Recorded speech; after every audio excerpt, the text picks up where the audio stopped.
Hello everybody and welcome to a green and pleasant land. Road America, Elkhart Lake, Wisconsin. 14 corners, just over 4 miles. Action areas at turn 1. It's almost flat out. Wind behind the cars going in there today though. That could be tricky. Downhill into turn 5. Any downhill braking area is always very difficult. Down the bottom of Harry Downs, turn 8, and then into the carousel, which has been a bit of an action area itself this weekend. And then, of course, an overtaking opportunity from Canada Corner. And from there, all the way to the start-finish line, it's uphill. Do not cheat on your VP fuel allowance. Hello, everybody. I'm John Hindhaugh in the Ford Racing Global broadcast booth.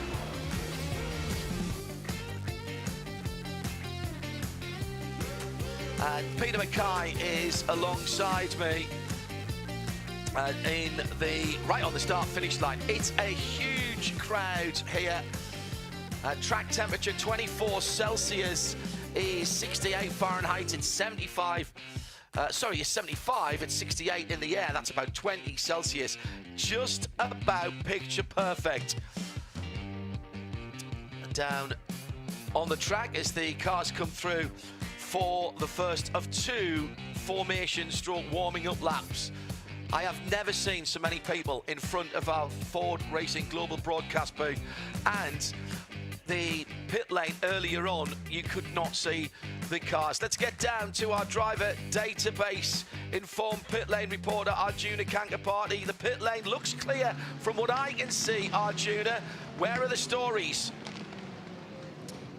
John, there are so many things to keep an eye on as we head toward the latter half of the season. We've already talked about it in our Michelin countdown to green, but there is a mathematical chance that Jack Aitken in the Cadillac Whelen number 31 could wrap up the championship by the end of the 6-hour race. However, with that car starting down in 6th and the Acura Meyer-Shank team looking very, very strong, locking out the front row, it could be a difficult fight in GTP. Going a bit further down in towards the GTD Pro ranks, we know Paul Miller Racing have been blockbuster in the endurance rounds of the season. They're looking to continue that form from 2nd, but AO Racing and Rexy swung hard in qualifying, and their first pole position and going on 14 months will see Harry King lead the GT field to the green. John.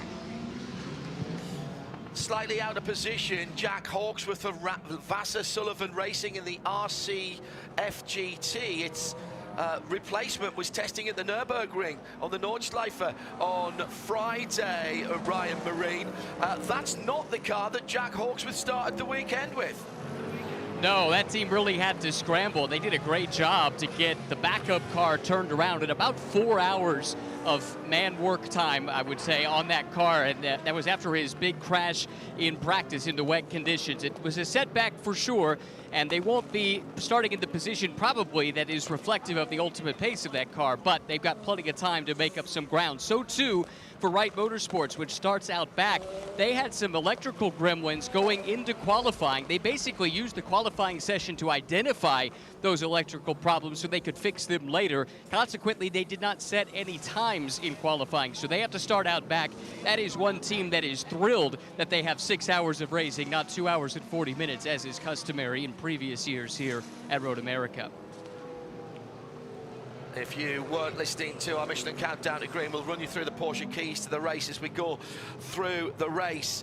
Here's our Brembo brake facts for Road America. It's a 4 out of 5 difficulty rating. Now, this isn't just the Brembo engineers having a chat amongst themselves over a cup of coffee in the morning. They are looking at empirical data. Toughest braking point downhill to turn 5. You're on the brake 7 times per lap in terms of braking zones. You may have to brake to avoid something else. I accept that.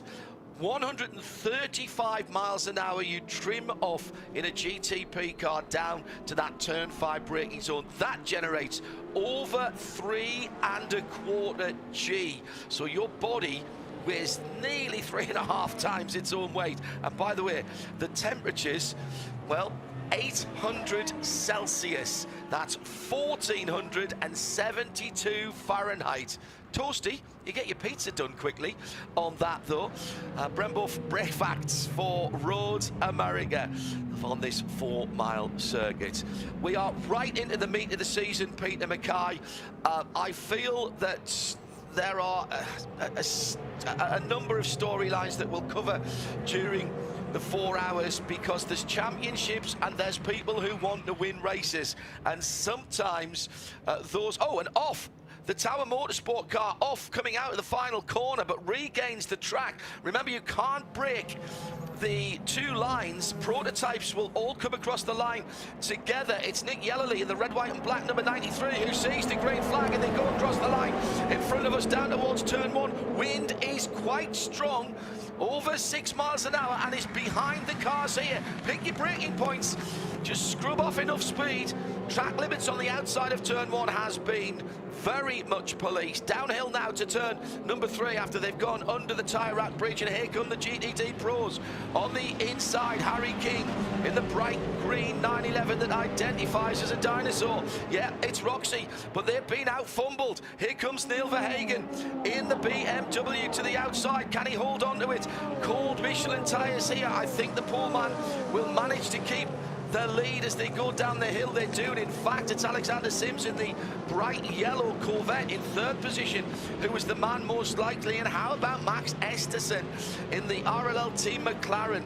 This young driver really stamped his authority and gave notice of the new generation coming into IMSA last year in a GTP car at Motul Le Mans, and he's got a full-time ride with RLL in this new McLaren program. Clean starts from both sets of cars. Peter Mackay, we're off and running for the 6 hours. That we are, about shuffling through turn 5. The enormous grid of GTD Pro and GTD cars trying to find some little spare bit of real estate, but there isn't much. So strong are those two categories. Meanwhile, at the front of the field, the GTPs are already down towards Canada Corner and looking very racy. Louis Delatraz in the Wayne Taylor Racing number 40 Cadillac up into 3rd position. But those two Acuras, they were strong in the only really barometer we have of race pace, which was the only dry session, free practice 1. The Acuras look very strong, and on this first lap they're looking to make a breakaway with Yellowly from Blomqvist. Don't think it was any surprise at all, Peter, that the Acuras dominated a basically dry qualifying session yesterday. They have, as you rightly say, looked good when the track has been dry. We've had inclement conditions, we've had mixed conditions. Right now it's overcast but pleasant. 20 Celsius in the air is 68 Fahrenheit.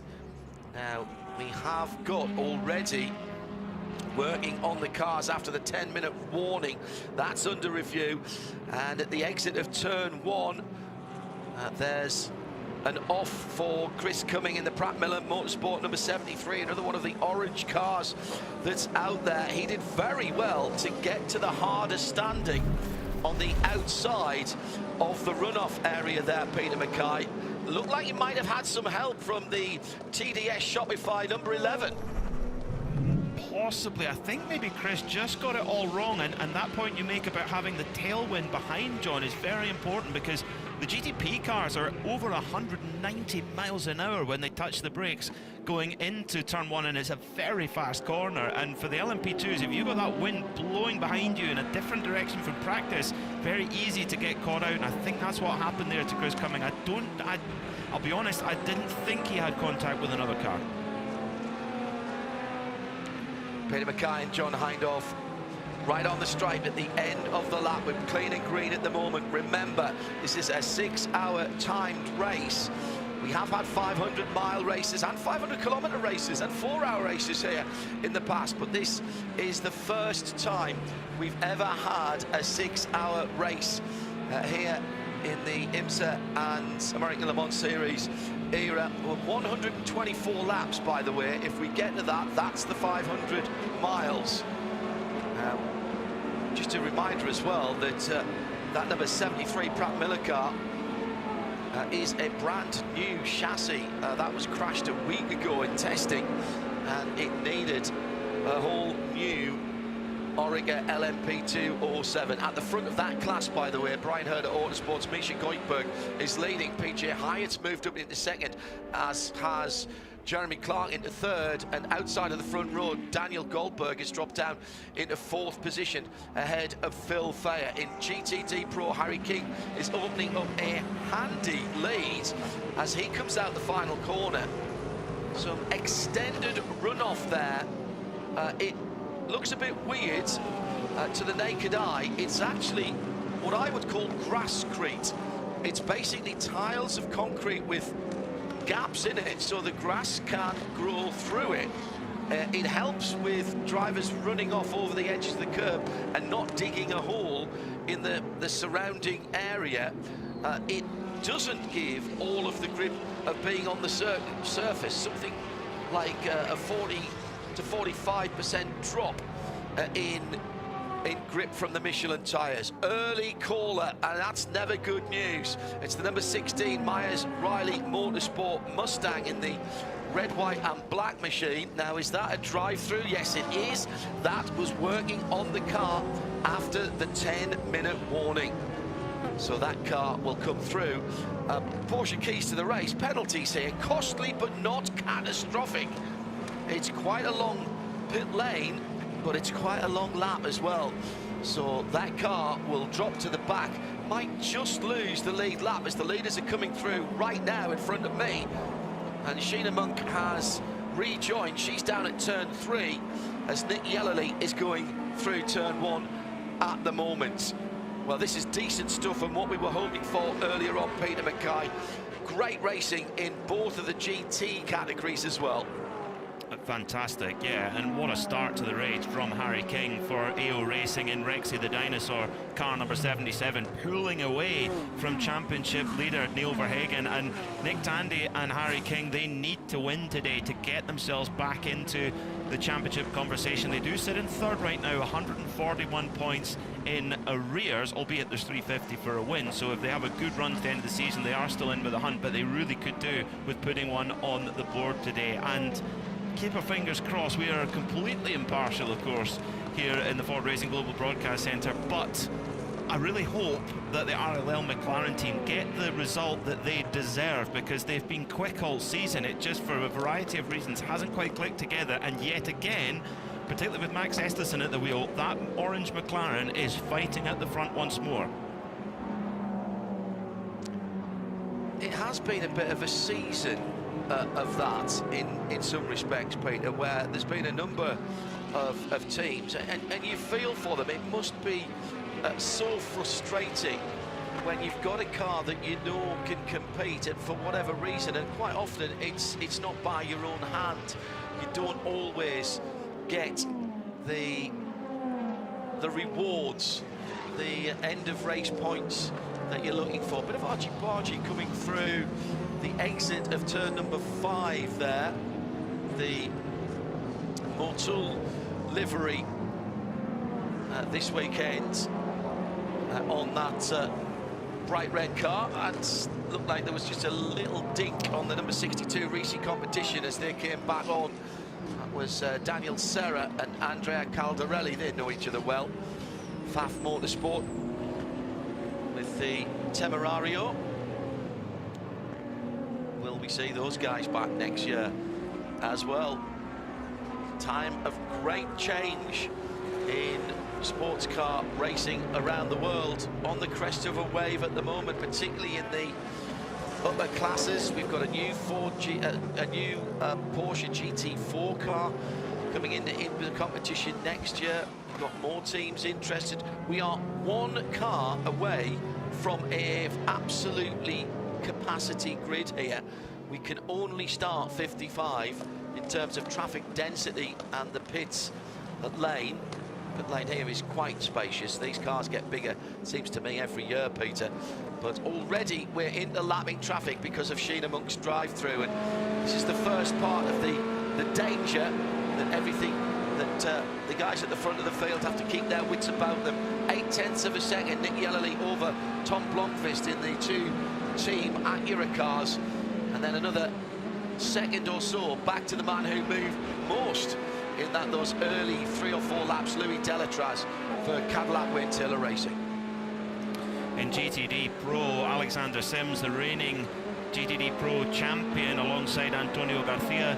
Behind the championship leader in the BMW for Paul Miller Racing, Neil Verhagen, and doing a big lift in course, trying to get that 5.5 litre V8 to sit fuel as lightly as possible. Down into turn 5 he goes now and lifts off the power very early before starting to smoothly apply the brake and maintaining the same lap time as Neil Verhagen, John, but able to do so by using a lot less fuel, and that could just open up a little bit of a strategical window. And if we stay green for long periods of time, that fuel mileage is so important. It's crucial here. Crucial here. I mean, anytime you've got a long lap, and this is the longest lap we have. As they stand, Neil Verhagen and Conor De Filippi leads Nick Tandy and Harry King by 111 points. It's 167 back to the number 3 Corvette crew of Antonio Garcia and Alexander Simpson. Then Nicky Katzberg and Tommy Milner in the number 4 car are back on 1-7 minus 175. So this championship is by no means over. And to have Rexy in there as well, Nick Tandy back in the GT classes this year with up-and-coming star Harry King, multiple Porsche Carrera Cup GB winner, very highly thought of in the Porsche ranks. And once again, and you know, I am not breaking any news here, Peter, when I say Porsche investing in their youth and bringing their young drivers through into international competition there with Harry King. He's so impressive, and I was so pleased to see when he was announced as a full-time IMSA WeatherTech Championship driver alongside Nick Tandy, and they are two kindred spirits. They approach their racing in a similar way. They're both aggressive on track. They're both flamboyant behind the wheel, and I knew that Harry would absolutely love his time here in IMSA because it's hardcore racing, brilliant racetracks, most of which he's never seen before. You wouldn't know it right now because he's pulling that gap out to 1.2 seconds, and judging by the telemetry screen here in the Ford Racing Global Broadcast Centre, he's doing it using less fuel. But unfortunately, Sheena Monk has pulled off the road on the exit of the kink. The Myers-Riley number 16 Mustang is dead stick, and we go full course yellow already. 5 hours and 48 minutes to go, just 12 minutes into the race. Now, I can't say for certain, but I think that's more mechanical than a mistake by Sheena. She was coming out of the carousel with 3 prototypes behind her. No, she got a little tap as she was going into the kink, and that's broken the right steering arm. She's into the safer barrier there, and that was very, very unfortunate indeed. I think it was the... It's Toby Luke and the Shopify car, Peter, that... yeah, TDS car, number 11. And, well, there we are. We were hoping that the drivers would play well together, and it's an early exit, I'm afraid, for Sheena Monk and the Myers-Riley Mustang. Had that drive-through for working on the car. That meant she was on her own as the prototypes were coming through. Now, let's start the strategy conversation right now, Peter Mackay. If you're at the back of one of these lines, do you take a sneaky splash and dash? Well, you can't. That's the problem. This early on in the race. Oh, we're too early. You were too early. Yeah, yes, very good. So it effectively just freezes everything right now. So it just allows us to take stock, and I think it's yeah, it's going to. I mean, it just allows us just to see how things are. I mean, spare a thought for both. I mean, both drivers in that situation going through the kink. It's a super fast right-hander there, and coming out of the carousel, which is also a bit where you see the biggest disparity between a prototype and a GT car. True. Because the downforce is so important. Same thing in the kink. A GTP car, they tip into that corner at 170 miles an hour. An LMP2 won't be far away from that.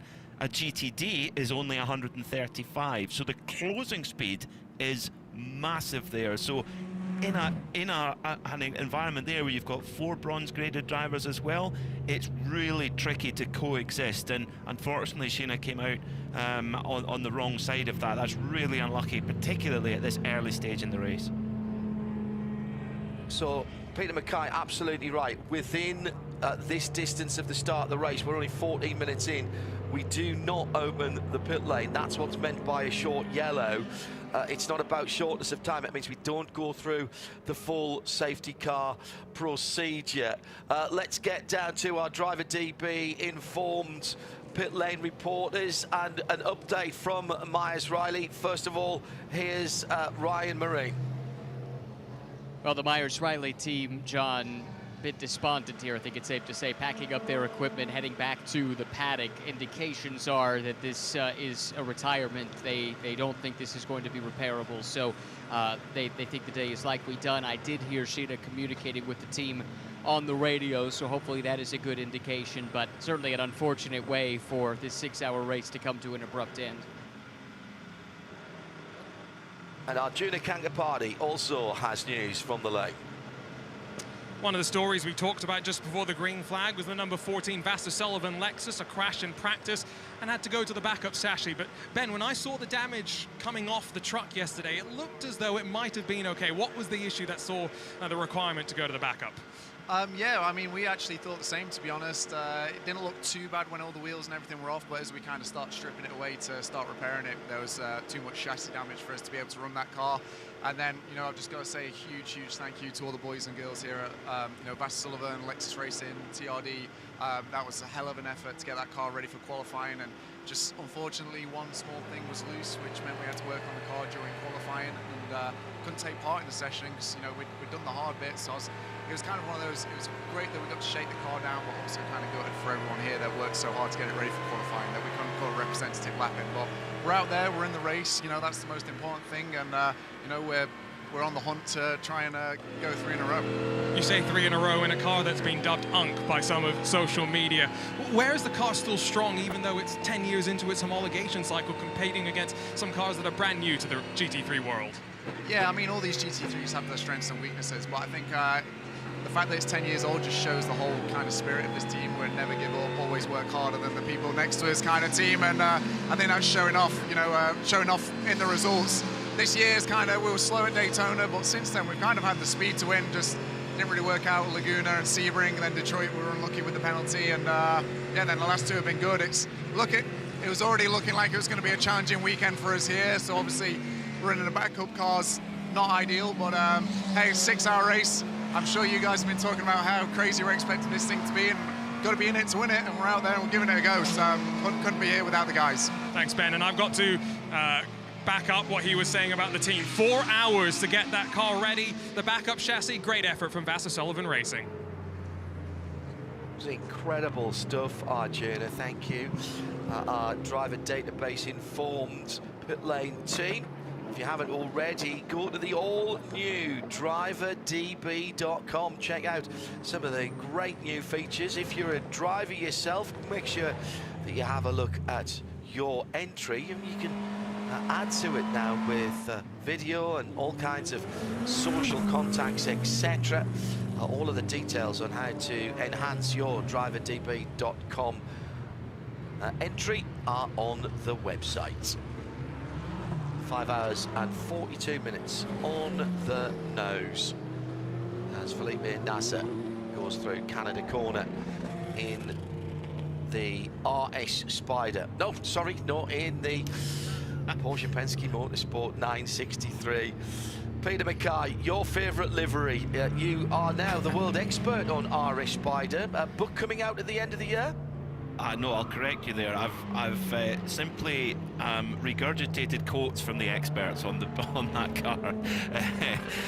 But yeah, I think that would be the best way to put it. No, it's very, very cool for me to see Porsche Penske Motorsport celebrating the Porsche RS Spider, which, I mean, in 2007 won 8 races overall as an LMP2 car against one of the greatest sports cars ever built in the Audi R10 TDI. And one of the wins, probably the greatest win they had, was here at Road America, where the Audi was so Correct. powerful with the turbo diesel. It was tipped to win, and if you ever bring up Road America 2007 to Alan McNish, just make sure you're standing back, because it still gets his goat that his two teammates, Dindo Capello and Emanuele Pirro, bickered with each other on track, allowing Timo Bernhard to escape away and win the race. But it was a race that was interrupted by weather, interrupted by full course yellows and all kinds of things, but it was a thrilling era of the sport, which you got to live firsthand, which I'm very jealous of. But yeah, it's so cool to see Porsche Penske Motorsport celebrate that heritage. And of course the other car, the 917-30 throwback, and wonderful to hear Kevin Ester's respect for Mark Donoghue and his part that he played in the early days of Penske racing, and the heritage that continues to build to this day. Down in the pit lane, and very happy to welcome Joey Hand back to the IMSA WeatherTech Sports Car Championship. We missed you at Watkins Glen, but you were recovering from a karting injury. What are you doing still in a go-kart this deep into your racing career? Oh man, well, I will say that I'm very happy to be back.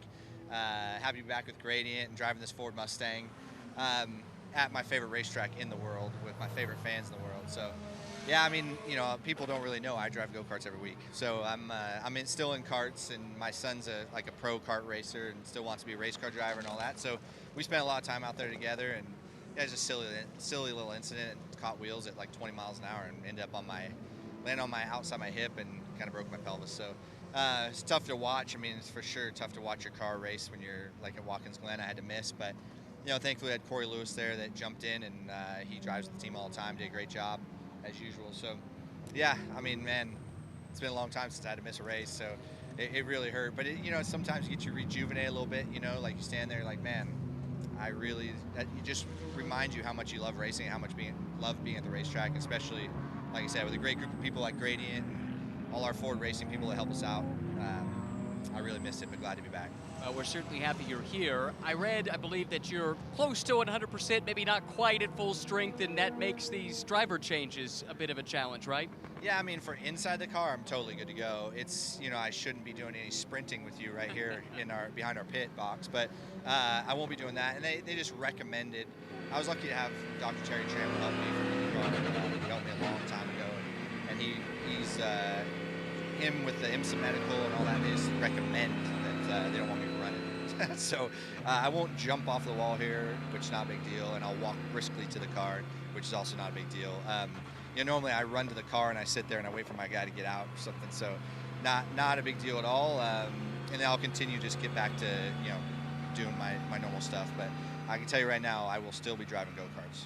We know that about you, that's for sure. Lastly, what is the outlook for the race? How is the Mustang over the course of the weekend so far? We've seen a wide variety of conditions to test the car out in.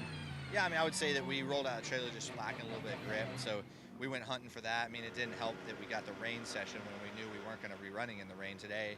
So we threw a lot of stuff at it. The grading guys, girls, we tried a lot of stuff, I will say that. And Till liked it a lot better in qualifying, and it seems to be okay with it right now. I mean, I think this race, you know, it's changed now. Without being 2 hour and 40 minute, I don't think it'll be quite as hectic, although we just saw first yellow pretty quick, but I don't think it'll be quite as hectic for 4 hours. I expect it to really turn up in the last 2 hours. But you know, this is the greatest racetrack, and when I say race, I mean race.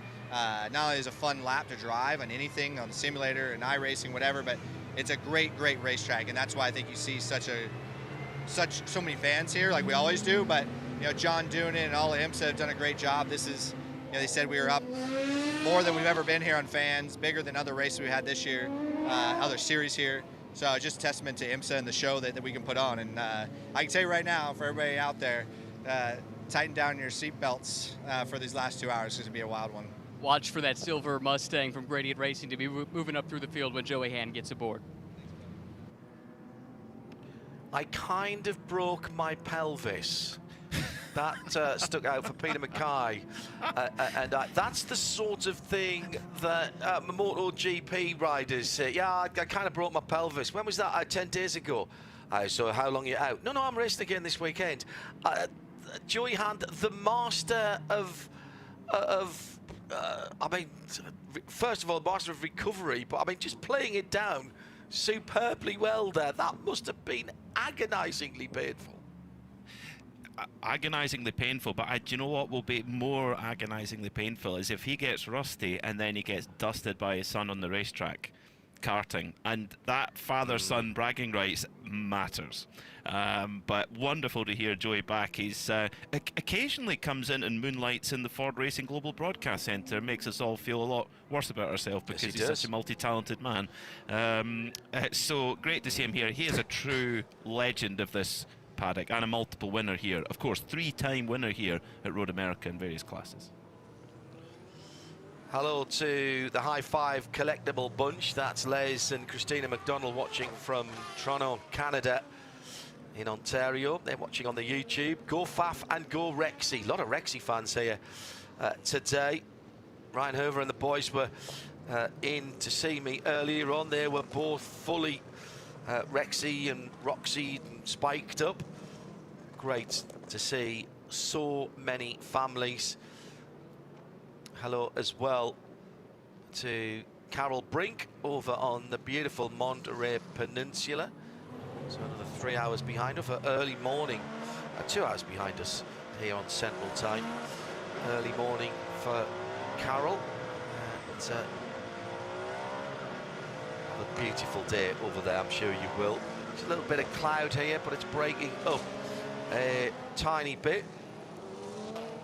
We did have a flyover the other day and a visit from some of the Air Force. Local to this area is the refueling wing. I think it's the 95th. They run the new KC-49 Pegasus refueling tankers, and they did a low pass on, it was Friday, with the refueling boom out. That's a great thing to see. Gradually replacing the strata tankers, the old KC-135s that we've seen quite a lot in the UK recently, and where I live in the UK is on a direct run into RAF Mildenhall, which is a USAF, big USAF base. See the Galaxies as well going into there, seemingly hanging in the sky in exactly the same way as a brick doesn't, to quote Douglas Adams. So we're in our first full course yellow. The pits have not opened, but the safety car is pulling away on the tracker. I think we're going back green here. Yes, we are. We've split the field again. So it's a green flag for Nick Yellowly, and he's already got a bit of a jump on his teammate as they go across the line. Yellowly, great start, weaving left and right, and there's another issue at the bottom of the hill. It's the LMP2 number 22 from United Autosport. Almost disaster for Daniel Goldberg. He gassed it up coming out of the final corner and careered across the track. He's facing the wrong direction. He's come all the way back, gone one way then the other, now facing wrong direction. All the GT cars going through. That was nearly a huge incident. Now, does he come into the pit lane? I think he's got a bit of damage on the steering there. I'll see him if he comes under the new crossover bridge. My goodness me, Peter Mackay, that was very, very close to a huge incident. That was, I don't think you get any closer than that for Dan Goldberg. He just, as he just came out the exit of the final corner in a hurry to get going, of course, put the power down, and as he speared to the right of the track, and then as he came back to the left, missed the TDS Shopify car of Toby Luca by 2 inches, maybe less than that. That was so close to a really nasty accident. But he's got George going Kurtz again. had to check up as well in the crowd. Yeah, he has. George Kurtz had to check up again as well, so did not come into the pits. That's the car he shares with Paul de Resta, of course. Paul on fine form as ever this weekend. At IMSA Radio, by the way, if you want to get in touch with us, big sideways moments for the Sunoco liveried Porsche at the bottom of the hill at turn 3 has not cost it a position. That was Lawrence Vanto ahead of his teammate Felipe Nasser. I'm firmly of the belief, I said this earlier in the broadcast this weekend, Peter, much like Martini colours and one or two other liveries that pop up in conversation from time to time, you put a Sunoco livery on any car, it doesn't make the car look any worse. Oh, it's a wonderful throwback to the 917-30 that was so dominant in Can-Am, with over 1,000 horsepower, car that could do 240 miles an hour on the straight in 1973. Just let that one sit in. But I love that how they've adapted it for the modern day with Porsche plus Penske on the side. It used to say this, the 917-30 said Porsche plus Audi because that was the distributorship at the time. Correct. But love it. The art team at Team Penske and Porsche have done a superb job, and I understand that when Ryan Marine was there a few weeks ago doing a talk for Porsche Motorsport North America's young drivers, he saw the cars and he's been sworn to secrecy. I don't know how he's managed it. Yes, well, we try and be professional. Hello to Sarah Darts, who's in Derbyshire in the UK, cheering on EO Racing and Yorkshire's finest United Autosport.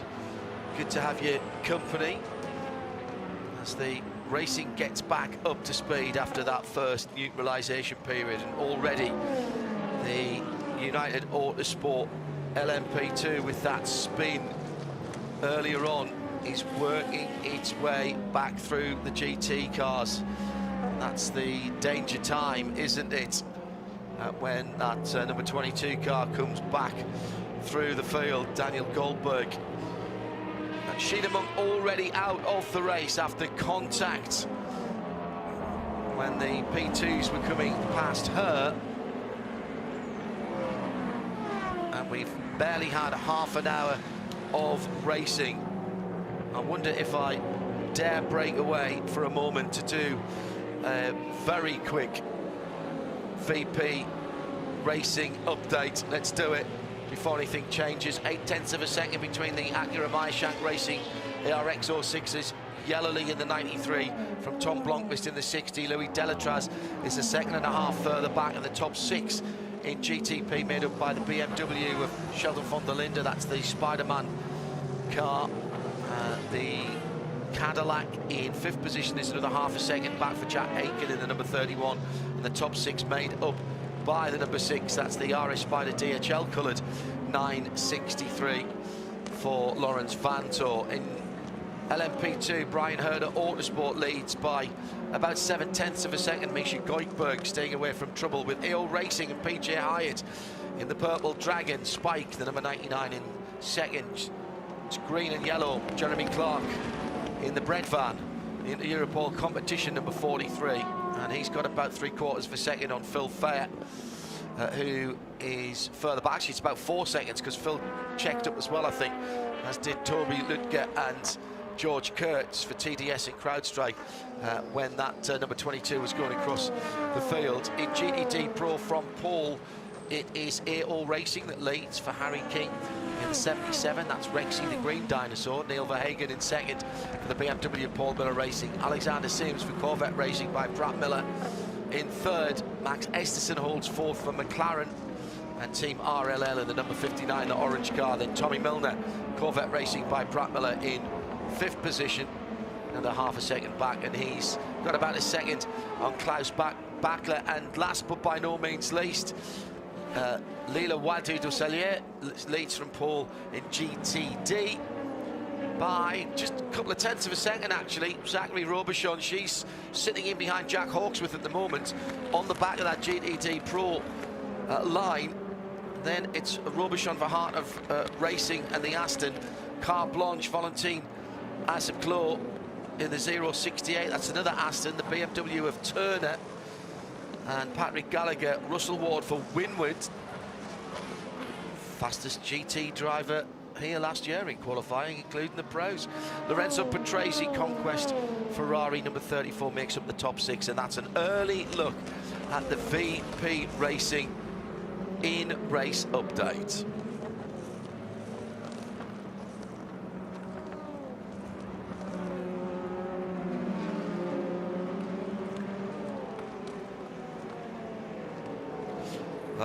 We are going to get a couple of, actually we are going to get a penalty as BMW just making up a position at turn 1, and a significant position at that, as the Neil Verhagen and Alexander Sims battle carries on. Neil was across the line, then he lost it, then he got it back again, but there's problems for Dan Goldberg. He's in the pit lane, and that, Peter Mackay, is not for service. No, it isn't. A drive-through penalty for an unsafe rejoin after that spin on the exit of turn 14 on the restart. But United Autosports, not only with the pace of that car, they've been very, very quick, and the driver lineup that they have and the strategy, they can get themselves back in the mix. They just got to try and run clean for now. Oh my word.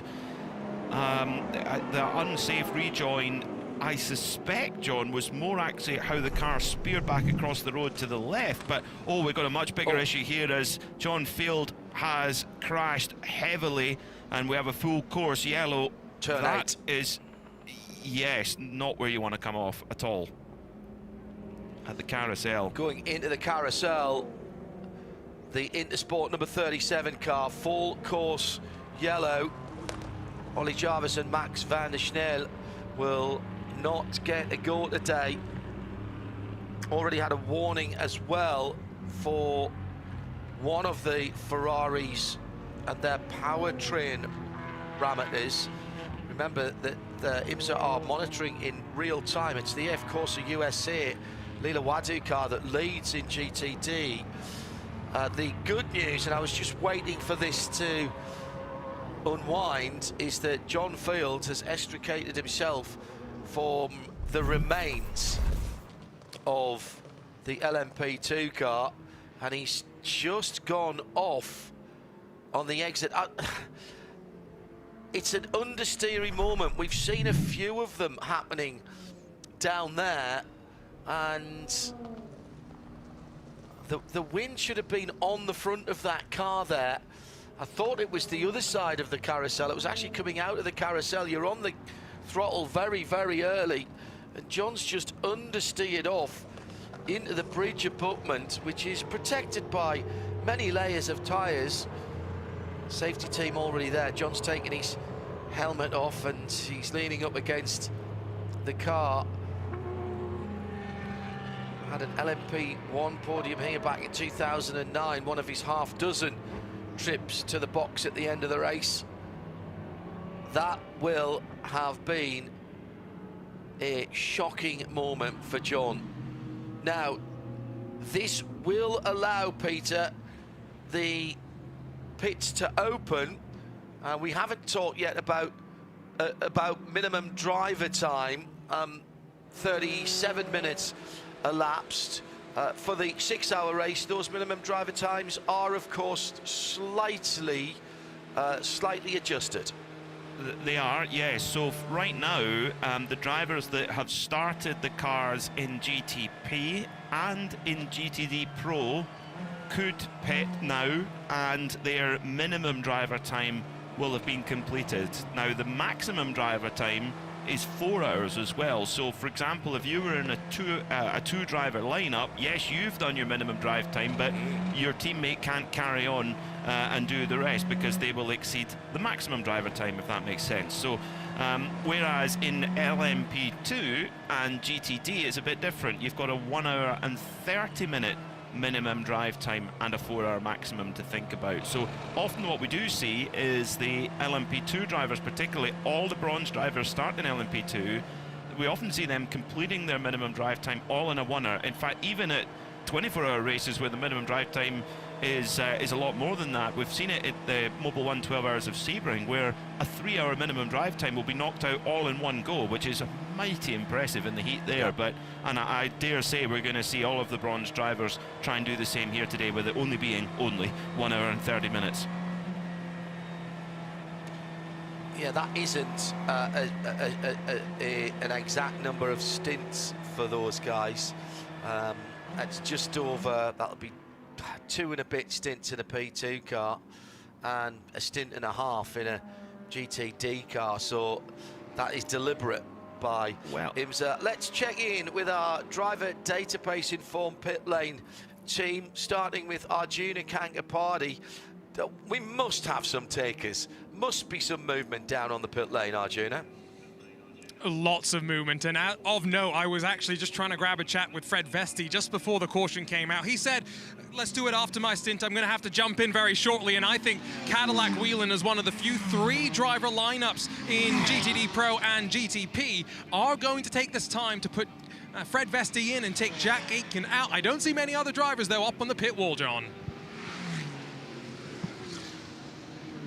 Full course yellow, pretty well timed for the P2 teams. I would have thought Ryan Marine, they might get to the minimum drive time now on just this one stop, Ryan. This fits pretty nicely into their strategy. I agree with you. So as you would expect, just about all of the LMP2 teams, everyone that I can see, let's put it that way, they were up on the wall with sets of sticker Michelins ready to go, and I don't see any substitute drivers suited and booted at this stage. So I think the starting drivers likely will stay in. Easier to do when the conditions are as favorable as they are right now. Yeah, Peter Mackay pointing that particular nugget out to me as the Intersport number 37 is craned onto a flatbed at the exit of turn 10. Ryan was telling me earlier in the week, Peter, when he raced in the long distance race here, which I think he said was an 8-hour, yes it was, they used the motorcycle cutout so that they didn't have to go flat out through the kink, which I've not seen that raced before. Raced pretty well. Yeah, you see it quite a lot for club racing. Sometimes they'll use it, and I think it's very wise to just bring the speed down a little bit, because if you go off, particularly at the kink, it's a high-speed accident in whatever car you're in. This is a serious racetrack, but it's why the drivers talk about it with such hushed tones almost, and just say, "Oh, Road America in a high-performance high downforce car. Oh, it's amazing." And it's spare a thought for John Field as well, because this is quite a story, him coming back after many years away, and he'll look at that RS Spider liveried Porsche 963 going, I raced against it and I beat it with my own family team. Remember that 20 years ago when the RS Spider came along, he beat them, him and his son Clint and Liz Halliday at the time, remember? That squared up to the early version of the RS Spider and beat it. So he's got serious pedigree in sports car racing. It's such a shame that this one has ended early for him. Clint Field was very, very quick indeed, and actually, well done for mentioning Liz Halliday. She's had some health challenges lately, and we wish her all the best. Let's go to Arjuna Kangapati. Let's see what the strategy, tyres or no tyres? VP fuel, yes, but the choice is with the teams, Arjuna.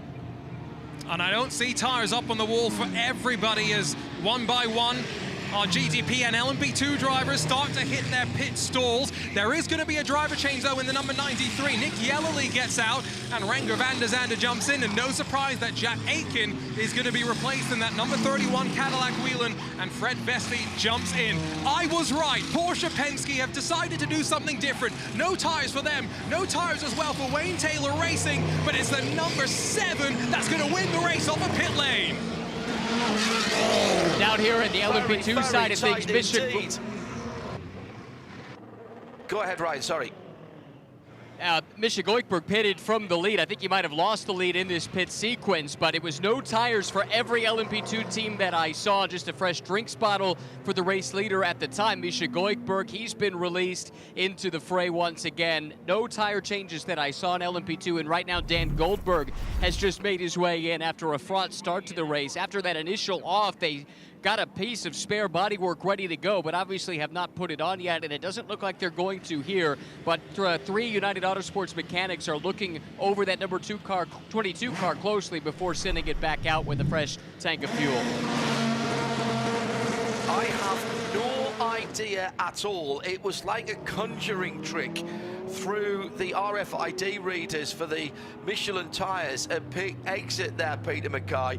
We had at one stage, I think we had 4 GTPs trying to filter into a gap for one, and yet there was no contact. It was the yellow and red Porsche number 6 of Porsche Penske Motorsport that got out of the pit lane first, but they are not the leading GTP car because one car stayed out, P-Mac. That's right, the number 25 BMW M Team WRT car of Marco Wittmann did not take any service at all. Now, they've got 56% of usable energy remaining. I suspect that because they were running down the bottom of the class anyway, they will pit at the last moment and they will retain their track position, but will do so with more fuel on board than everybody else. So that's a kind of a little bit of a, you know, have your cake and eat it strategy call there. Now, the yellow and red RS Spider throwback machine of Felipe Nasr has gone to the front of the field, or will go to the front of the field, but is short-filled slightly, 92%. Everyone else has gone up to the full 99 or 100. And that information is available if you search IMSA telemetry. There's a full page with all of the GTP telemetry on there, and you can see that. Also, of course, put the Alcamel pages if you want to follow the same information that we have here in the Ford Racing Global Broadcast Centre. Here come the GTs. Let's start with Ryan Marine this time. My section of the pits, primarily, I'm surrounded by GTD class entries, and I'm about to watch the Turner Motorsport car come in. I also see the Reese car come in just behind me, but here comes the Turner car. We will have a driver change. They were running 4th prior to this pit stop. Patrick Gallagher gets out, Francis Seldorf gets in. A full energy replenishment and sticker Michelin tires. Pitted right behind is the Windward Racing Mercedes, which has slipped back a little bit in the opening stint. I did not see a driver change unless I missed something there, and it looks like it will be Turner just barely ahead of the Windward Mercedes, possibly a little bit of overlap though. Meanwhile, over at the GTD Pro side of pit lane, Rexy roars out first, followed out by Paul Miller, and the Manthey Grello 911 is going to jump in front of the Corvette Pratt and Miller cars. There's a traffic jam here, John, as they all try and filter into those RFID boards and blend back out onto track. It's a hefty penalty if you clip one of those, by the way. It's been in the supplemental regulations for quite some time. Like the Aston Martin of the Heart of Racing guys were a little bit sticky on the right rear, but it was covered off with the fuel. They didn't actually lose any time in the pit stop. Leela Wadu in and out from the lead of GTD. That looked like that was taking a little time as well. So I'll have to see and visually check who came out quickest. I still can't believe what I saw with the GTP cars. 1, 2, 3, 4. One stage there was 5 across the track actually, and how the wheel at number 31 managed to ease itself in, I'm still not entirely certain, but it did. It got in front of certainly the 93 Acura.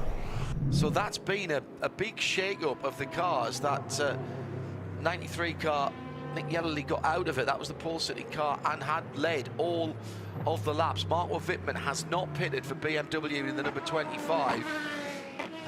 But I think they've all got through without any damage. Now remember, all the LMP cars, sorry, all the GTP cars will go to the front of the field. Then it'll be all the P2s. Then it will be all of the GTD Pros. Then it will be all of the GTDs. We set them back up. Very, very close call pit exit. That was the same in the GTs as well. Peter Mackay, I am not sure who this has benefited in terms of strategy, because everybody other than that BMW have stayed on the same one. Half tank in that car effectively is what we're seeing. Is this WRT basically saying, right, we've now, for the moment at least, we're going to play 2 completely different strategic games with the 24 and the 25? I think so. The only other alternative is that the number 25 car that hasn't pitted for BMW Team WRT is that they pit towards the end of the full course yellow, fill up with fuel. Yes, they will go to the back of their category, but they were there anyway, so then they just have a slight edge on the rest of the field. Also, it's worth noting that Felipe Nasr in the yellow and red number 7 Porsche Penske Motorsport car only filled up to 92%, whereas the rest went up to 99 or 100. So that gave critical track position and won that race on pit road, which might have proved to be quite prudent. So he wasn't in the middle. Nasr wasn't in the middle of that melee. The other crew down in the GT classes who have played a little bit of a roll of the dice is the Vassar Sullivan Racing Lexus crew. Number 14, Jack Hawksworth on board right now. They only filled up to just under 90%, whereas everyone else filled up fuel. That has got them a bit of critical track position as well. So it's there's different dice being rolled, but generally speaking in each class everyone going for the same. And from what I can see in LMP2, that's where we don't get telemetry, unfortunately, but it looks like everybody's gone for a full service and hoping that they'll be able to get to in the next 40 minutes they should be able to get through their minimum driver time.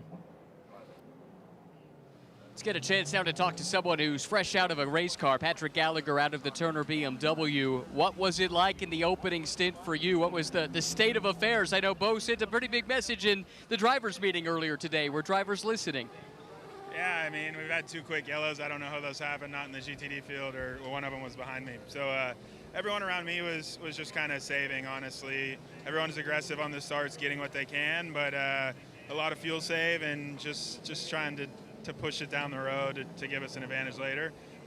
But it seems like everybody's doing the same thing. So is that a different mindset than we would have had last year with the shorter race? I mean, to some degree, yeah.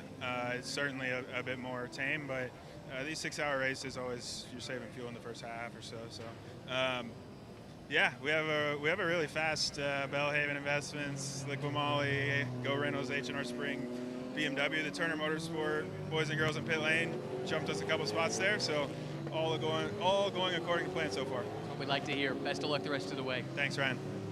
Another driver out of the car and now standing by in the pit lane, Nick Yellowly. Nick, from pole position, seemingly quite a strong run in that first stint. What were you feeling out there on track? Yeah, I mean, I think everyone's getting into it. It's much cooler than what we've had, so you've got to take your time a little bit on the opening laps and not make any silly mistakes on the cold tyres. But the car felt all good and well and in the window, so yeah, long race to go, and we'll see how we get on. Was it always planned for you to get out and to do this full service when other teams are slightly short-filled and taking the track position? Yep, for now that was our plan. Obviously, we hope to get that advantage back later in the race. Didn't get a chance to ask you yesterday, but you put it on pole position in front of your dad, David. How special was that moment? Yeah, it's always nice. I've been lucky enough to be able to do it a few times now, so yeah, obviously every time I do it, it's an extra special moment. Best of luck for the rest of the race. Thank you.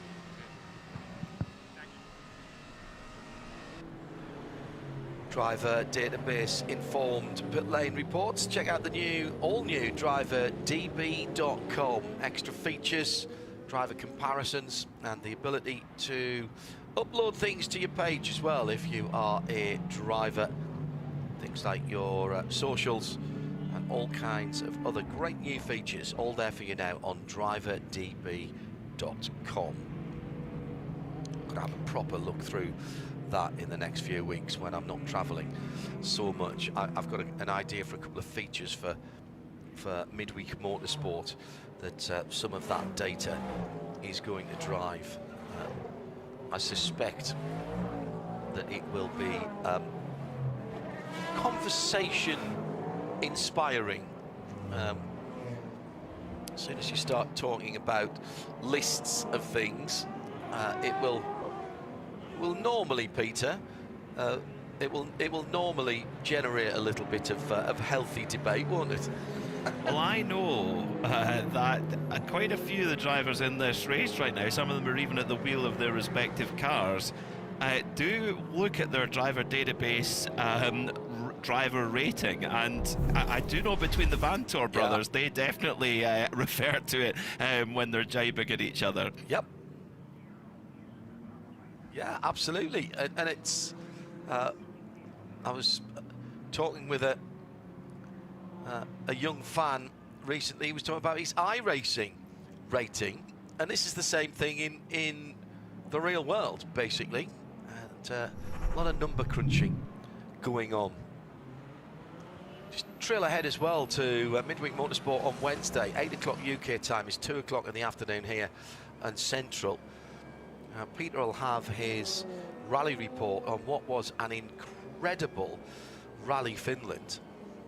We'll also be looking back at this race and news of some new tools to be used by teams in the pit lane. Partners at BDO, who we know from the business world are pretty good at making sharp decisions, have come up with a suite of analytic components called Pit Lane IQ. I'll give you the rundown on that on Wednesday on Midweek Motorsport, over on RS1 via our player.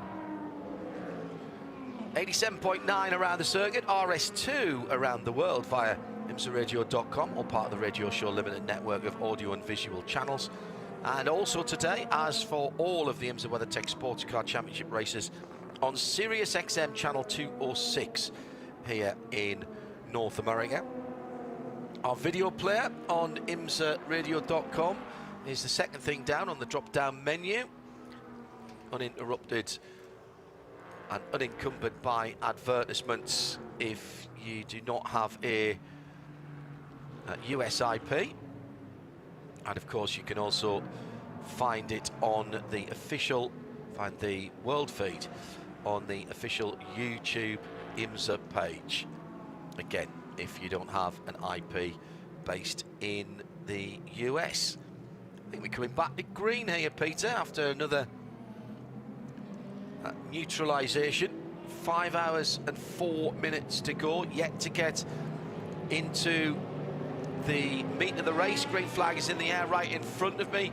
Blue Corvette in the pit lane, going back down to pit out, and there goes that number 25 BMW. Marco Wittmann got a really good jump. That is a huge kerfuffle coming out of turn 14.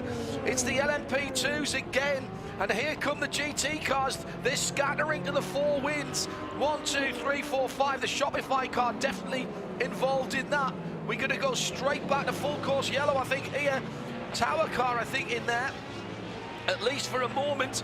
A couple of cars diving into the pit lane, and there's one car still stranded. We might stay green here, actually, if that tower car can get moving, and it has. Incredible, Peter Mackay, with 4 or 5 LMP2s strewn across the track. A, that none of the GT cars picked them up, and B, we haven't had to go yellow. Remarkable on both counts, yeah. Phil Fair in the number 2 United Autosports car, John Ferrano for Tower Motorsport, Stan Goldberg, the other United Autosports car, Era Motorsport, Naveen Rao in there as well, and Jerry Kraut in the JDC Miller number 79. So drama in LMP2, which means there's only 6 cars from the entire class that have actually made it through the in the leading bunch after only an hour of running. So LMP2 has been decimated in this opening hour. Incredible. That's both of the United cars who've had similar issues coming out that final corner. People getting back to the throttle. It's such a steep, we do our best with the camera position at the bottom of the hill, but it is such a steep climb up to the start-finish line. You really want to get on the power early. The Era car is moving again. That's pitted right opposite where we are here at driver's left. Let's go down to Ryan Marine for more details on that kerfuffle.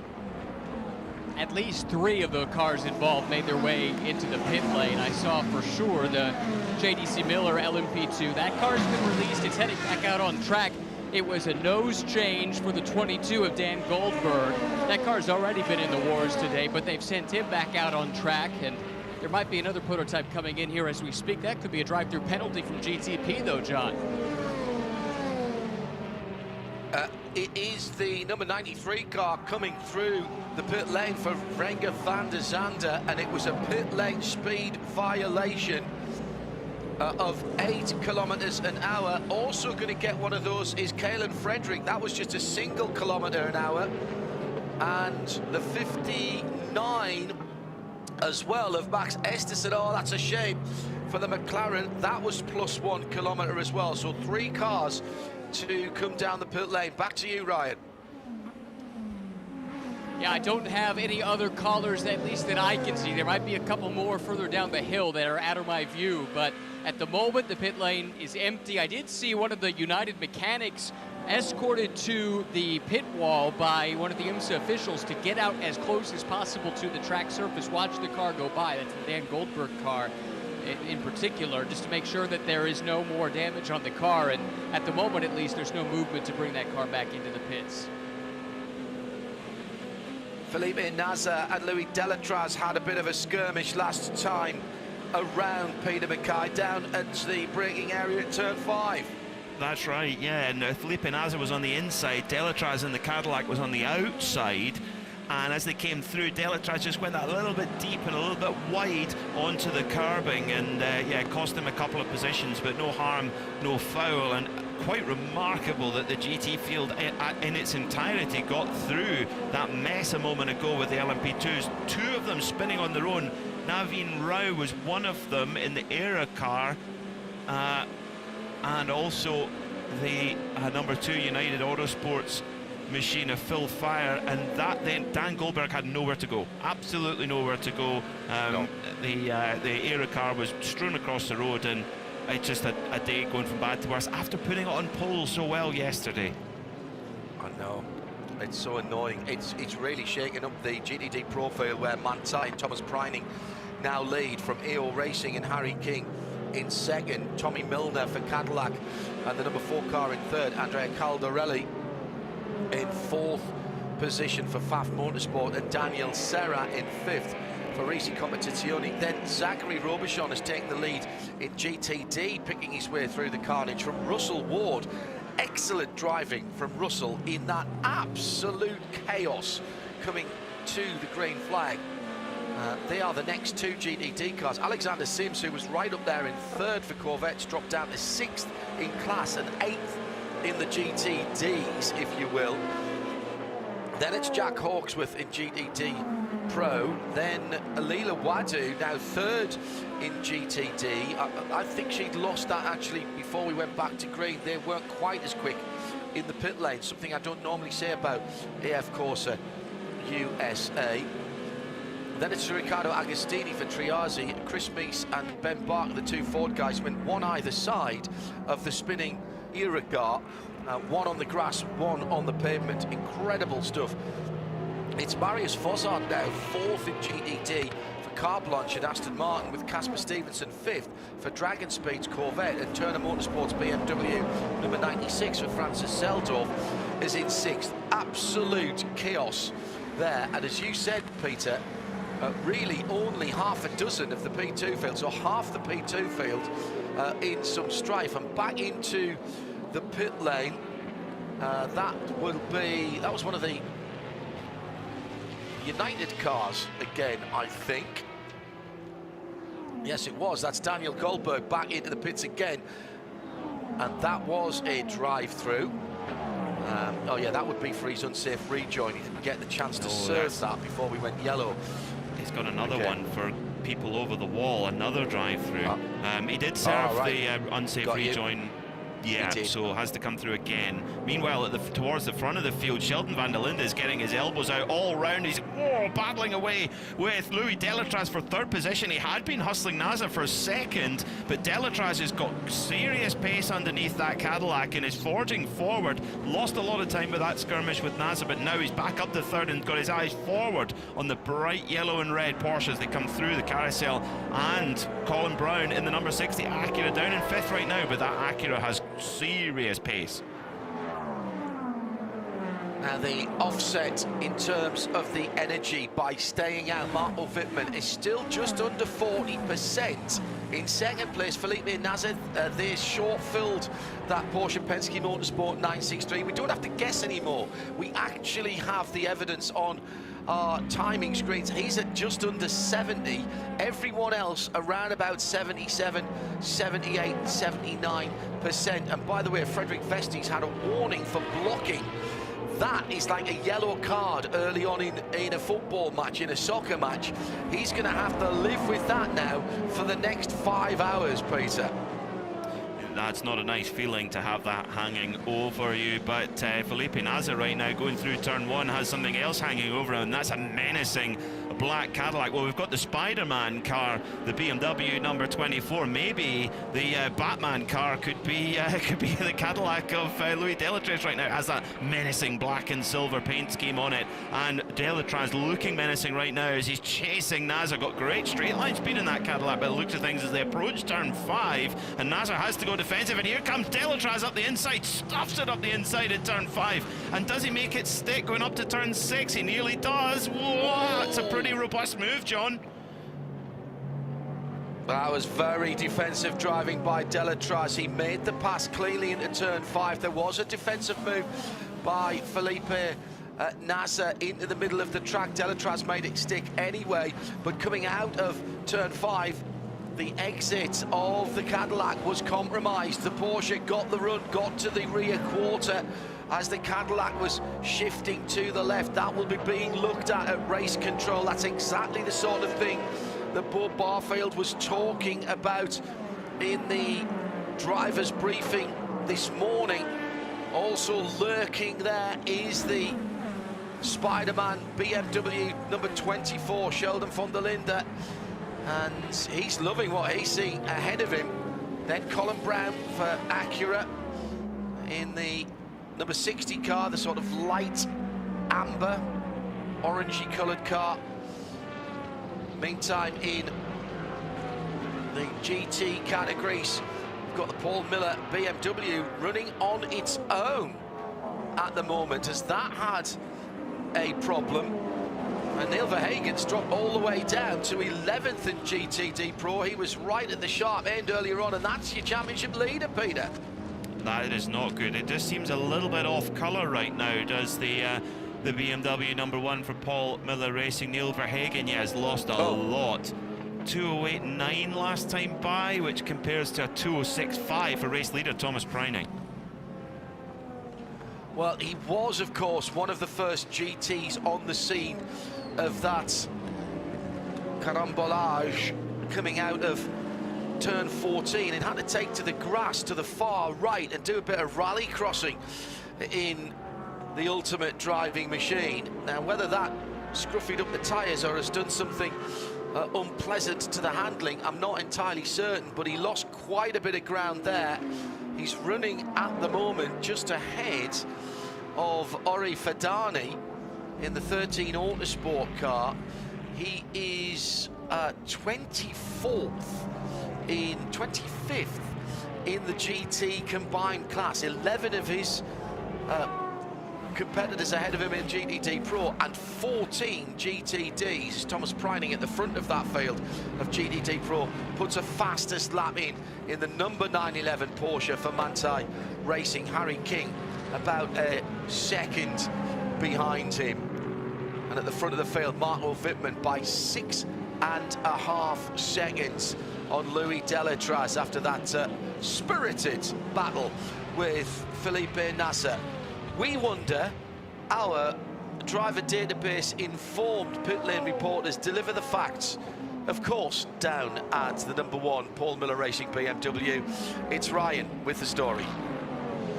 Checked in, and the update is that they basically had to take evasive action with all the LMP2 chaos that erupted in front of them, and then found themselves off track. Basically had to wait for everyone to come through before they could rejoin. Doesn't sound like there's any concern about the state of the car at this stage, but I'll continue to monitor their radio and update you if anything changes. Ryan Marine in the pit lane. I think this might be slightly playing out for BMW at the front of the field at the moment, Peter, because Marco Wittmann has scarpered off. He's doing 53.9s. His best is a 52.3, so he's about half a second away. from that car's overall potential. Sheldon von der Linde in the other BMW, which did take service in that last yellow, has just done the fastest lap of the race with a 52.3. So WRT have got a foot in both camps at the moment. They've placed 2 bets, that's for sure, and Wayne Taylor Racing will be glad that they can place 2 bets, because their strongest bet right now has a drive-through penalty. Louis Delatraz immediately handed a drive-through penalty for blocking after covering that line very robustly over Felipe Nasr in the number 7 Porsche Penske Motorsport machine. So Bo Barfield and Race Control making it very clear early on, if you move in reaction like that and crowd off another driver, you will be going down pit road for a drive-through penalty. So early problems here for the Dex Imaging number 40 Cadillac. I feel that's a statement of intent there, Peter. That again, as Louis pulls into the pit lane, he'll serve that penalty immediately, exactly as we thought when we were sitting at the back of the drivers' meeting this morning. Arjuna and I were discussing it before we came on air.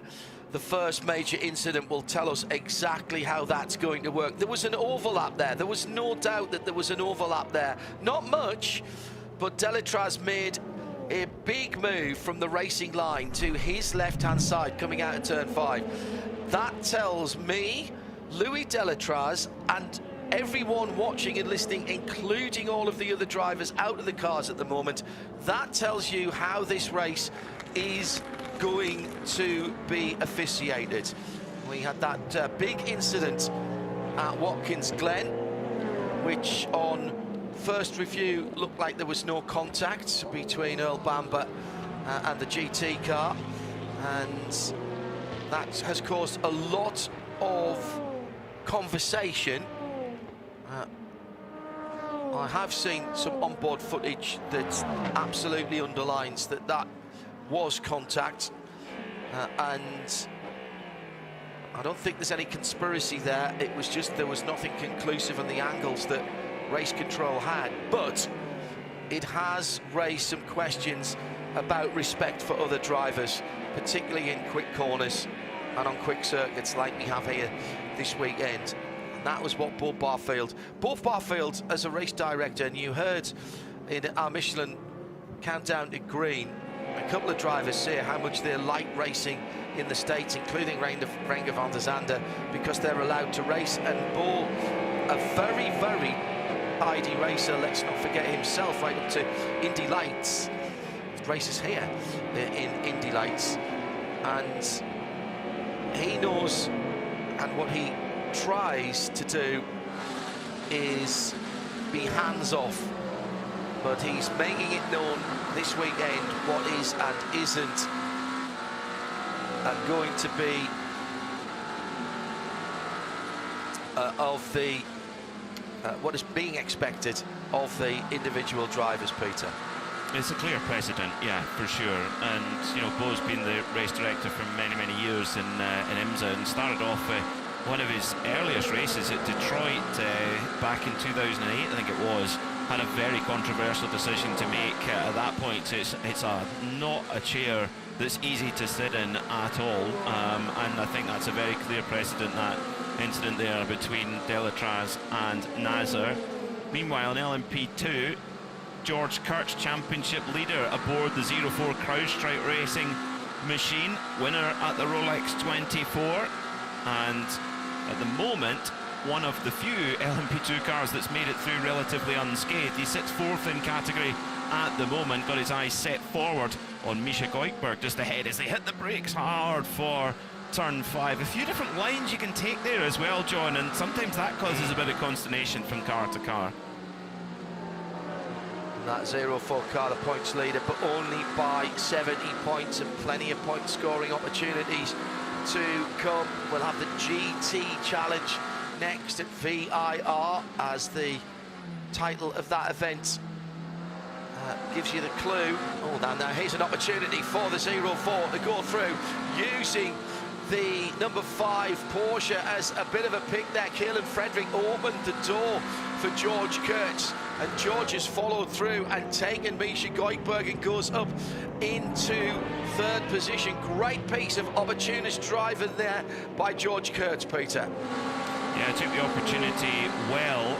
Now coming down towards Canada Corner, and a little bit of clear air ahead now for the man behind this effort, this CrowdStrike effort, with Algarve Pro Racing running the car, and an LMP2 car through the latter part of the lap is here at Road America is one of the most special combinations of the calendar. I mean, you're just as quick as the GTP cars, in fact maybe even ever so slightly faster in places, because these LMP2 cars, the Orica 07 is so aerodynamically deficient, and it's light.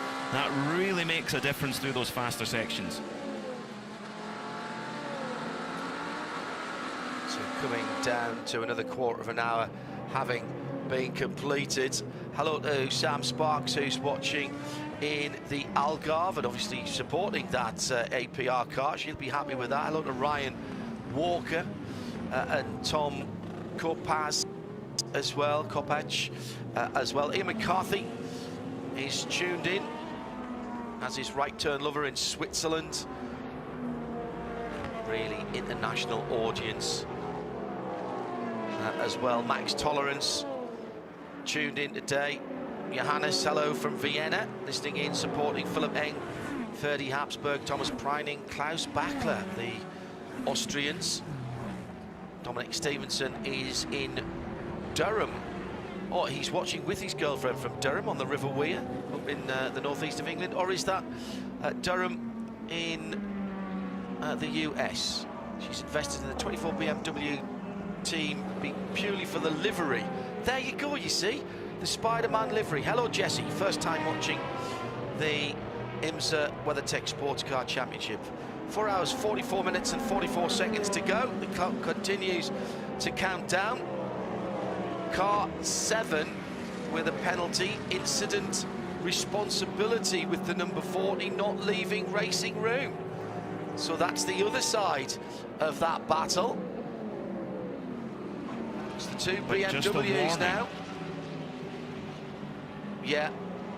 Now that would have been for when Delatraz. Yeah, that would have been for when Delatraz was sort of pushed ever so slightly wide at turn 5 before that. So also saying that yes, you're correct. Delatraz may have got a penalty for the incident a few laps later, but this is, no one goes scot-free. Meanwhile, Max Esterson in the McLaren RLL 720S trying to make moves forward in that kerfuffle with the LMP2 cars, lost a lot of track position unfortunately, and Esterson now trying to fight his way back through the GTD class, which of course are identically equipped technically, so it's not as if they can just jump out of the way, so he's got to earn every position back on track. So a really bad deal there for the RLL crew, but they're fighting back. BMW MT Team WRT, 2 seconds between the 25 and the 24. Felipe Nasser now down in 3rd position. Porsche Penske Motorsport, still no pit stop for Marco Wittmann. He's down to his last 11% of usable energy in GT. Harder Racing, Zachary Robichon with Russell Ward and Winward Racing right in behind him, about a second between them. Thomas Preining leads in GTD Pro from Harry King. And Russell Ward has target acquired here as Zachary Robichon's got Daniel Serra right in front of him. That's the 6th place GTD Pro car. And Russell Ward, who we know here, Peter, he was the fastest GT driver, Pro or Am, in qualifying here last year. We know Russell loves this place, and the AMG is quick here. It's a great package, really, wherever we go on the calendar. That 6.2 litre V8 front engine platform, renowned as having a very wide operating windows. Robichon in the lead of GTD is all over the back of the Risi Competizione number 62 Ferrari in GTD Pro, and looking to actually make a move and push on. So Robichon flying. Meanwhile, Vasser Sullivan Racing number 14 Lexus, this is a pit stop they're taking right now because they short-filled ever so slightly coming into that in that last full course yellow, albeit they've still got half a tank left. So what are they up to, I wonder? Are they maybe thinking about Michelin Endurance Cup at 3-hour mark, or what are they up to? Yeah, good point. That is a very good point. That's something we didn't put in our Porsche keys to the race. For those for whom it matters a great deal. Well, they've got tyres changed. I think they only did left-hand side there, and they're waiting for fuel. Meantime, at the front of GTD, it's a GTD Pro car who's actually involved in that battle. Daniel Surra, I'm sure he would like to be further up the field, right up the tailpipes of Alexander Sims, who's 5 seconds up the road as they come through the carousel. The Aston Martin headlamps ablaze. Now here's an opportunity as one of the GTPs is coming through. Is there an opportunity for a little bit of a draft through the kink? Possibly not. Maybe had to even lift off a little bit for Zachary Robichon there. So you got a little bit of aero wash from the prototype down into Canada corner then. Behind them is Lila Wadu is catching them as well now, Peter, and we know that Ferrari's with Lila Wadu behind the wheel is quick. That was the pole sitting car. We're going to have the top three in GTD behind this Risi Competizione, and I can't believe I'm saying this, that Risi Competizione and Daniel Surra is a bit of a cork in the bottle at the moment. But he might be running fuel saving, he might be doing something entirely different, but the three cars behind are in an outright battle. That they are, yeah. I mean, fuel-wise, doesn't appear to be anything different. The only thing I could maybe wager is, was the Risi Competizione car caught up in that melee with the LMP2s and maybe carrying something? I don't know, but I think it's actually more of how impressive the front-running drivers in GTD are. You know, all silver-rated, Robichon, Ward, and Lila Wadu, and what a superstar Lila Wadu de Cillier was in qualifying yesterday, and she's so quiet but self-assured in her ability, and just gets on with it and just lets her driving do the talking. There's no real big panic or big, you know, flamboyance. She just gets on and does the lap time, and no wonder that crew have won so many endurance races recently in IMSA, because she is such an important part of the puzzle. You know, all of the gold and platinum rated drivers are so tightly matched, but as a silver graded driver, she's a becoming not so secret weapon for that crew. Through to the lead for Sheldon van der Linde in the Spider-Man BMW. He close to about a second behind his teammate, but Marco Wittmann, remember, did not take the opportunity at the last yellow flag to come for service. He's in the pit lane now. Ryan is down there watching on. Unfortunately, I'm not Ryan Marine, but from my slightly higher vantage point, I can see the driver. Excellent. I can see the driver change cycle through, John, and of course it is going to be a set of sticker Michelin tires that go onto this car. While this pit stop's rolling through, I can also tell you that the RLL team McLaren are planning to come into pit lane in the next couple of laps after their drive-through penalty. Looks like a good stop though for the BMW team. WRT just packing in the fuel in their first pit stop sequence of this 6-hour race. The seconds tick by. The fueler stares at the screen in front of him that will tell him when he can pull the fuel line from the car and send it off and away. Waiting. So much fuel, so much energy. Off and away they finally go. A 32-lap stint, which included 9 laps of full course yellow there for that BMW, which will rejoin Peter Mackay well down the field. But that is good data.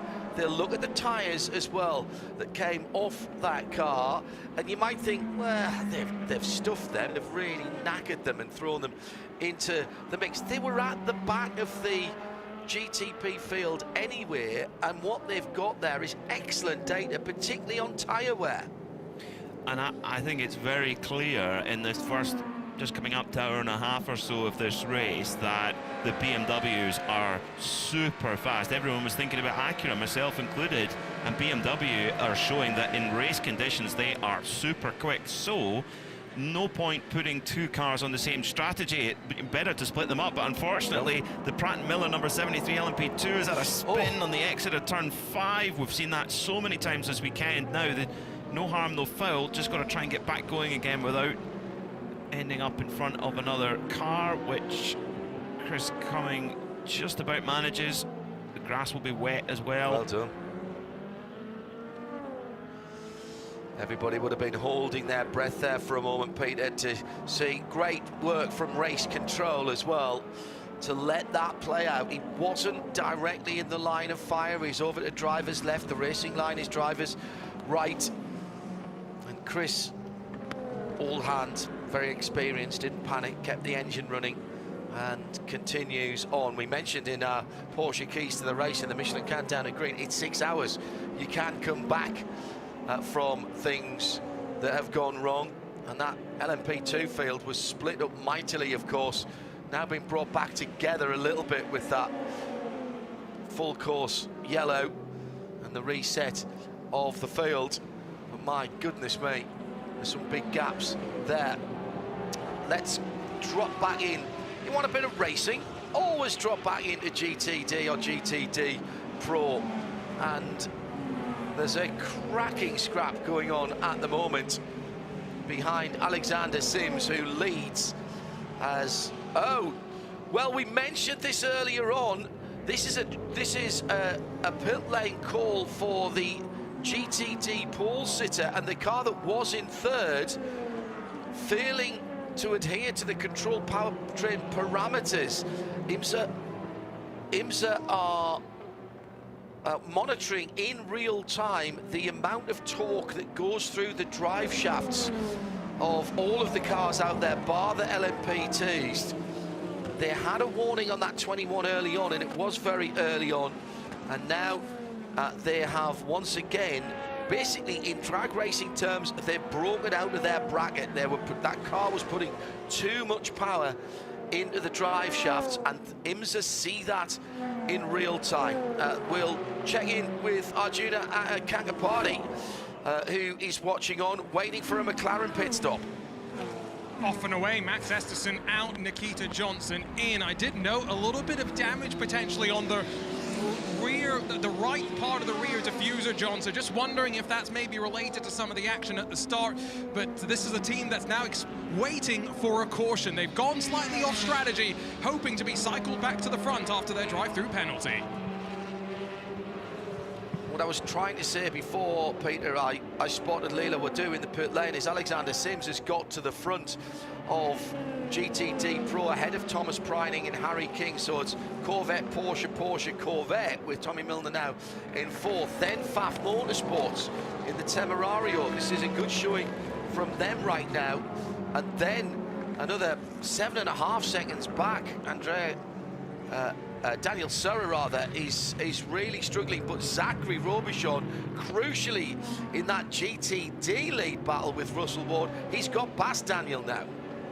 Just going into turn 1, yeah, great move from Robichon, very assured move, and had to hold off Russell Ward charging along the front straight, and it gets very narrow there quite quickly with the pit wall on the right hand side, and now Russell Ward is stuck behind that Ferrari of Daniel Serra. I can't think I've ever said that before, but in my time behind the microphone. But into turn 5 they go, down the hill braking, and Serra's got no answer. Serra basically lets Russell Ward go, and now Russell Ward is all underneath the rear wing of Zachary Robichon. So we've got the double GTD champion car, which is going to have to pull off a miracle to make it a third in a row, chasing down the runaway championship leading car, the 27 Heart of Racing Aston Martin.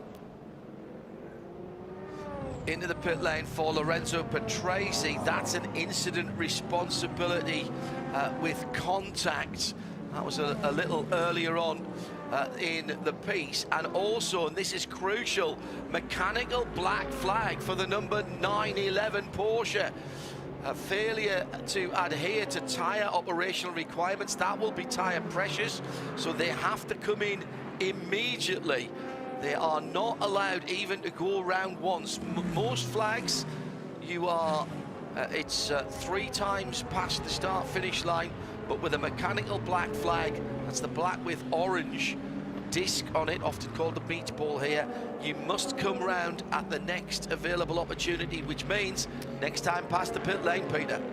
Wow, and I wonder, John, are a lot of these mechanical penalties or technical penalties, is this because we've had so little running, and certainly very little dry running so far this weekend? Yeah. Is it the teams that they're just going to the limit, and if you get a drive through now and you've got a really quick race car, you can get away with it, and you think, okay, right, we've pushed our luck there, okay, we can just knock it back? Or is it just that the teams are guessing? We've just had someone off at the kink, the car has hit the wall, but amazingly has continued. It is the number 73 car as a new set of repressured Michelins going on the Manthey car. I think you're right, Peter. The temperatures as well that we ran earlier in the weekend were very different to what we've got now. It was Chris Cumming, and he has got right rear suspension damage, having gone off at the kink.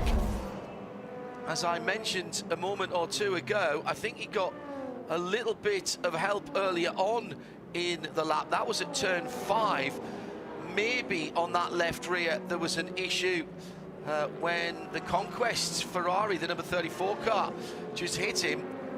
Has that caused the problem at the kink? I don't know, but that was where the most recent impact is. And Chris Cumming to get away with an off at the kink, and he's just come in right in front of me into the pit lane. He's done very well. But back to that tyre problem. Oh yeah, that left-hand side of Chris Cumming's car, as it went up on the jacks in front of me, the wheel just dangled down. That's broken rear suspension, and it was the Conquest car that started that at turn 5. The 34 car that started that at turn 5. That was the car that spun him around for Conquest Racing, Lorenzo Patrese, and he did get a drive-through for that. Just going back to the Manthey tyre thing, Peter, we haven't run in these cooler conditions, basically. Not in the dry. It was wet and these kind of conditions, but not, and everybody was on the Michelin wets. We never got to go onto the dries, did we, on Saturday until we got to qualifying?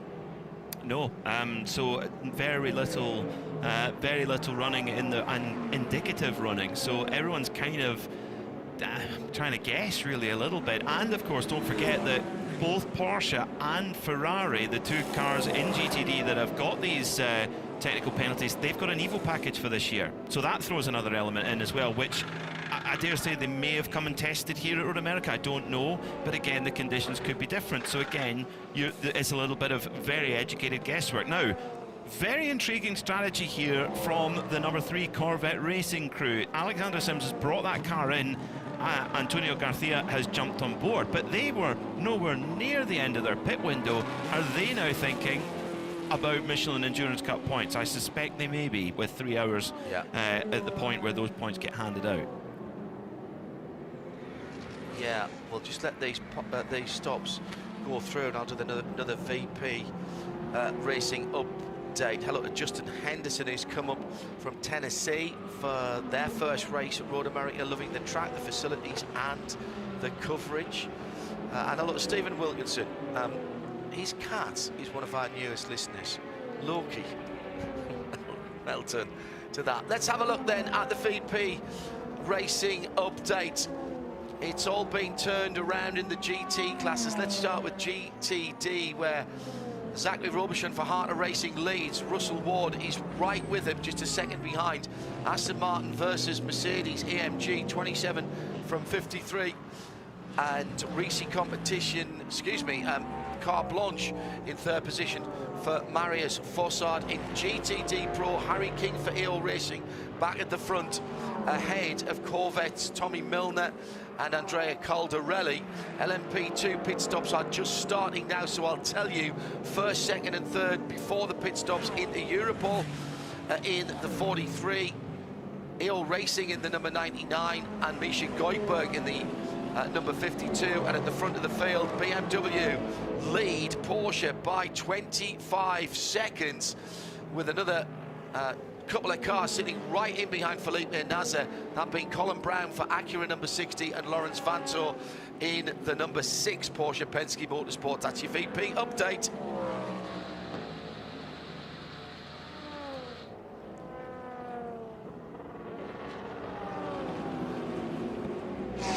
For the crowd strike by APR 04, and George Kurtz gets out, the first of our bronze drivers to jump out of their car. It's a slightly longer pit stop though, John, for the TDS Racing number 11 as Toby Lutka gets out, and I see some troubles even as the car is off the air jacks. Not quite sure how that pit stop cycle's gone through. One update for you, John, on the Manthey 911. I talked to the team. They mentioned that this is their first time at the track, of course, and so, like you said, lack of dry running slightly put them on the back foot, and a slight miscalculation seen them come down to pit lane and replace their tires. It is a black art, and I use that deliberately when we're talking about tyres, and particularly, Peter, starting tyre pressures.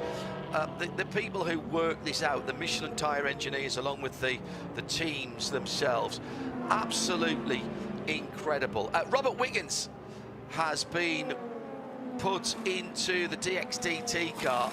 Incredible how they make that driver change so quickly. Into Europol in the pit lane as well. The fastest bakers in motorsport is what they call themselves. The yellow and green car right in front of Arjuna Kankapati. And Jeremy Clark, we don't often talk about mistakes from him. He slid through his box slightly. I wonder if that's going to cost them in the battle against the AO Racing pit crew, already with Johnny Edgar installed in that car. Bijoy Garg hasn't even finished being strapped in yet as the door finally gets closed, just waiting on the final bits of fuel as Spike the Dragon is ready to roar. PJ High, another impressive stint, but it is going to be the bakers into Europol that roar off first. And we say that with, oh, that sounded fantastic, that Gibson engine, right, hammering off the rev limiter. Oh, brilliant stuff. Those three cars rejoining. Peter Mackay, we talk about that Polish Inter-Europol team. They call themselves the fastest bakers, and that is a proper Polish team. They are based just outside the Polish capital. That is not just a livery from those guys. They live for their racing. They do, and 2 wins in a row at the Le Mans 24 Hours in LMP2. That's all you need to know about their credentials, and so many victories in IMSA as well. And I was actually in Poland last weekend. I've been there many times, mostly for rallying, and they are a nation high on motorsport of all kinds, and the passion for the sport goes deep. I mean, to give you an idea, that was the 82nd edition of Rally Poland. So their motorsport culture goes very, very deep indeed. And into Europol, what they've achieved and continue to is remarkable. They're one of the international benchmarks in LMP2, and think how competitive that world is. Everyone knows the Orca 07 inside and out, and yet they seem to find a way to execute better than others. Jeremy Clark out to the Inter-Europol car. Jeremy, how was that first stint for you guys? That was pretty good. I think, we started off in, had a couple early safety cars, but then we got some free running towards the end. We were able to kind of, separate the crowd a little bit and pull out a lead and utilize our pace today. You talk of the pace, but limited practice. We had rain in free practice too. Did that kind of impact the mindset starting this race off? Yeah, I think, we lost a little bit of the full traffic practice, so it was a little bit of, had to figure out how to pass in real time rather than through practice. So, a couple times you got to take the risk to make sure you keep the lead, and, we were able to get it done. It's been a bit messy for some of the other LMP2 drivers. Are the conditions tough out there? It's a little greasy. I think, depending on, again, how much practice you had and what conditions you were in, I think, a lot of these guys, the last practice they had was in the wet. And so trying to adapt back to that dry track, even after qualifying, is pretty hard. It takes a little bit of patience and to kind of get back up to speed. Thanks, Jeremy. Thank you. Extraordinary. We were talking about this earlier in the week, Peter, but for those who are just joining our race broadcast here for the Motul SportsCar Endurance Grand Prix at Road America, LMP2 has long been a benchmark of how good operationally as well as engineering-wise a team can be. When you look at the teams that have come out of LMP2 in the last few years, the the high caliber of teams. United Autosport going on to run the new McLaren program in the WEC, WRT here, and in the World Endurance Championship with top-class prototypes. And you look at into Europol, you've got to look at APR, Stuart and Sam Cox as well. They're the next two cabs off the rank for my money. If there is a GTP or a LMH program out there, whether it's a privateer or a factory one, they've got to be considered for that, purely because the standard of competition within LMP2, with people like United in there, Jota before that as well, thank you Rob, in London, with that consistent high quality, if you're at the front of this class, you are doing something very, very right. Well, I was going to give Jota as probably the strongest example of what they're doing with the Cadillac Works program in the World Endurance Championship, and could have possibly won Le Mans this year. They were right in the hunt for it. It was unfortunately didn't go their way, but yeah, the point is very, very valid, and I would throw TDS into that mix as well.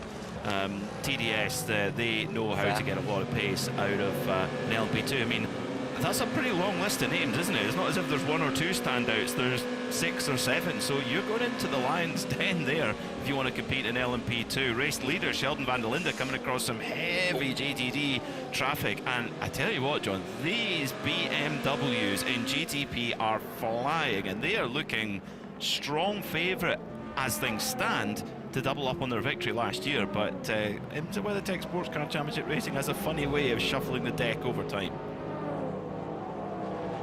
Quick in and out for the Porsche number 7 in the red and yellow colours. The RS Spider, the old DHL Penske. Arjuna Kangapati was watching that for us and brings us this driver database informed report. It was a driver change. Kevin Estra jumps in what is a wonderful Mark Donoghue. Sorry, excuse me, I'm getting my cars mixed up. Julian Andlauer and Felipe Nasser switch around in that car, but I can see that the number 6 is also getting ready to change, as are a whole bunch of these GTP teams. But scrub tires, John, on the pit wall for JDC Miller Motorsports, the only team that I'm seeing something different from this pit call that we're about to see. Porsche keys to race. I said penalties can be costly but not catastrophic. How about a stop and hold for the Lexus number 12 plus 11 kilometers in the pit speed violation? But wait, there's more, because the number 2 United Autosports, Hunter McElrea in that car now, plus 12 kilometers an hour.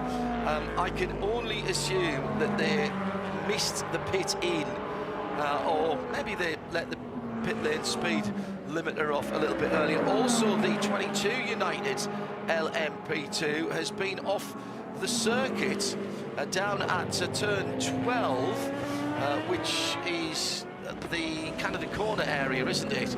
And has rejoined.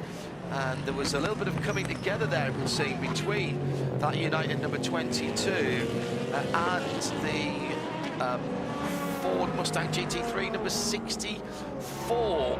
That is under review by race control over my left shoulder at the moment. Dennis Olsen behind the wheel of the Mustang. Oh yeah, he just yeah, that's going to be pretty easy. Dennis, with the advantage of ABS, brakes a bit later than the Richard Mille supported number 22 LMP, and used the old chrome horn, Peter Mackay. I think that one's going to come back to him fairly quickly. No, I would say so, yeah. Very unlike Dennis Olsen to make that kind of error going into the braking zone of turn 12. I mean, you're talking there, a GTP car's up to 190 miles an hour when they touch the brakes there. The GTDs are over 160, so it's easy to just misjudge it by a meter or two. Into the pits then comes the 917.30, the 963 of Lawrence Vanto, ready to hand over to Mark Donoghue. No, done it again. Kevin Estra with that bright yellow helmet. It's so convincing, John. This is the problem. I loved that. I thought it was very clever very classy and clever from Kevin Estra. Let's take a driver database pit lane report from Arjuna. And this time I'll get my Porsche Penske's correct as Lawrence Van Torst strolls out of the car, and now a little bit of a delay in actually putting Kevin in. And I'm not quite sure what is happening, but I see some tape being wrangled in towards that cockpit area, and finally now they will finish changing all 4 Michelin tires. It's going to be a lengthy pit stop for the team. It was about 99 seconds on that digital LED display when it roared off and away from the number 7. I'll compare it when it rolls off with the number 6. Meanwhile, number 93 strolls into its pit lane with Rango van der Zande going to stay behind the wheel. Porsche Penske, 99 seconds once again, though, on the board. So even with a bit of a delay in getting Kevin into the car, no problem to send it off and away. Well, that was all covered by the fuel fill. So if you need to do a little bit of remedial work in the cockpit because something's hanging off or somebody's banged their elbow on something, you can do it. The Rango van der Zande Acura in the pit lane, they're waiting for the VP fuel loads to go in. They'll be putting that all the way back to 100% of their energy levels. It seems like a very, very long time, and now Sheldon von der Linde will come in from the lead. Out goes the 93, Rango van der Zande stayed behind the wheel. Sheldon von der Linde is in the Spider-Man car, Arjuna. And he will also stay behind the wheel here as the car continues to pack in the fuel. It's cool conditions, John, which does mean that for these 2 driver lineups in GTP, they can extend out their drive time and roster out the race just a little bit more. Now watching the number 60 and the number 31 trundle down pit lane, all as Sheldon sits and waits for that energy to be loaded into the BMW M Hybrid Evo. Remember, some changes from last year when they finished 1 and 2, but they've got some great race pace. Off Sheldon goes, back onto track. Yeah, they've had a great few months, Peter Mackay, having the BMW team WRT over in the WEC, the win on home ground at Spa. 11 seconds away from a Le Mans win, and we barely even talk about that because we kind of get used to the fact that Le Mans and the 24 hours is so close together. The American arm of WRT based up in North Carolina also finding some pace in the middle part of the season. Good times for BMW M. It is, yeah, it is indeed. Such a wide, sprawling motorsport network that they have with all the different GD3s that race all around the world. Of course, the prototype program, as you mentioned, in both major sports car series, the World Endurance Championship and here in the IMSA WeatherTech Sports Car Championship as well. And then you go through the kind of, they're not going to say grassroots, but other levels of sports car racing. So many M4 GT4s out there, and also the M2 CS racing as well. So there's lots of different pyramids, like other manufacturers have too, but BMW M definitely a performance brand. And I was actually getting my BMW service the other day, and I was ogling at an M5 Touring that had it would be an attractive discount if I could meet the asking price anyway, but it was very nice to ogle over it and dream. Well, as you know, I took one down in Anglesey Green down to Le Mans Classic, and I have to say, yes, it's a heavy car, but my goodness me, it is absolutely an M car.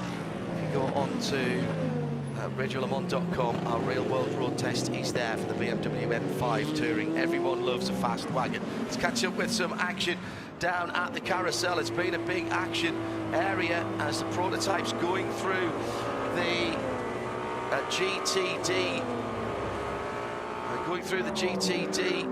and LMP2 ranks. And at the moment, Colin Brown has got Fred Vesti right there at a spin for the era number 18 at turn 8 towards the inside. That's one of the LMP2 cars. Remember, they were caught up in stuff early on. That's Ferdy Habsburg. Now, I'm not going to say it's unheard of, but it's very unusual for Ferdinand Habsburg to lose a car. I think he's kept it running. We've stayed green for the moment. And did he get a little bit of help? He certainly did from the number 1 Paul Miller Racing BMW, which was itself in a bit of a fight with the Turner BMW right behind it there, Peter. Yeah, albeit that they're not in the same class, but yeah, we'll be fighting for track position together. And I'm quite curious to see what race control think of that one, that little incident there at turn 8, this big braking zone coming down there through Hurry Downs, and I agree with you, it's very unusual to see Ferdy Habsburg make an error, and I don't think you could say that was an error. He was definitely, the car was helped into a spin, but hopefully they'll be able to continue. Looks like Habsburg's back up to full speed as he comes tearing down towards turn 1 now. More action in the pit lane. Lone Star Mercedes in the GTD class come in from 10th place. James Rowe, who we spoke to on the grid earlier on.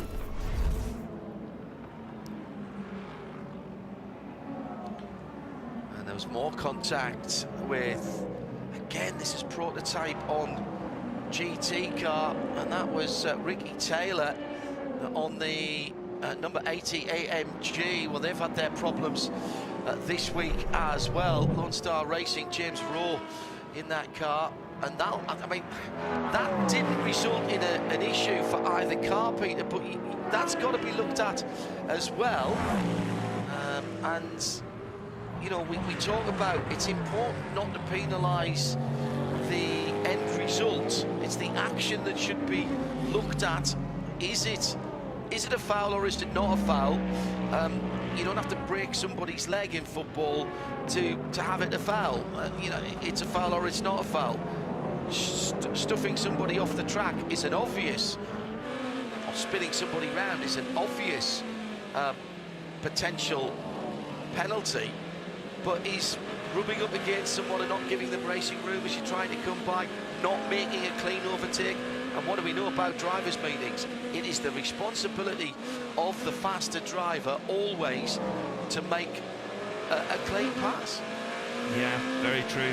Very, very true. It's a tricky one, and lots of little inter-class disagreements going on, and unfortunately for one of the front-running cars, or certainly one of the front-running drivers in the JDC Miller Porsche, Lauren Heinrich in that car, he's not at the wheel of it right now, but his car has received a drive-through penalty. The crew working on the car from behind the wall. Likewise, PR1 Matheson with their number 52 car. PR1 just, again, talk about benchmark teams, so much success in this championship in LMP2. They've got a drive-through penalty. Again, tyre operational requirements. Is that the theme of this race after we're not even 2 hours in and we've had a lot of similar penalties? Yeah, very good point. Peter Mackay going to take a little breather for a while, and while he moves out, we'll get Ryan Marine in the Ford Racing Global Broadcast Centre. Good afternoon, as it is here on 7, just at noon, and a slightly fractious start to the race in some respect, but we've had some good racing, and we've got nearly 50 laps in the book already. Plenty to chew on, and how has it already almost been 2 hours? Yeah. The time flies. I couldn't believe it when I sat down here and looked at the time remaining. I'm not quite sure what happened, and we're already about a third of the way through this thing. Hello to Grant Westerman at the 100-minute mark. Which list is longer, the number of cars that have had a penalty versus the cars that haven't? He said, I've lost track. It has been a bit like that in our Porsche keys to the race. Penalties are costly but not catastrophic, but they add up, Ryan. Yeah, if you start to stack them together, that becomes catastrophic pretty quickly. Particularly when you stay green. Yes, and I would add to that, that's especially true at the beginning of the race. The deeper we get into it, the less time you have to dig yourself out of the hole. So we're approaching the point where these penalties become setbacks that it's increasingly difficult to overcome.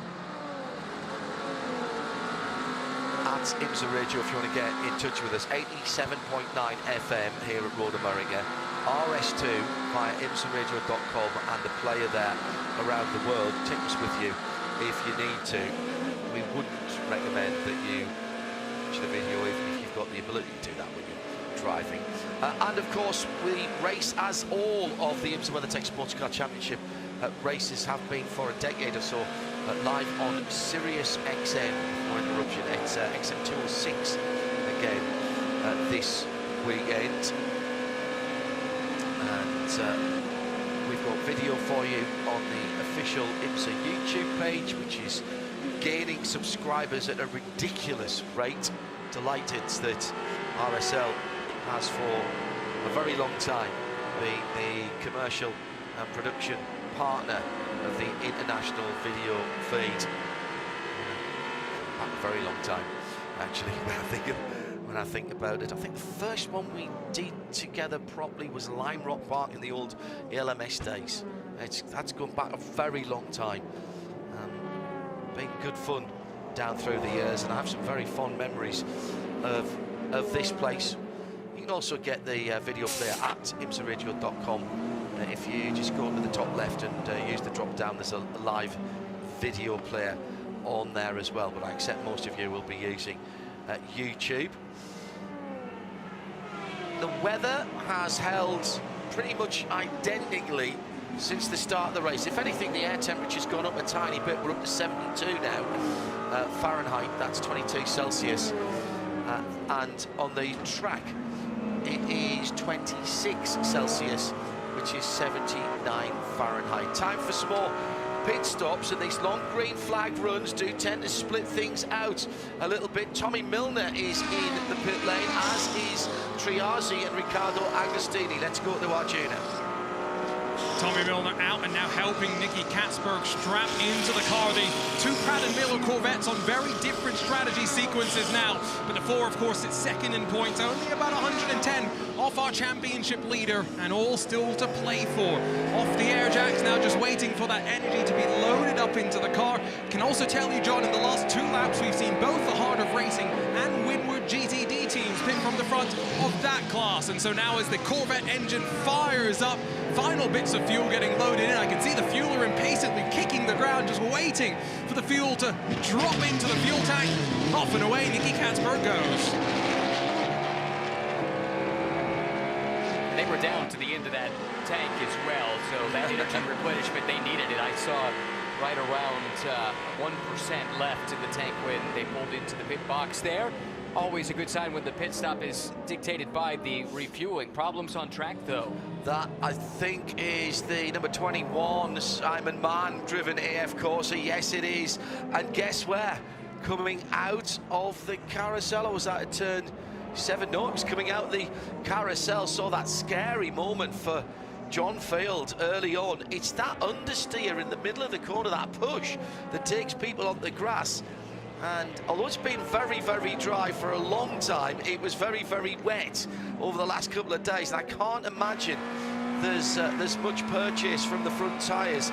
Good though they are from Michelin, they are not off-road tyres, right? No, that's not what they were designed for. And great job by Simon to hang on to the car. He was running 10th at the time. That cost him, it looks like, 3 positions possibly, that off-track moment there, but it could have been a whole lot worse. We saw some big hits there over the course of the weekend. Remember that car running right at the front, qualified at the front under the control of Lina Wadu, then had a drive-through for the performance parameters, basically the Ferrari engine going outside of its homologated power output. How do we know that? Are we just guessing? Did it sound a bit different? No, they're not quite that good. IMSA are in real time monitoring not what goes into the engine, not what the engine's doing, but what comes out and goes to the wheel with the very sophisticated torque sensor on the drive shaft from the gearbox to the wheel. And by using those calculations, they know how much power and torque that engine is making. More pit stops in GT. Arjuna is the man watching. And Rexy in and out. Harry King got his first IMSA WeatherTech Sports Car Championship pole yesterday in just his 8th start, but he's put Nick Tandy in. And they're looking, of course, to try and narrow the gap to the championship leaders, the Paul Miller BMW, as it hits the pit stall by itself. Some stories coming out this weekend that maybe Paul Miller could be leaving the IMSA paddock at the end of the year, but A team that's been so good in these endurance races heads to maybe try and pick up some more endurance cup points halfway through this race. Neil Verhagen and Connor De Filippi already driver change done, with the tires now just being worked on the right side of the car. Off the air jacks it goes. That was a very good stop from the Paul Miller crew. As once more, the story of our pit stops today, John, fuel limited. You've got some time, like we were talking about with that Porsche number 6, to make some small repairs if you need to, and lots of time as well to clear the front radiator and ensure maximum airflow to the engine. Off and away the BMW goes.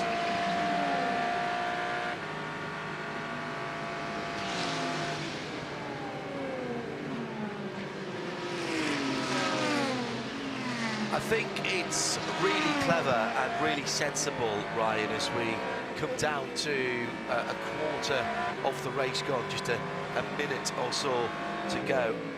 The teams are taking time. We saw one of the Porsche Penske cars come in and have some tape put in before Kevin Estrick got in to the car with that fabulous Donahue replica helmet. If you've got the time, take the time. And the fuel is what's taking the time. They'll know how long the refueling will take going in. They'll know if they have the time to do that, and that's a calculated decision there. You might as well. It's your chance while the car's sitting stationary, your tires are done. Might as well take that if you have some remedial work to do to get the car into the window you want it to, or make some ergonomic adjustments for the drivers, whatever the case. It's effectively without a cost as long as you get it done before the energy replenishment is through. But it also means that this isn't IndyCar, this isn't Formula One, this isn't the land of 2.1, 3.1 second pit stops.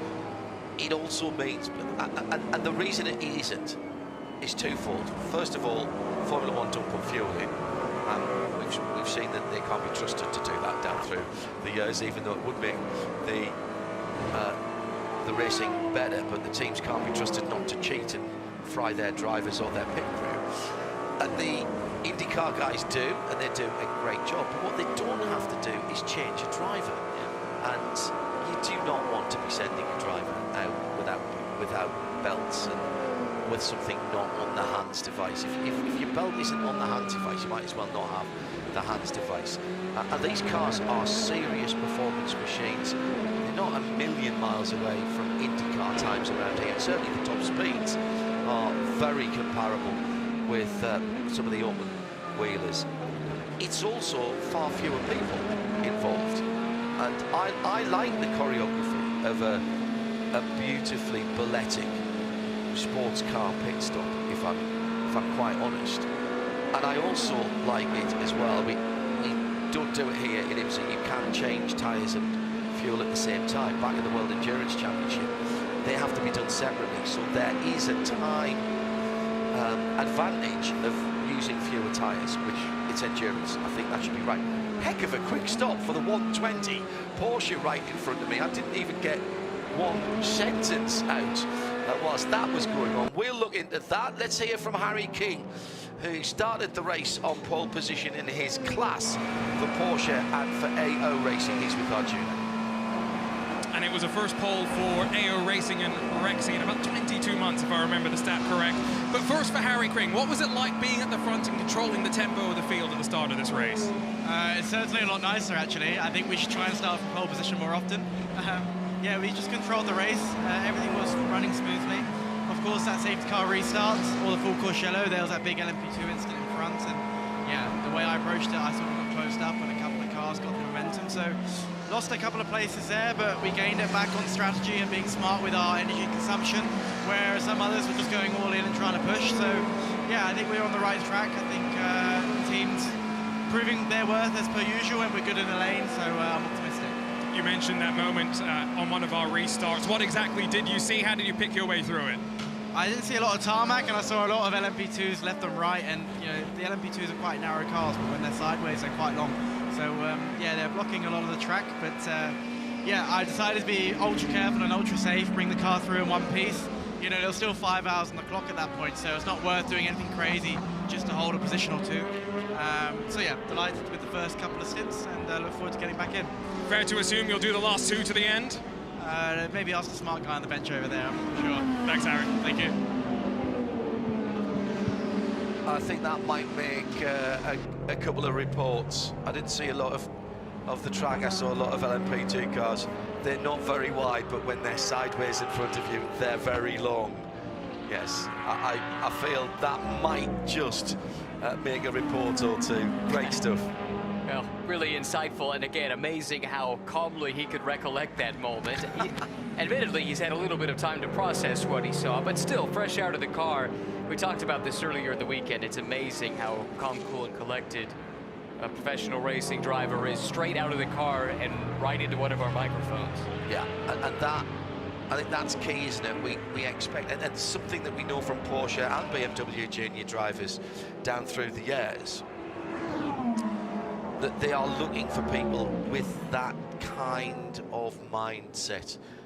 And Harry, latest in a long line of Porsche junior drivers who've been trusted with international competition. Oh, yes, his resume is sparkling, to say the least, and great to have him here plying his trade in this championship. Big opportunity for him. Won a GT World Challenge Europe Endurance Cup Class Championship last year, driving a car that was owned by Max Verstappen, actually, but of course comes out of very competitive single-bank Porsche racing over the years, and is in another one in a long line of these drivers that have come through the Porsche single-seater programs and into the big race cars in multi-manufacturer competition, and it seems like they always arrive polished and ready to compete at a high level.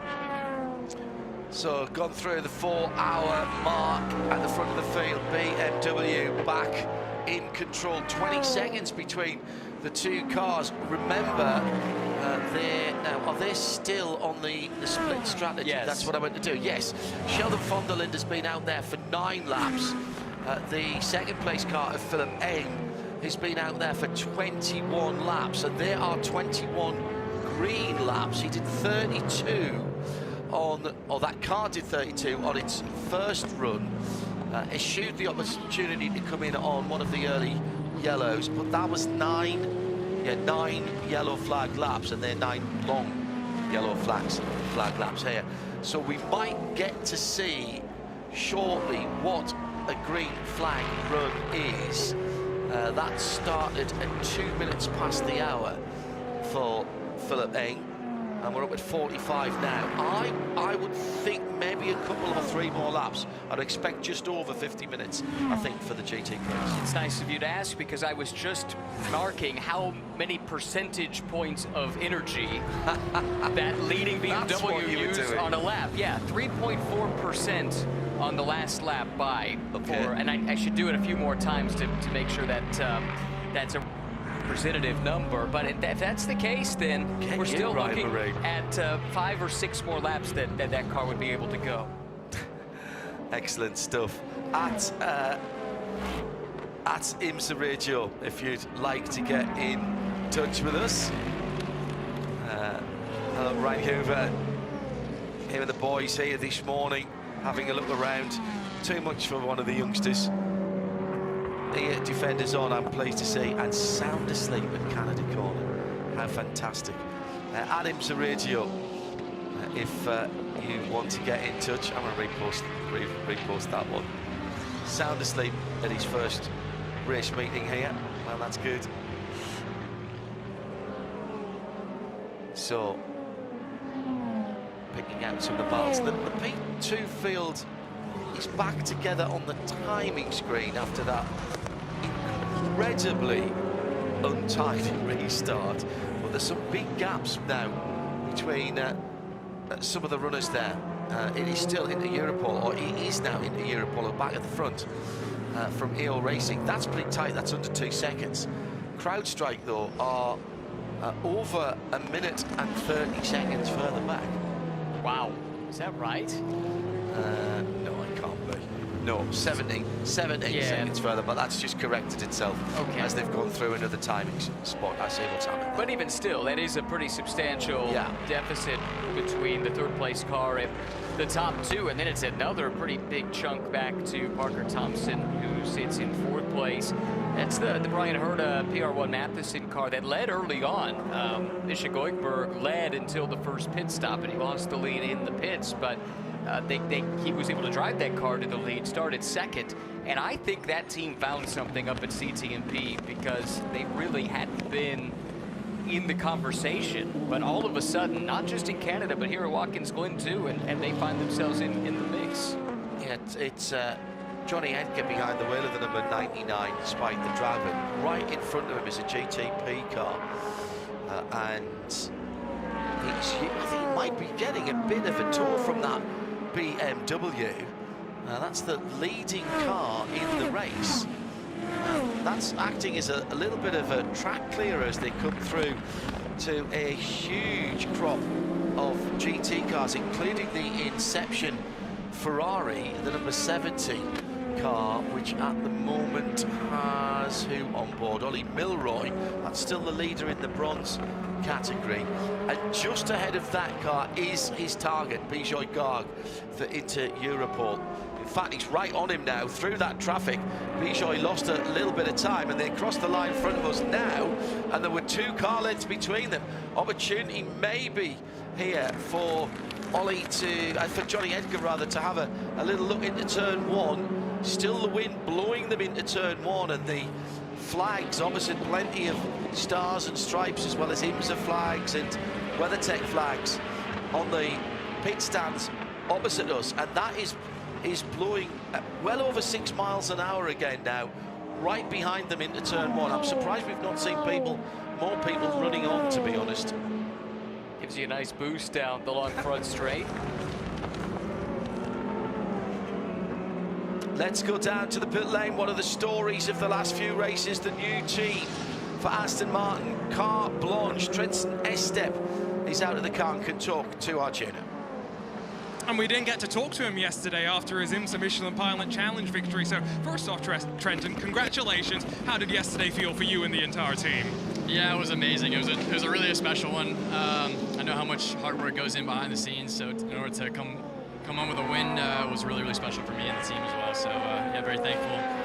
But now the focus is on today. It's a long 6-hour race, so I'm excited.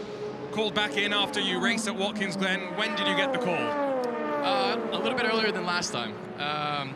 About a week ago, actually, so. And how's things been going? Of course, practice has been a little bit interrupted with the rain, but third on the road right now, and Marius seems to be doing a great job in only a second IMSA start.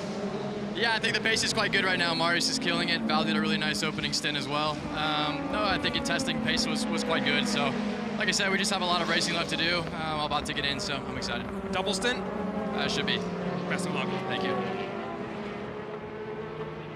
Just been looking at some of the stint lengths here. Good fuel mileage from the Aston Martin Valkyrie, but best in this current, the previous stint, which had 2 safety car laps at the beginning of it, was the Cadillac number 31, which did 29 laps. Nobody else did any better than 28. Most did. Oh no, Acura Maya Shank did 29 as well in that stint. So 29 laps with 2 safety car laps at the beginning. Also, the lead car did 29. So I'm expecting then probably about 25 or 26 maybe for Philippe Eng in this full green flag run. I'm told that 49 to 54 minutes is more or less the window for a GTP car, so I think that comes out just about right with the lap numbers you're looking at there.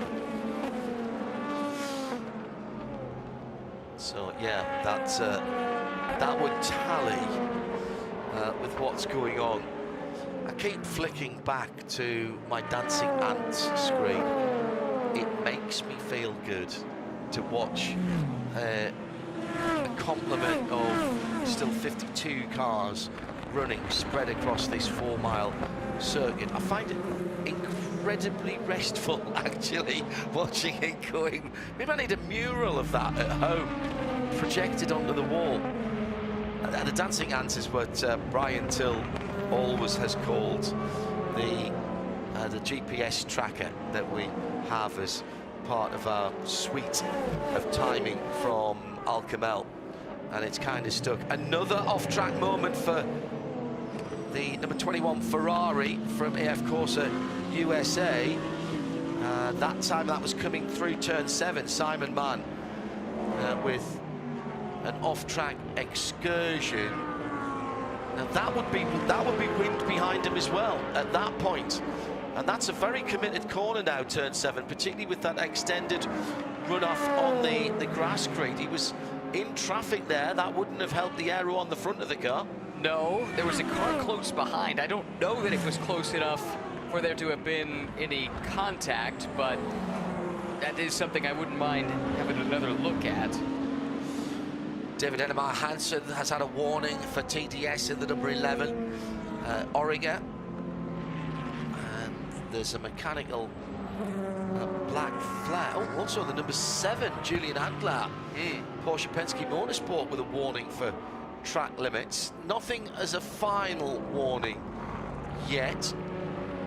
Thought I saw a mechanical black flag. Yes, I did. And that is the number 23. It's the Valkyrie. Valkyrie. I can't tell you what it's for. It'll either maybe tyres or power parameters, I don't know. I haven't seen the car for a while. I'll wait to see it next time around. The Valkyrie is, he says, just coming through turn 8 into the carousel at the moment. So we'll try and get a look at it when it comes through.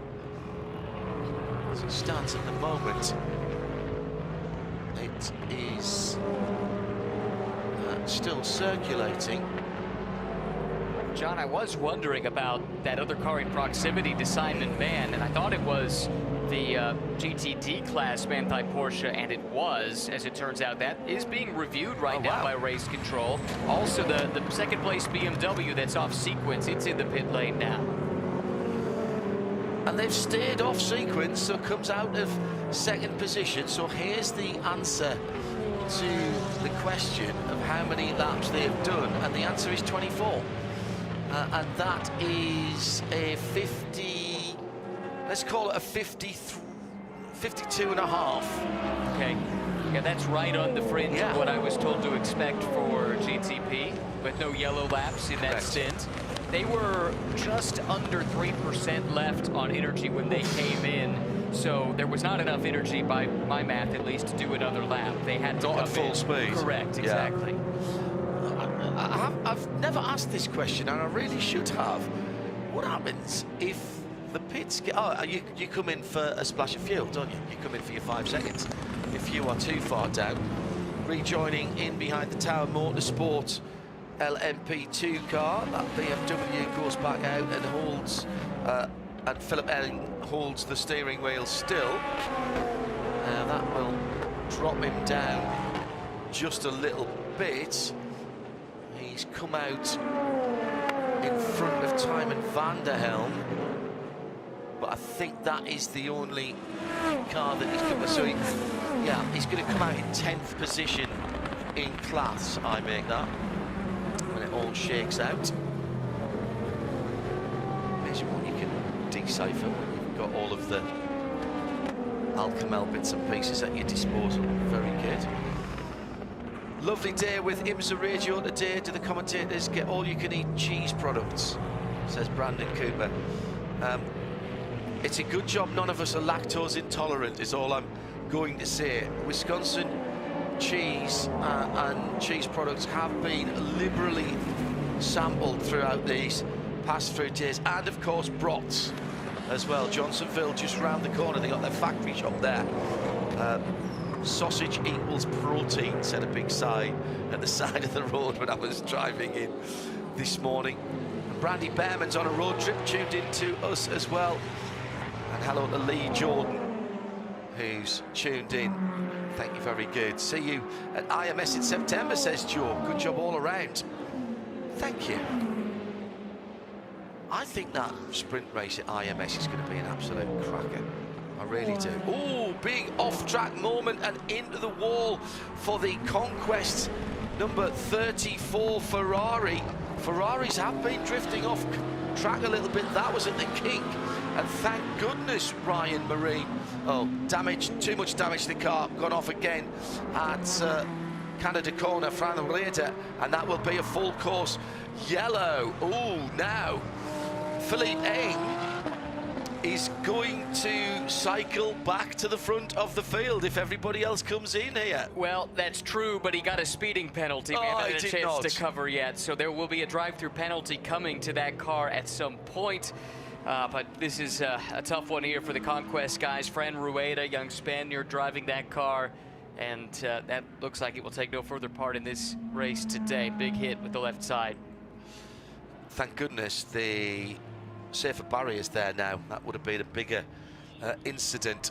At the front of the field, everybody's under 50%. Other than that BMW that we mentioned that's just stopped. Well, he might as well come in as well, because he's going to drop back down to the back of the field when he takes his drive-through when we go back green. So he might as well top right off and put himself on the same strategy as everybody else. He'll still get out before everyone else because he will need far less fuel than anyone else. Arjuna, before the pit stop chaos, what do you got? Well, first let's just update you on LMP2, where I think CrowdStrike 04 is one of the big winners. They were in the pit lane while the caution came out, so they should cycle through to the front.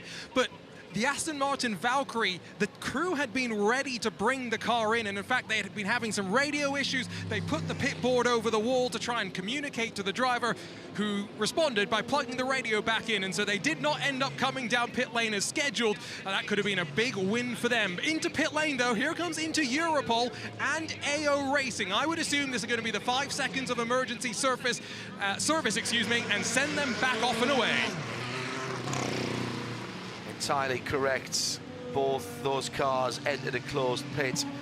Now, it's pointless letting them run out of fuel whilst they're going around, Ryan. So what does emergency service mean, and what has to happen after it for it to be legitimate? Well, it is what it says on the tin. It has to be an emergency, right? So you have to come in. If you're running out of fuel, you put in your 5 seconds of fuel. If you have a tire puncture, you replace that tire.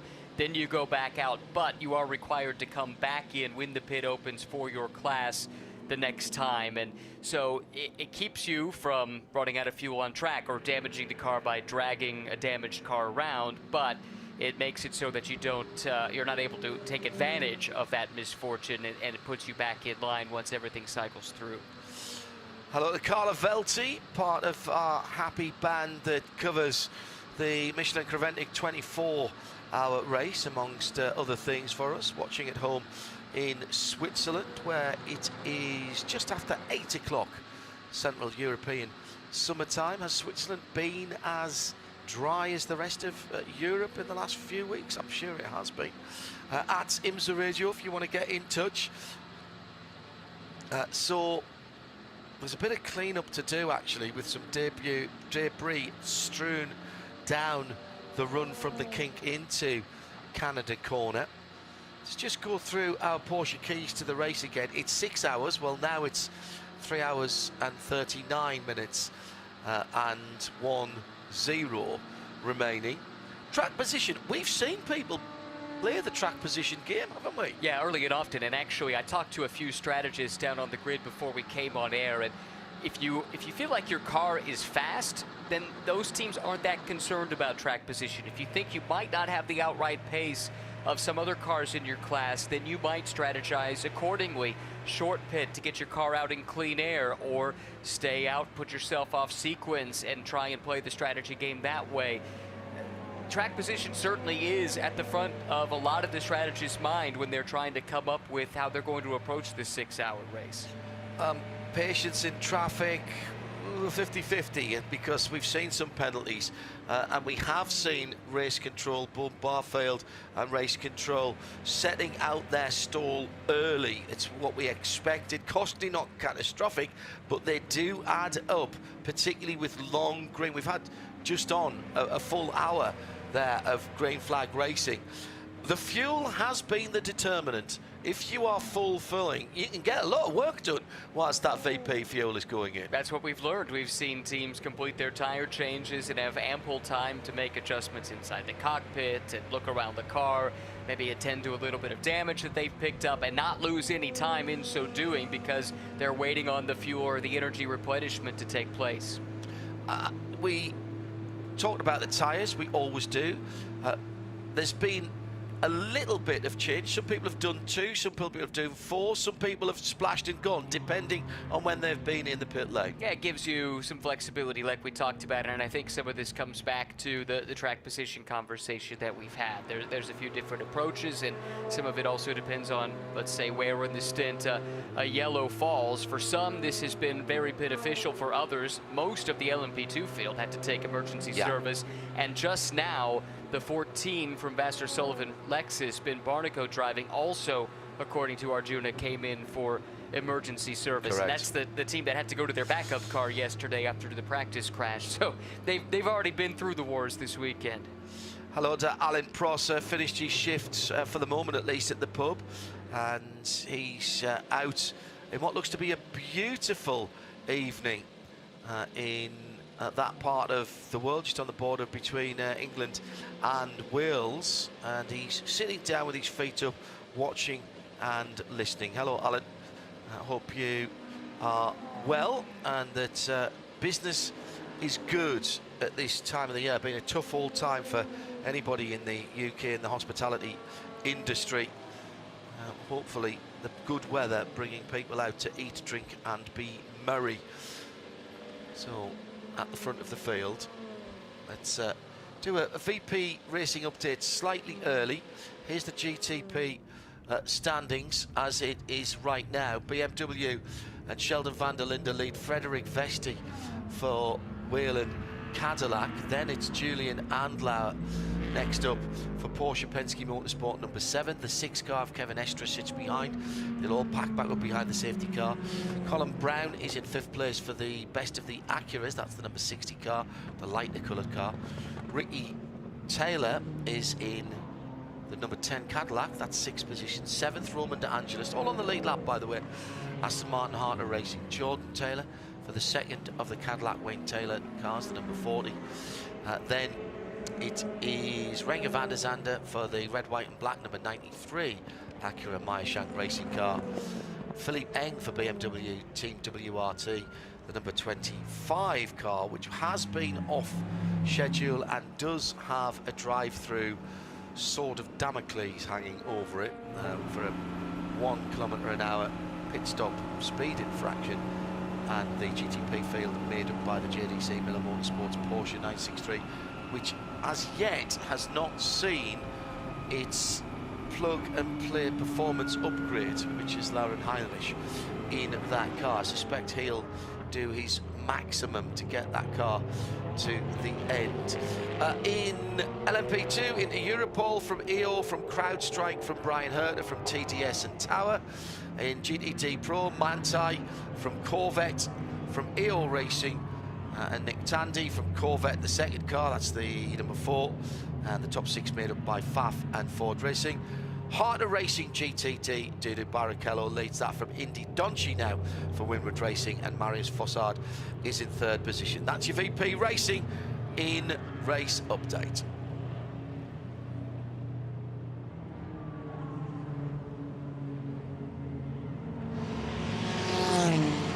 Sheldon van der Linde jumps out, and Dries Van Tor jumps into the BMW M Motorsport and Spider-Man brand new day collaboration.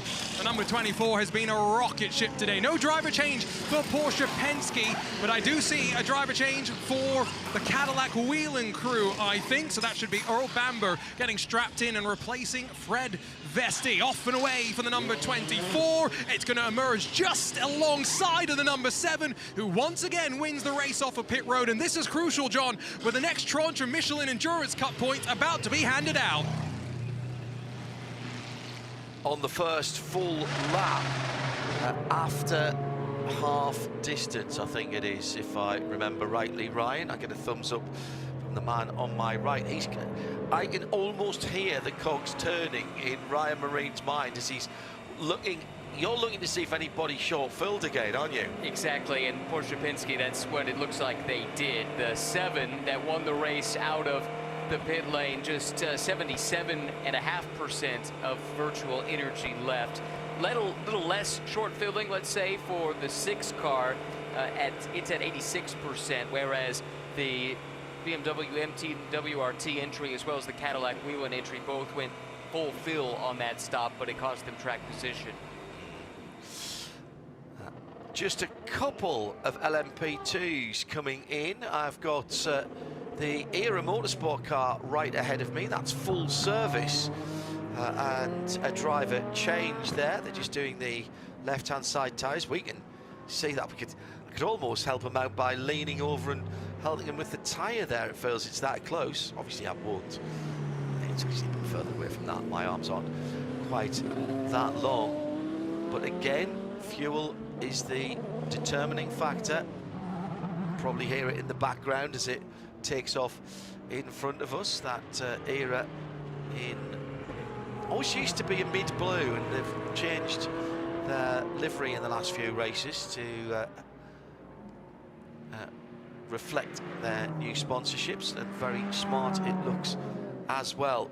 64 seconds for Porsche Penske number 7, 69, call it 70 seconds for BMW team WRT. That's pit in to pit out, Ryan, but that's a significant difference in fuel. What did you say that was in terms of percentages? Roughly 20%, a little bit more actually, so about a fifth of a tank that they neglected to put in. I say neglected, they chose not to put in, but it sped up the pit stop and it got them out front. It goes back to our track position, key to the race. Yeah. Stand by for some GTs, Arjuna. Let's have another driver database informed pit lane report.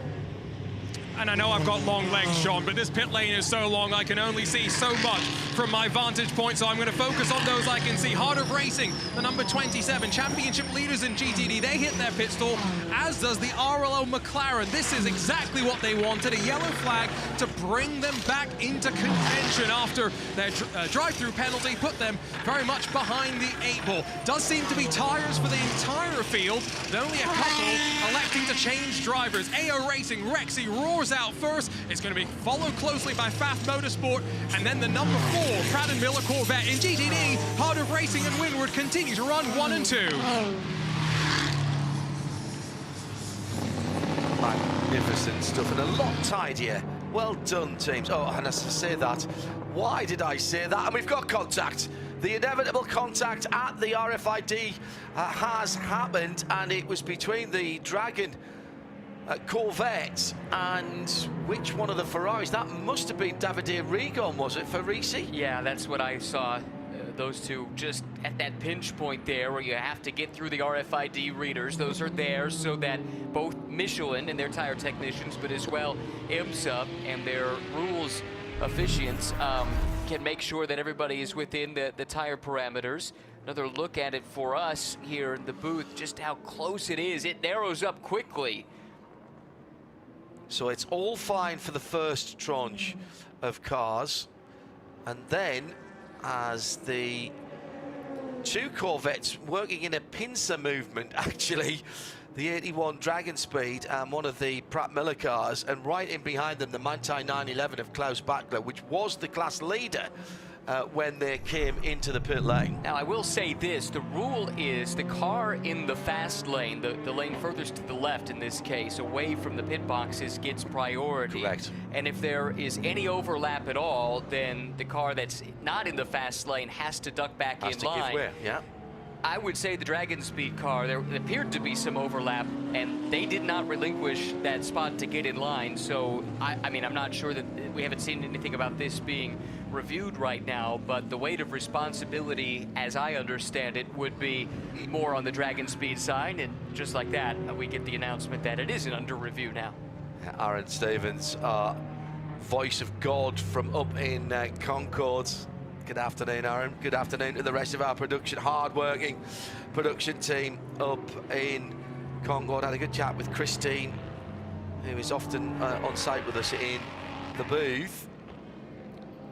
And also brilliant work, as always, by the replay crew which we affectionately call the tape apes, audio as well as vision, and of course all the techs here at the track, and our exemplary camera operators who are out in all kinds of weather.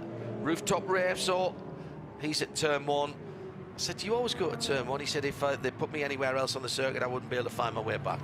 That's what he told me at breakfast the other morning. Mayor Wenzel Jr. So 1 or 2 cars coming back into the pit lane, including the Inter-Europol Bijoy Garg. That again was a class leader. So they're coming back in as the final wave by is beginning, and that was more than just a splash of fuel there. That was 3 or 4 seconds of fuel there. So they are really topping that car off with 3 hours and 27 minutes to go. They have been held at the pit lane. It looked like the 99 of AO Racing did the same thing. Yes, they did.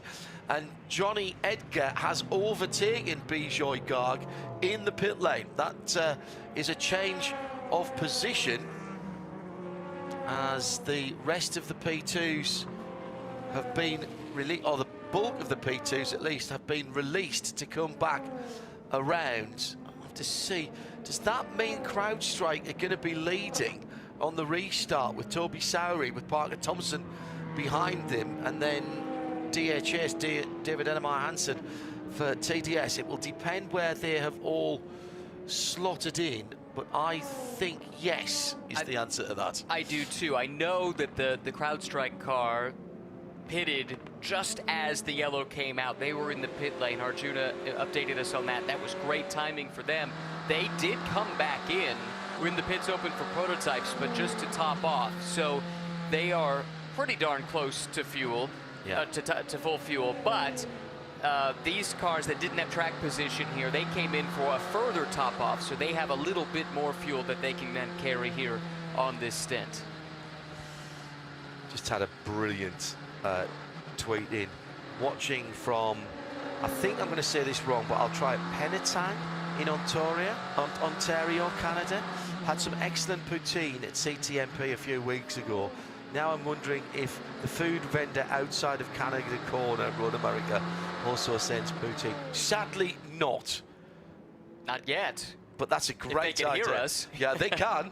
Okay. Oh, yeah, down the Canada Corner. Let's great plant PA that down seed. there. Let's plant that shit. Maybe that's something for future races here. We can have great racetrack foods of the world. Yeah. There's plenty of vendors around here. We'd be happy to review and give our honest feedback. Indeed. Travel the world. Aaron says he wants to be on site for that. Eat the track, eat the world. How about that? Perfect. I love it. You'd have to have your frites and meals for Spa. Yes, of course. Yeah. What is particularly French? Anybody brave enough to eat snails? I was going to say I love escargot, snails. yeah. I love escargot with garlic. Absolutely fantastic. A good French baguette with some cheese and ham, actually. There's nothing better than that at a racetrack. For Silverstone, somebody would have to do fish and chips, obviously. And then you've got all the regional foods here in the States and Canada. Crack on, I see. Yeah. Happy days. Bit of sushi for Japan, for Sure. restaurants in Japan. Sure. Yeah. Noodles from China. Love From it. Shanghai. I have no notes. This is the perfect idea. Italy. Everything from Italy. Yeah. Pasta, Pizza. parmigiana, chicken parmigiana. Oh, dear. Have we gone back to racing yet? All that hard work, I've taken a few kilos off. It could be gone in a weekend. The last of the pit stoppers coming in to the pit lane now, and it's the rebuilt, or actually spare car, isn't it? The number 14 of the Ben Barnigan driven Lexus RCF GT3. Still waiting to hear about the new replacement. It will be called a Toyota, even here, is what we've been told. The Toyota GT3. It was out without camouflage on the Nürburgring, being run by KCMG. I presume David Pittard was driving that. I know he'd done some testing before, although he refused to be drawn on that when we had him in the booth at the Nürburgring 24 hours earlier in the year. But that's the first time I've seen it in anything other than either black or camouflage colours. That car will be homologated before the end of the year, and should make its international race debut at the Rolex 24 Hours of Daytona next January. Tickets on sale, by the way. They're on sale this week. Yeah, get them quick, get them while you can, because the trend has been for these events to sell tickets very, very quickly. And I mean, we got to the point at Motul Petit Le Mans last year, they had to say no more. That's how high the demand is to get to some of these races. Some tracks like this one here, I saw some quotes from the folks at Road America. They said, we've got plenty of places to put people, we're not going to turn anybody away. But some of the other tracks, and I suspect Daytona would be in that category too, but some of the places, you know, get your tickets while you can. It was very interesting because I was talking to our junior about this and how busy the single day walk up, drive up was yesterday despite the inclement weather. And I was wondering what it was going to be like today. And both of us have been on some of the web chats, Discord and Reddit, etc. People said, has anybody got any spare tickets? And of course the answer was, we don't need to give you our spare tickets. You can turn up and buy them. There's always room. And this has been a big crowd here today. It was big yesterday, it's bigger today. At IMSA Radio, if you want to get in touch. We're coming to green flag, and already Julian Handler has decided it's time to go. He runs very wide on the exit of turn number 14 onto that new grass green. Dries Van Tove, BMW team WRT in the hybrid. Not exactly caught napping, but there was a decent gap across the line. A decent gap being 1.5 seconds. All of the prototypes weaving madly left and right. Almost looks like they're in some kind of a dancing competition themselves there as they were moving left and right.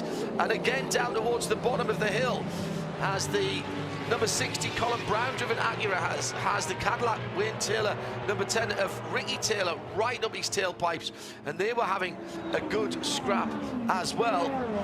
Well, actually no, that's Earl Bamber that's in behind there. So on the restart, Earl Bamber pushing forward with Colin Brown. And Lowther got an absolute belter side by side for the Valkyrie and the number 40 Cadillac. And the Valkyrie holds on to its position. Oh, the 40 moving around again. It's had one penalty already as it was going into turn 7. How will that be seen? That's the number 93, Nick Yellerly, back in the red, white and black Acura.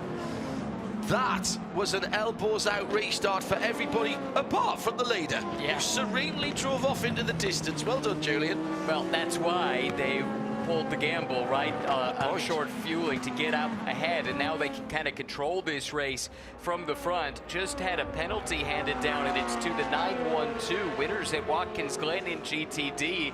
The Manthite car incident responsibility. That was when Simon Mann had his second lurid moment off track, but he had some help evidently. Yeah.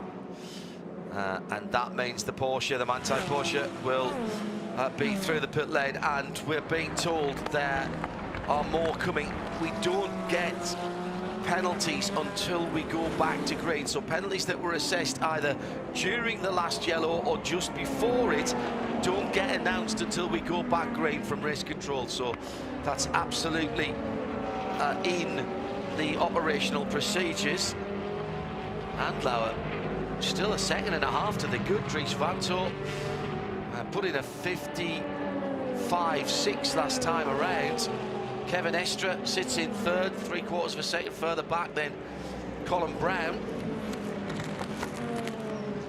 Not seen the pace from the Acuras in race trim that we saw in practice and qualifying. Well, we did, I would say, very early on, exactly. Yes. But they were shuffled back through various strategic mechanisms, and also the penalty to one of them. That's a good point, yeah. And so I'm not sure we've really seen what they're capable of, but Colin Brown on the previous lap got by Earl Bamber to get up to 4th. So slowly but surely they're making their way back up through the field. The BMW, the Spider-Man BMW, has just been through the pit lane for its drive-through. ERA taking more than emergency service. Oh, that's harsh. That's going to hurt them. Stop plus 60 seconds, and that again, emergency service is there for a reason. And if you go too far on that, it is punitive. And hearing as well, I think the 62 Davide Rigon Risi Competizione is getting a drive-through as well. Let's go down to Arjuna in the pit lane. One of our champions of IMSA Michelin Pilot Challenge last year, stepping up into WeatherTech, Jan Halen. It's not been an easy year by any means, but seems like some momentum on your side here at Road America. Yeah, this has not been the easiest season, but every time we come to the track, the program just keeps getting stronger and better. And I think so far this weekend we've had a really good showing, and the whole team, including the drivers, have all done a really good job, and really hoping for some good luck this weekend and a good result for the team. We talk about good luck, but you've got two pretty good drivers joining the program. Ryan Yardley, Porsche selected driver in North America, Devlin Di Francesco with his sports car and IndyCar experience. What have they brought to RS1 this weekend? Yeah, I think more than anything, just a good attitude. You know, like they came here and we know the pace is there, so we didn't have to, we didn't have to talk to them or talk much about the speed this weekend, which is nice, and we were just able to stick to the program and put the car and strategy together for the best result here today. You had a small incident in FP2 car, okay, after that? Yeah, we definitely got a little lucky there, but there was no real damage. It was all cosmetic, so yeah, it was luckily not a big deal. Enjoy your stint. Thank you. A plethora of penalties coming through, including for into Europol, a proper pit protocol. That was tyre without a pit member. More than emergency service. That's a stop at 60s. That's 2 for that. Oh my goodness me, that's going to take in. Now that is that cumulative effect that we were talking about. That is catastrophic then. They might drop off the lead lap in class there with 2 drive-throughs with 1 standing still for 60 seconds. I think they will. I think they will. That's well over 2 minutes worth of penalties. So, and it's just under a 2-minute lap at LMP2. I think that will drop them off. And now their fate's not in their hands anymore. They need things to fall their way to get back on the lead lap and then start to take the fight to the leaders again. As the race rumbles past us again, I have important food news from Canada Corner. Mark Lee says, I'm outside Canada Corner, and there is poutine. I've had somebody message me that too. Fantastic. Why didn't I know that? Hope there's some left at the end of the race. 62 improper pit protocol, actually, the drive-through for the Risi Competizione car, but it's a drive-through for them anyway. So that's going to shake everything up. And well, we were praising into Europol earlier on for their execution. There's going to be an awful lot to do now for that team to get back into the fight. Bijoy Garg rejoined towards the end of the LMP2 line, and in fact he's dropped now back behind the majority of GTDs. He's fighting his way back through them even as we speak. Of course he is, but this is going to take some time. And that stop and 1 minute hold, he needs to get rid of that as soon as he can, just in case there's another yellow. Yeah, needs to get that taken care of. The sooner the better with that kind of thing, and then you can use the yellows to try and help yourself get back into the fight. They're going to have to execute now at a high level the rest of the way to get back into it. One more penalty to pass along. This is a speeding violation, and it's in the GTP class. Earl Bamber will have to make a trip down the pit lane. So too will the Valkyrie. Ross Gunn given a pit lane speed violation. That's 5th position and 7th position. Now, there's been 2 distinct camps of pit lane violation. The barely, i.e. 1 kilometre over, but speeding is an absolute. Let's remind ourselves, even on the road. Or people have been blowing through at 10, 11 and 12. There doesn't seem to be anything in the middle so far today. Yeah, you know, the one I find curious, it makes me think, you know, do they have Do they not have their limiter set just right? But we've had all weekend to get that dialed the in. other direction today. Yeah, that's true. Could that be enough? It could be enough. Well, be enough. maybe that explains why we've had so many of the +1 variety. Yeah. And we see 1, it'll be rounded up to 1. We don't get a point something. Remember, Lewis Hamilton got pinged for 0.1 of a kilometre in Hungary a couple of weekends ago. So,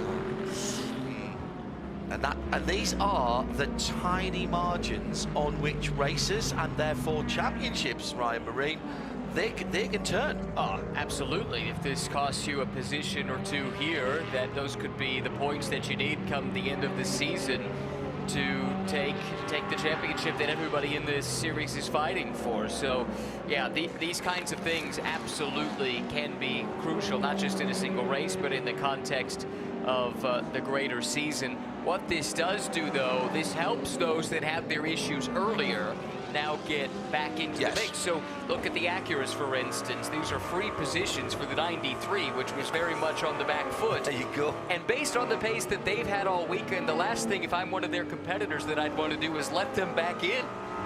I'm going to say the same also about the JDC Miller Motorsports 963. Yeah.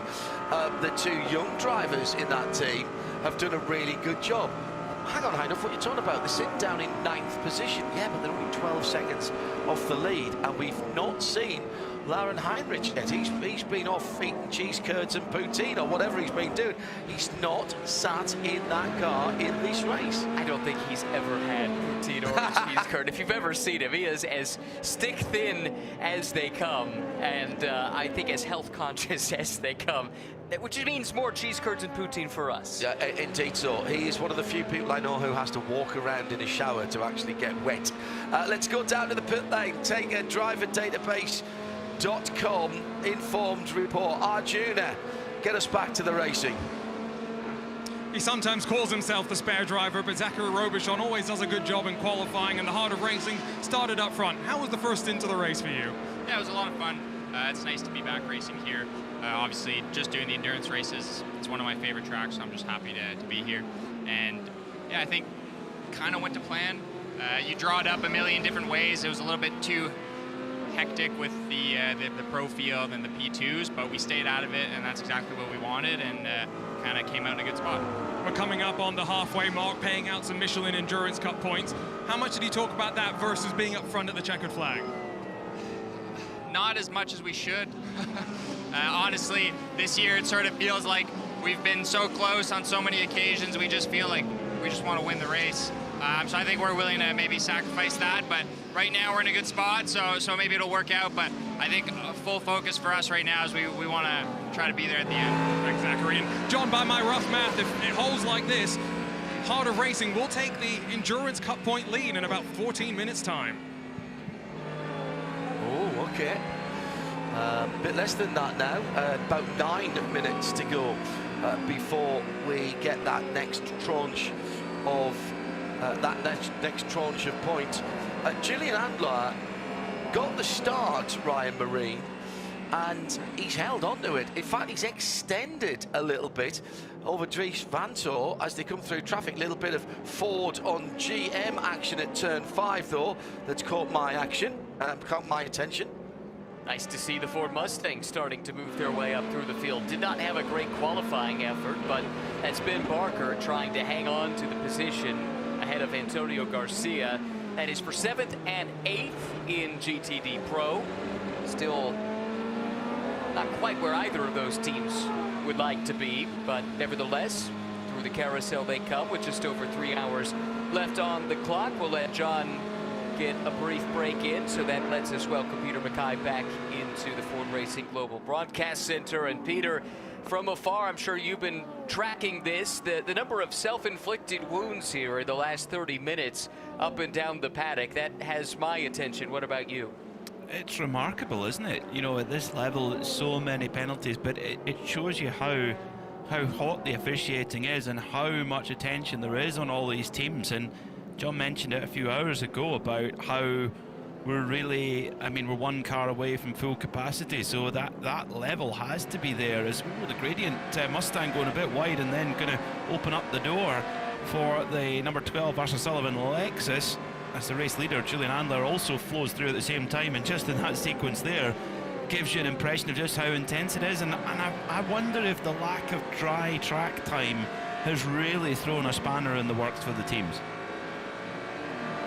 That makes as much sense as any theory I've heard so far. That second long practice session, I think a lot of the teams were counting on that to try and get their strategy in order, their setups in order, and that effectively was a washout. Teams, yes, they ran by and large in the session, but really didn't take away anything meaningful for it.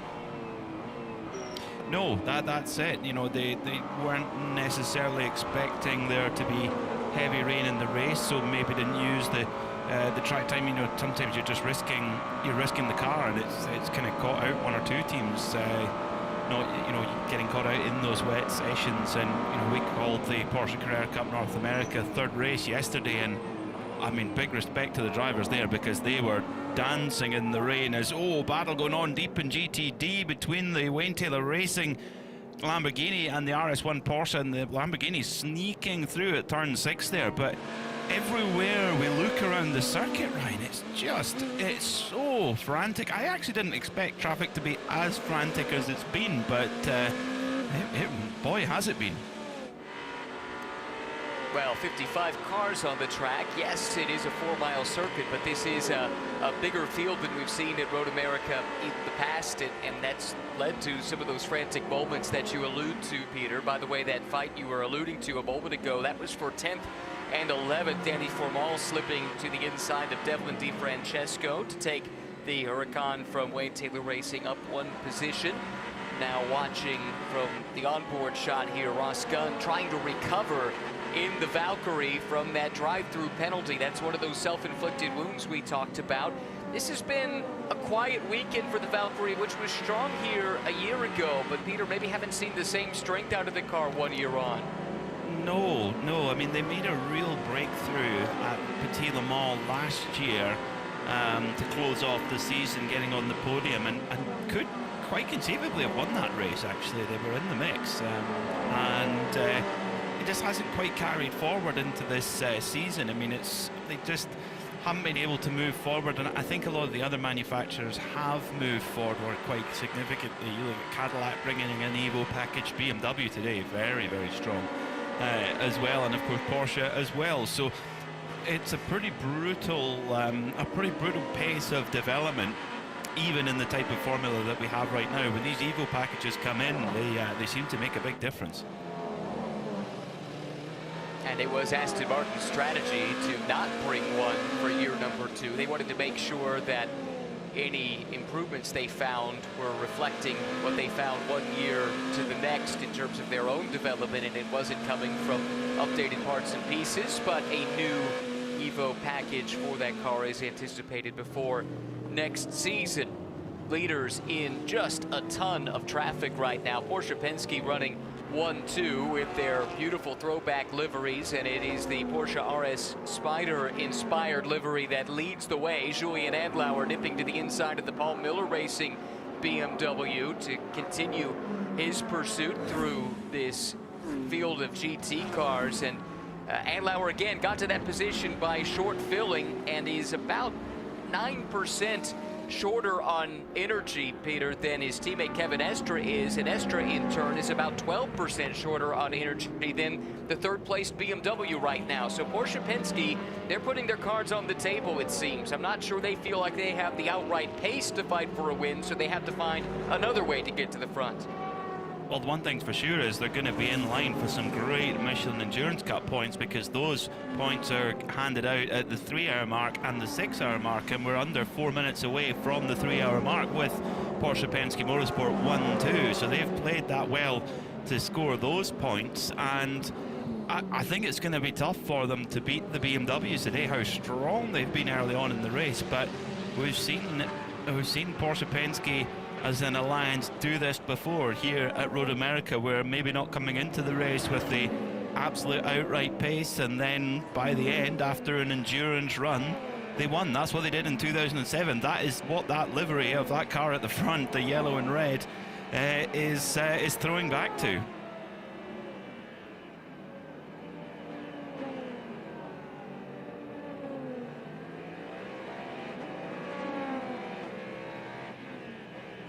Let's head down to Arjuna for a BDO informed pit lane report. Thanks, Ryan. I'm here with Max Esterson in the RLO McLaren. Your first time at Road America, your first time driving the McLaren GT3 in the wet. How's this experience been so far? Yeah, it's been a tough weekend, but it's gone pretty well, qualifying 4th.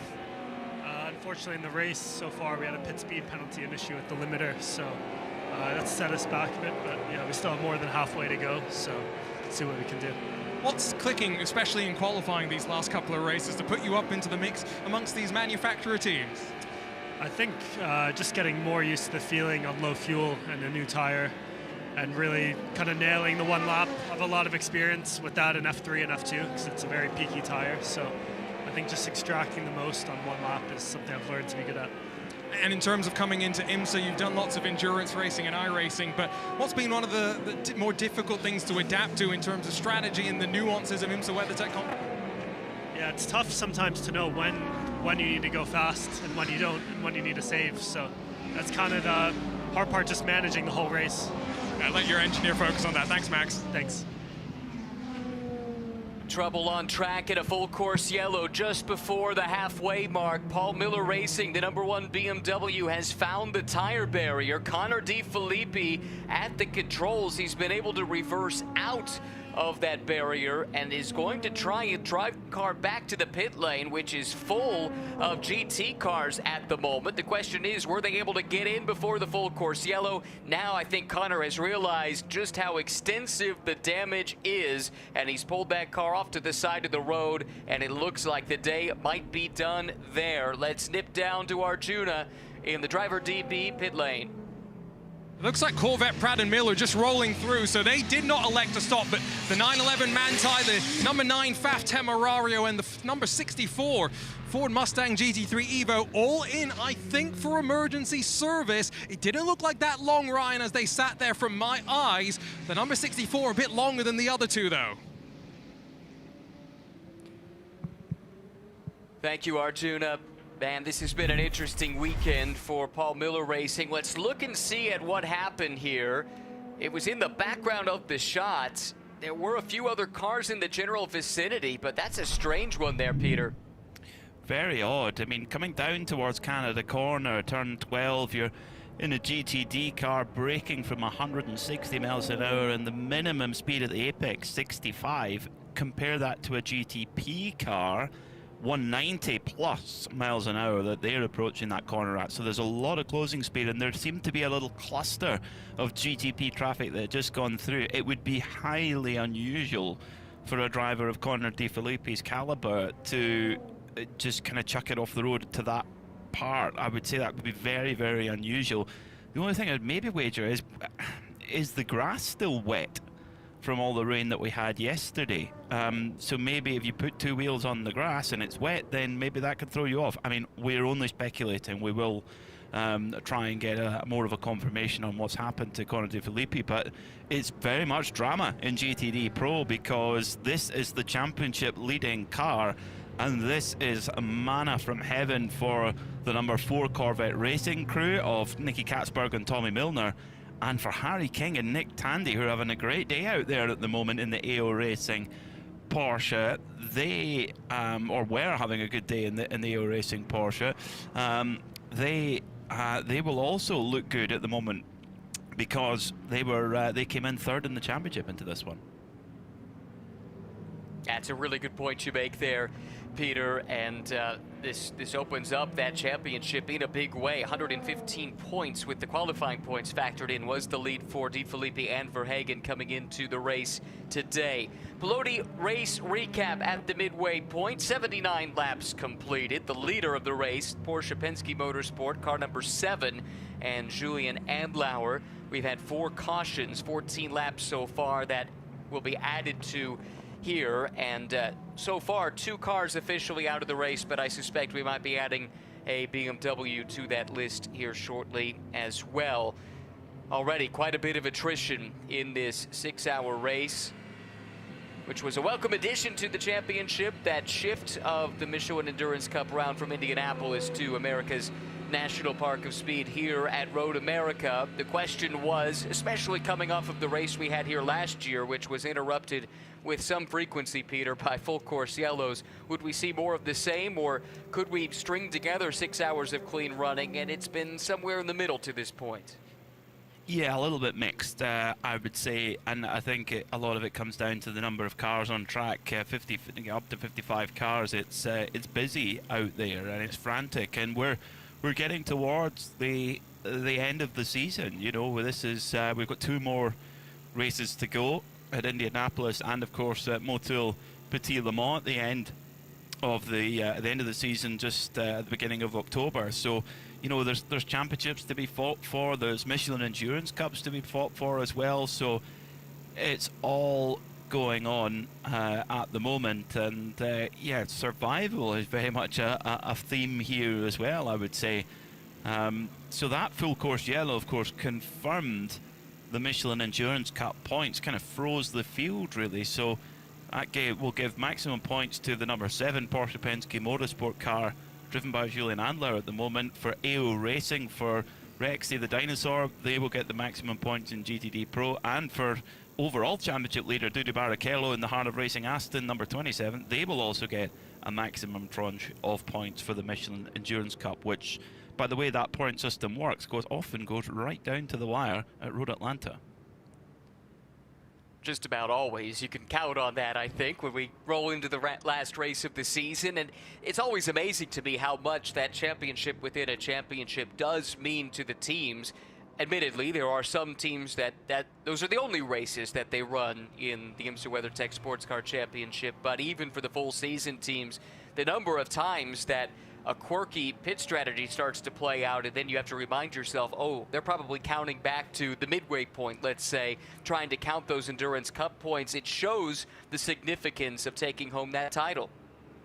It does, yeah. And yeah, you see some truly bizarre strategy calls sometimes, and you think, wait, what are they doing there? What are they doing this? Are they doing that? And then inevitably one of us in the Ford Racing Global Broadcast Centre goes, IMSA Michelin Endurance Cup, and like, yes, of course, that's what they're up to. That's often the answer when you see something slightly unusual in one of these longer races. And I wonder how this will affect the 2 race-leading Porsche Penske Motorsport machines. Julian Adler right now has 31% of his energy remaining.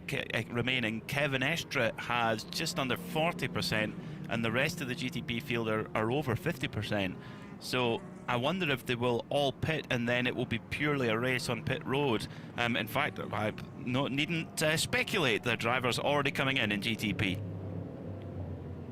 The answer is right there playing for us. Pretty much everybody in GTP in the pit lane, and there to welcome them is Arjuna Kankapati. I was wondering the same thing as Peter. Will the Porsche Penske 963s lose their track position here as we've hit the halfway mark of the race? No driver changes, and interestingly, split on tires. No tires required for the BMW WRT number 24. Just a rip of the windshield tear off, pack that energy in, and off and away they go. Also rolling down pit lane, by the way, Car Blanche in the 068. Not quite sure what they have done, but winning the race off of pit road, it's the number 5 JDC Miller Motorsports car. Very close then between Cadillac Wayne Taylor Racing and the number 24 as they all blend through the RFID boards. Well, how about that? Porsche Penske taking their medicine here slightly for short filling earlier. It allowed them to score those Endurance Cup points, but it results in a longer pit stop here. Meanwhile, JDC Miller Motorsports using a bit of that Penske playbook, a short fill to get track position for Tymon Vanderhelm, Peter, and it results in the race lead, it would appear, once everything cycles through. And they're not, they're not miles away on fuel. They've got 85% on board of that number 5 JDC Miller Motorsports Porsche. So compared to the 100% of everybody else, yes, they're off kilter a little bit, but I think it was worth it to get that track position. And Well, this is what I love about the IMSA WeatherTech Sports Car Championship, is that there are so many different dice that you can throw in different directions, and you just got to hope that one knocks up the double six. And with 2 hours and 53 minutes to go, if we have full course yellows at the same frequency as we've had in the first half of the race, and you would suspect it will be, or more, because it gets more frantic as we head towards the checkered flag, then yeah, there are going to be more strategical plays to be placed. GTs will get their turn to come to the pit lane this next time by, and I wonder how many will take that opportunity. Most of the field is about 1/3 of the way through their virtual energy on this particular stint. One exception to that, Riccardo Agostini in the Triarsi Competizione Ferrari, they are down at just 20% energy remaining in that virtual fuel tank. So that's when we expect to come in, and if everybody comes in, they'll have a longer stop than everyone else. It should be a busy pit lane for Arjuna here in just a few moments when that all comes around. Now, though, let's go back to the GTP conversation, Peter. What does this do for Porsche Penske that got the track position momentarily, but now they've been shuffled back? How do they fight their way back to the front, especially if the cars maybe aren't quite as quick as some of the GTP front runners? Well, I think that's the issue, is the pace. Certainly when we had a longer run of green flag running, the BMWs look very strong in either the 24 or the 25, but particularly the 24. Meanwhile, though, it's GTs galore down pit lane. Let's go to Arjuna. And once again, it's a long pit lane, so I'll focus a bit more on the GTD pros as they enter their box, and then watch the GTDs as they head towards the pit exit. Rexy followed closely by the Pratt & Miller Corvette, the number 4. It is going to be a proper battle of the pit crews here, there is no question about it. And with sticker Michelin tires on the pit wall, in front of me, Fred Vervies gets in, I think, and Christopher Mies jumps out. And very, very good on the left front tire for that Ford Racing crew. I can see Rexy a little bit slower there maybe on the driver change at first, but off goes RS1's Porsche just behind the number 77 Rexy. Ford Racing gonna have to blend in with the Corvette Pratt & Miller. The pit exit light was turned red, which meant no one could exit, and it's caused yet another traffic jam as they all concertina up at the end of pit lane. Manthey heavily on the brakes in the 912. Great stuff from Arjuna Kankapati, the driver DB informed pit lane reporter for us, and great pit work by AO Racing. They had their driver change. Nick Tandy got in, but they were able to preserve the lead of those cars that pitted, at least in GTD Pro. But what a traffic jam, Peter, at the exit of the pits. It really was, wasn't it? It was kind of like downtown Monte Carlo with the Ferraris and Porsches and Lamborghinis all queued up one after the other, and eventually the light went green and off they went. But yeah, very strong work from AO Racing, running the Champion sponsorship. Of course, many moons ago, Champion Racing, a dominant force in the old American Le Mans Series, 6 times a winner here at Road America, and a very prominent dealership in Florida for Porsches and other things. So that name still carried on around the racetracks of North America. These pit stops here have totally shaken up the running order in all of the classes. We can reset the order in the prototypes. They've come through and cycled through on timing and scoring. JDC Miller Motorsports, by bent of a 17-second quicker pit stop. They short-fueled their Porsche 963. They have Tymon Vanderhelm out in front, just ahead of Jordan Taylor in the number 40 Cadillac for Wayne Taylor Racing. Good to see that car back up at the front after some misfortune early on. Dries Van Thorn, the best placed of the BMW M Team WRT BMW prototypes up into the 3rd spot now. Then we get to the Acuras, which swept the front row in qualifying. Tom Blomqvist with the best placed of them, the number 60, sits in the 4th position.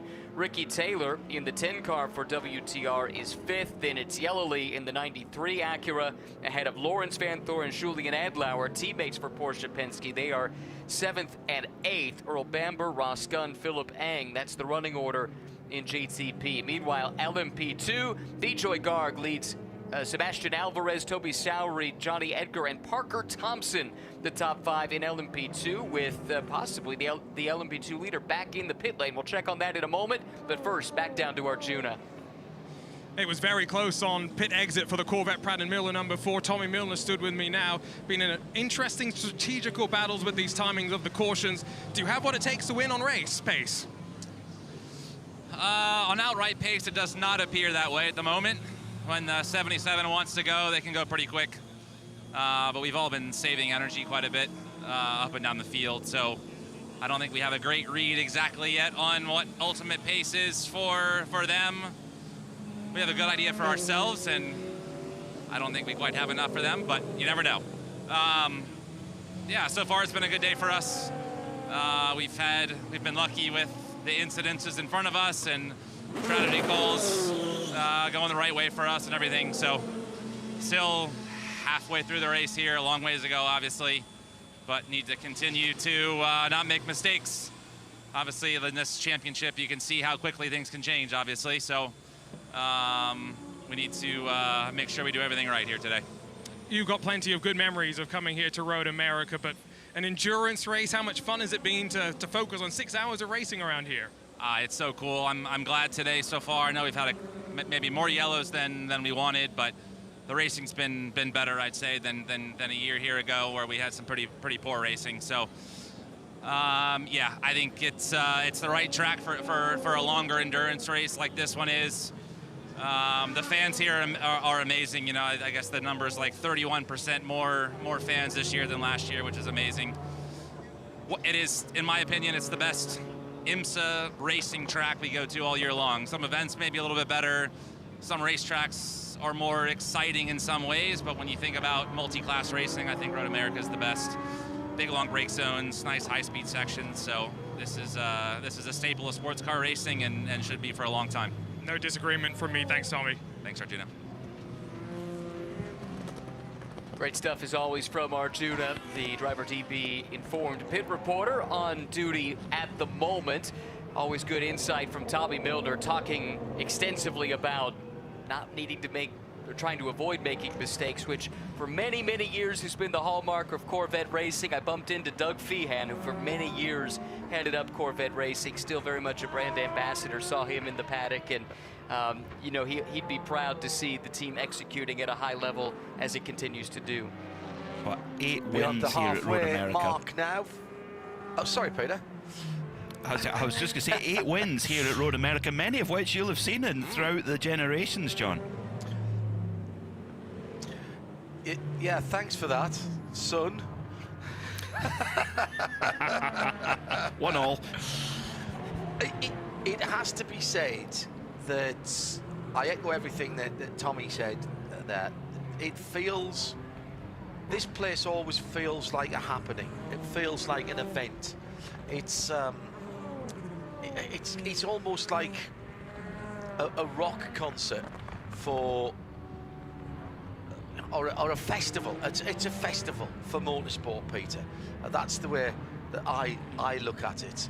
By the way, the order is still under review at the moment from race control, which is why we're going to take another lap behind the Corvette safety car, which passes us here in the Ford Racing Global Broadcast Centre as I was speaking.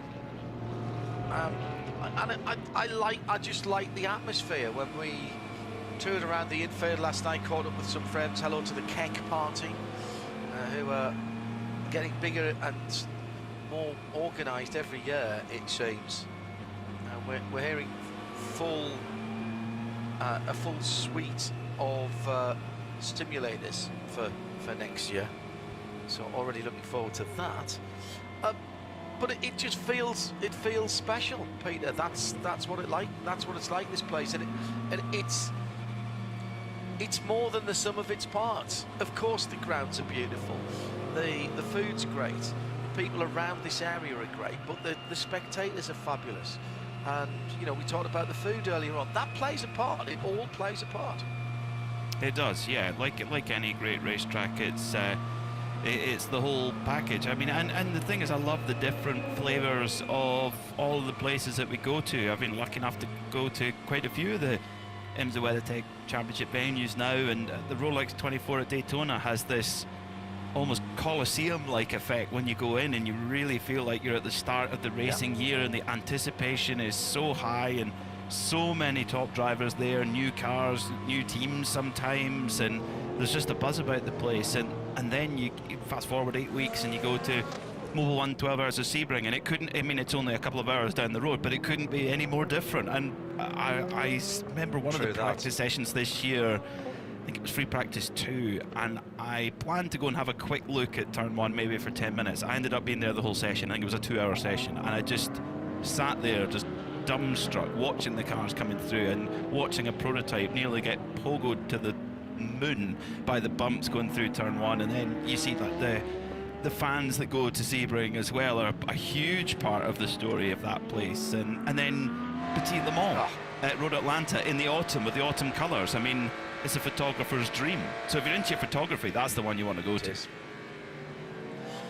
So many of the tracks here in the States, actually, this will sound alien to people in Europe, but there's plenty of places where you can shoot without catch fencing being in the way.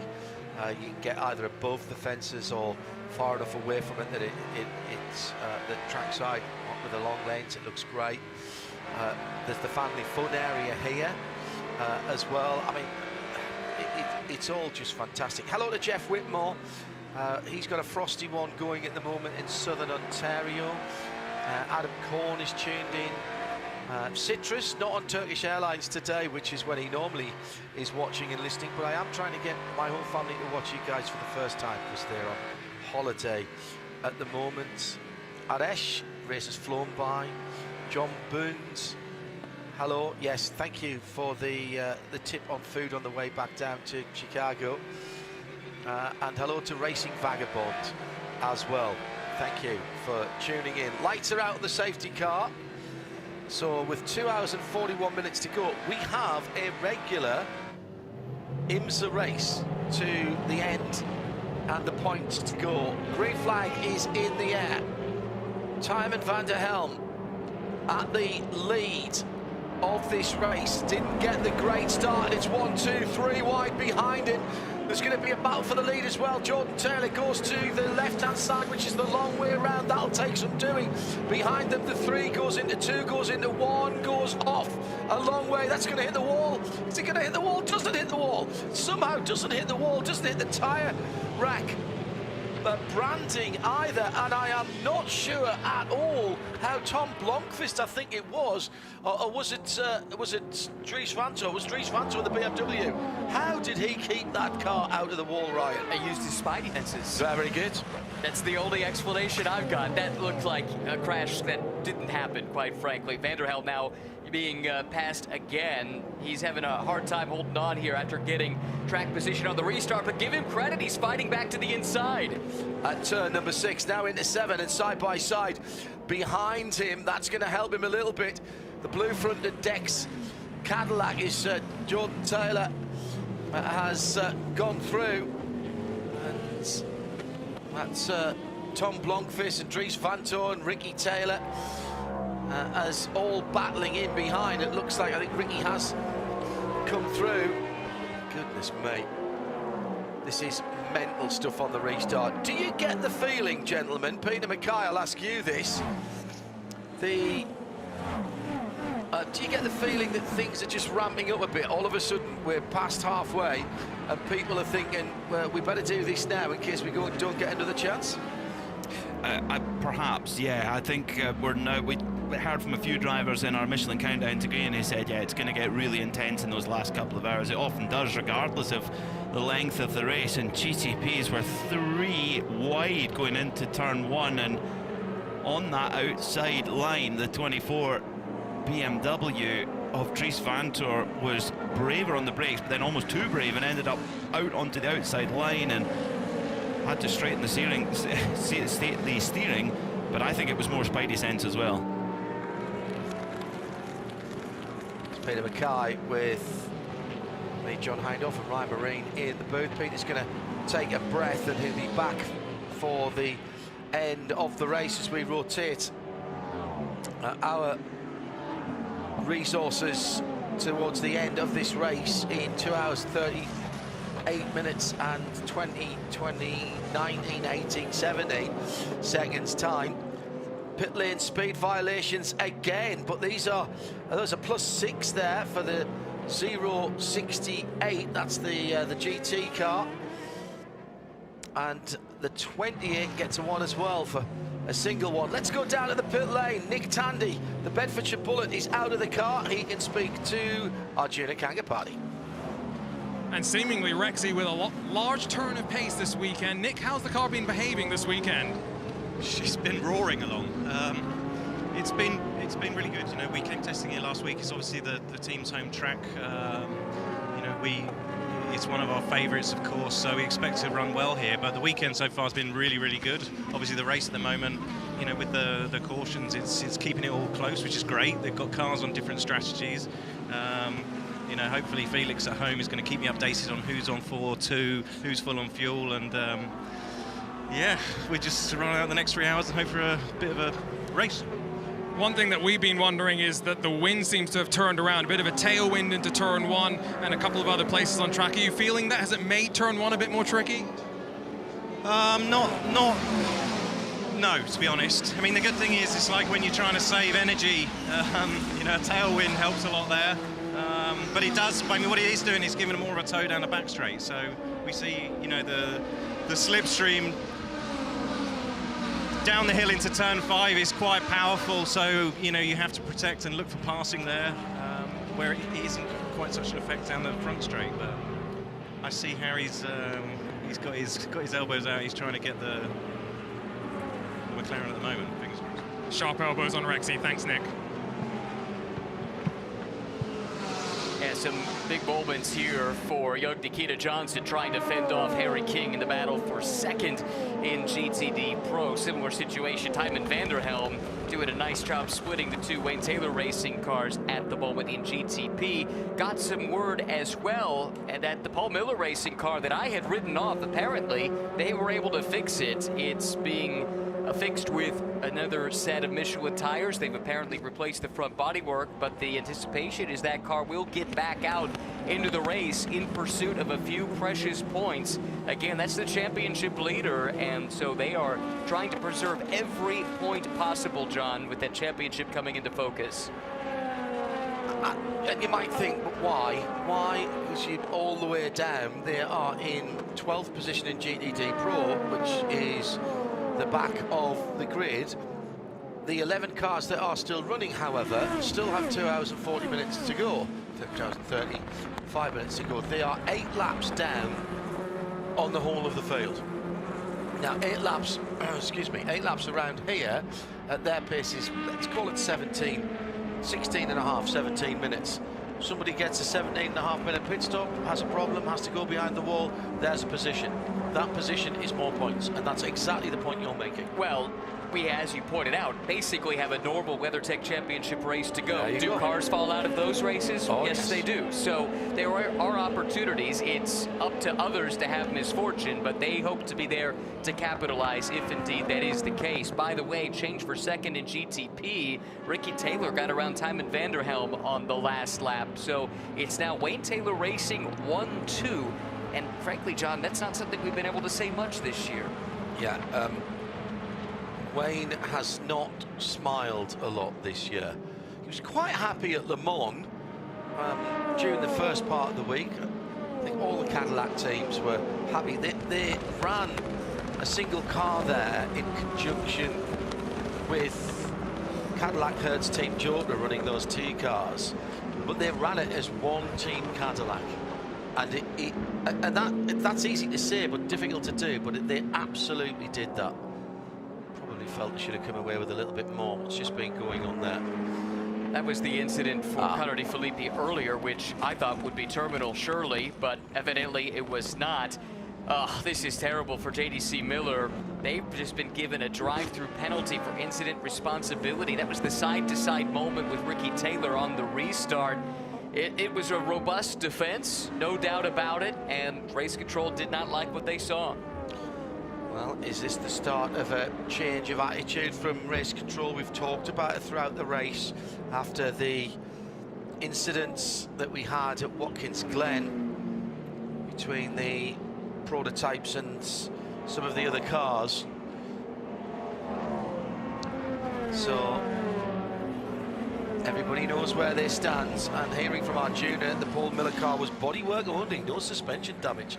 So they really did get away with that one just a little bit. 87.9 FM RS2 via IMSARadio.com, Sirius XM 206. Good to have your company.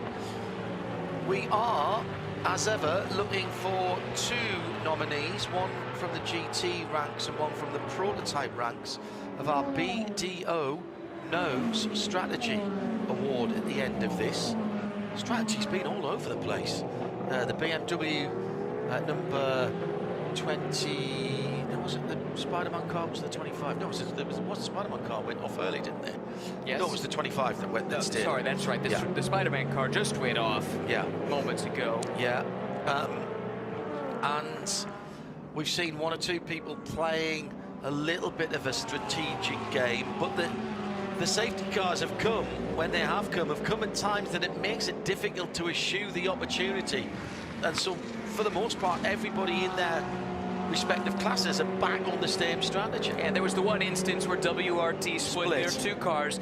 If we're looking for an early nomination, this isn't really about the full race, but this is looking at the Endurance Cup.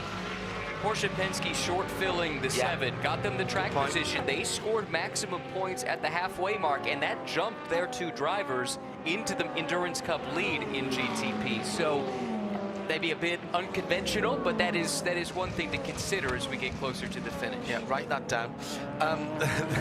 Ross Gunn has going to take a penalty walking on the car from behind the wall for that number 23 Aston.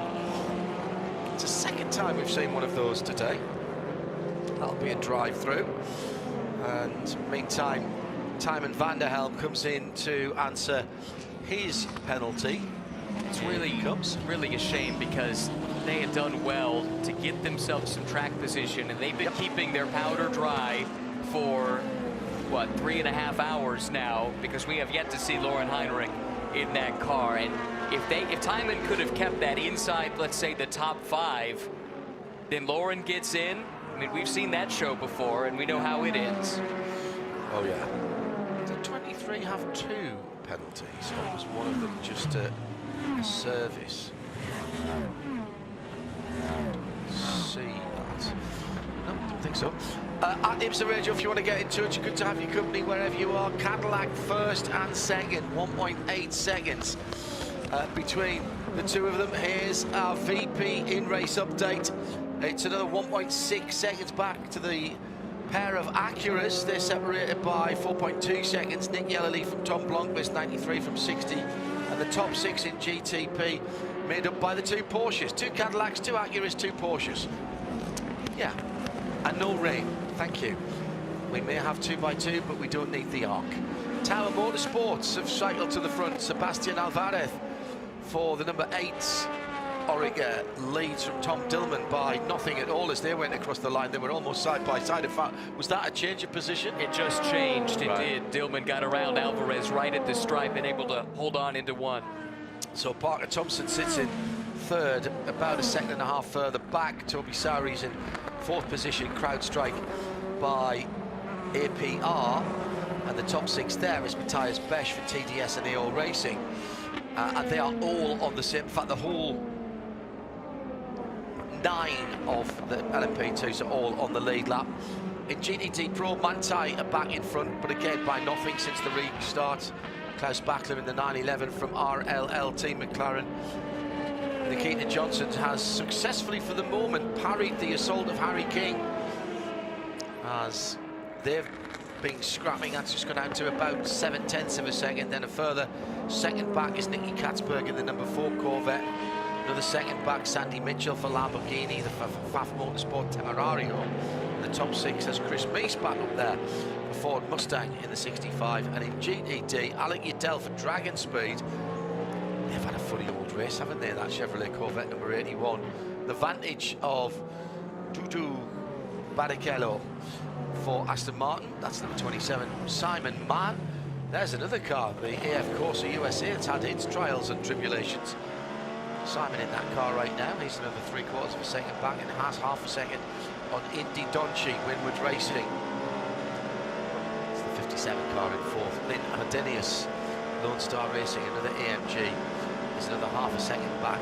And Danny Formal, Wayne Taylor Racing, Lamborghini Huracan is in the top 6 at, with that number 45 car. That's your VP Racing update.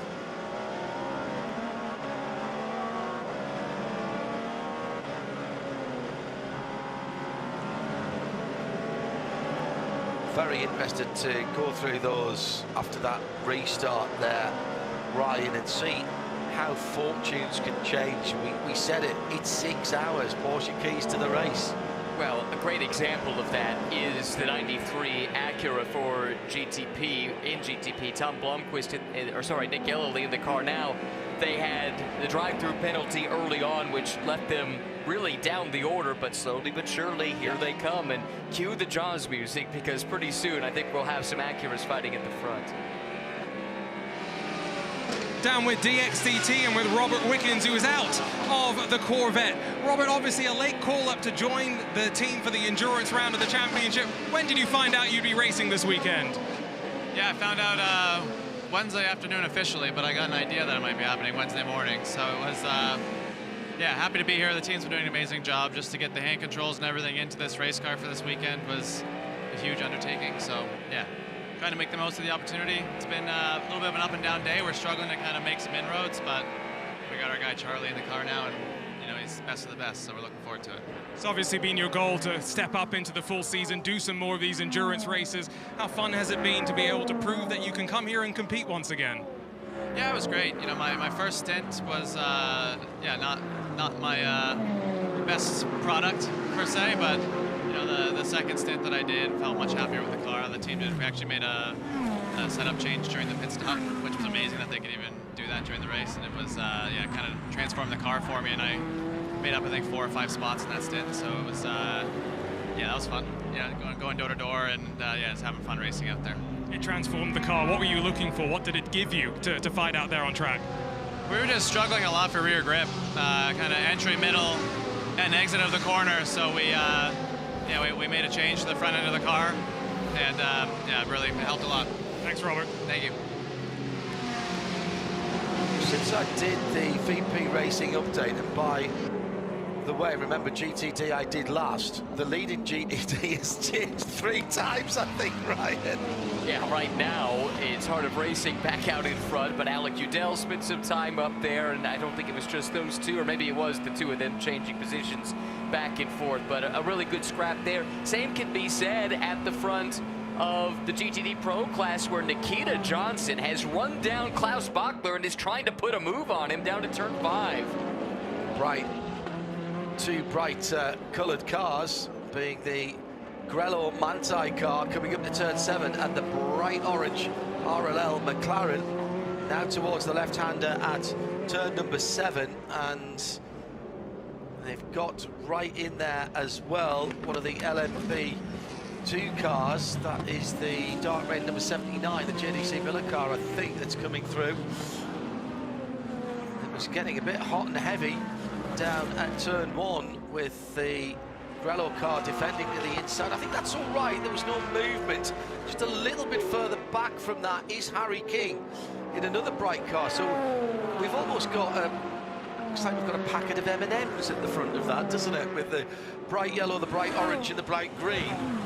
Has to be some food colour additives in those 3 if they were candy. Coming down now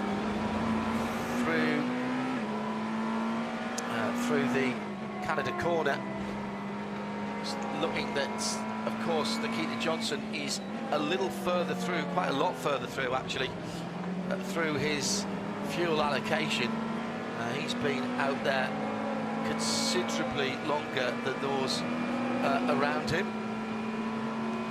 Or at least actually, he might not have been out there longer, but certainly they must have fully filled. No, he's been out longer, Right. an hour and 6 minutes actually on this stint, but there's some lengthy yellows in that mix, which has allowed them to do this strategy. And now he's showing it's not just strategy that's put him and that car in that position. He is well and truly putting pressure on Klaus Bachler, the race leader. This is really good stuff for the youngster who is at the front, fighting for the Indy Next Championship this year as well, in addition to his duties in the WeatherTech Championship.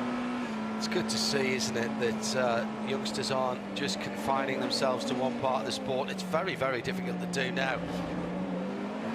It's expensive and time-consuming. Little opportunity here with the prototype going through past the bright yellow number 9, 11, and Klaus Bachler lost a bit of momentum now. Harry King's got interested in the back of the McLaren as well. That was the... Oh, hang on, this is all of the GTPs coming through here. And actually on the back of there, that's Nicky Katzberg as well in another bright M&M coloured car, another yellow one. Oh, this is all getting very tight indeed. As all the way around the outside of the carousel, Nick Yellerly cuts to the inside as he goes under the Missions Food drive over bridge. And now we can get to sit back and relax a bit and watch this GTD Pro battle first to fourth. Line astern, Ryan. Yeah, 1.5 seconds covering the top 4 in GTD Pro right here. And you've got seasoned veterans Bachler and King and Katzberg, and then the youngster who we've been talking about in Nikita Johnson, who has been so impressive. I've been covering him both in his Indy Next season and here at IMSA.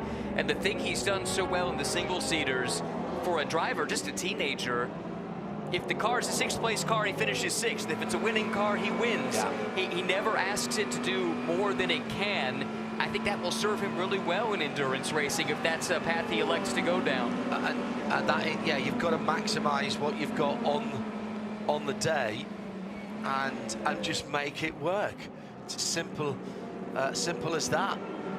This is fascinating now. This is the essence of endurance racing. A 4-car scrap for 3 podium positions in GTD Pro.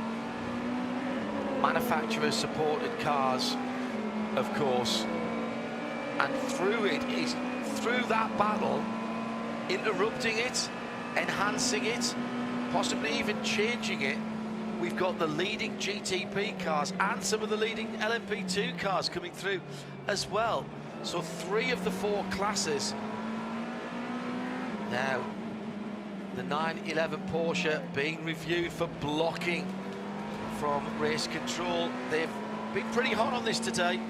They have. They were quick, and you guys talked about it in that first hour. There were some penalties handed down, and the message at the time seemed to be, this is how we're going to officiate this race. Adjust accordingly for Bachler.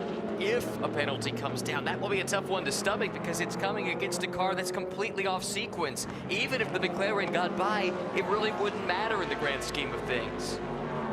Doesn't matter now, but what happens in 2 hours and 20 minutes? That's the question, isn't it? Fair enough. And how that plays out. So evenly matched, these cars. I know people don't like balance of performance, but it has to be said that in the GT3 categories, the GTDs, this global rise and rise of GT3, it's working. Such different cars. The blocking penalty potentially coming when the GTP car went through, and we said it at the time, it was the number 10 of Ricky Taylor, and that gave the opportunity for the McLaren to go up the inside.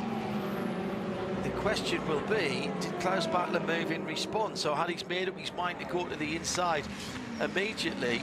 He's pushed out wide, and immediately he cuts across to defend to the inside, and that has been judged as a blocking maneuver. That is the message from race control. They are quick on the trigger on this here today. That will send the leader in GTD Pro to the pits for a drive-through penalty and promote Nikita Johnson, at least for a little while, to the lead. That car should be in the pits, though, here in the next handful of laps. Into the pit lane for the number 120 Porsche. It's right opposite us, and I think I saw the Shopify car come in as well. The LMP2 car, but I can't see that because of the flag stand from where we are. I think that's a couple of pit boxes further up, if I remember rightly. And Matthias Besch is getting a nose change in that TDS racing car. And that was the car that I saw coming in. Arjuna Kankapati striding manfully towards that part of the pit lane, having just walked past Era and Right Motorsport.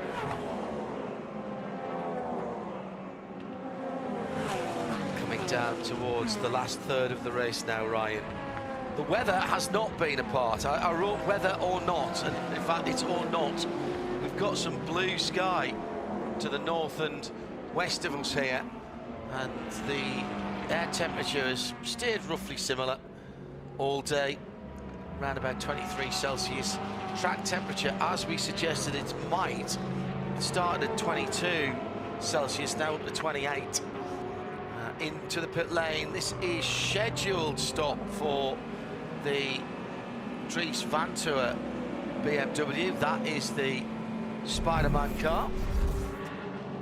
Scheduled in a sense. They're at 50% energy left, but they could be playing a strategy game here. That's the best guess I've got. I'm not quite sure why else that car would be in the pit lane. Well, Arjuna's down there. Let me have a look. Well, that car is showing as an hour and 15. Okay.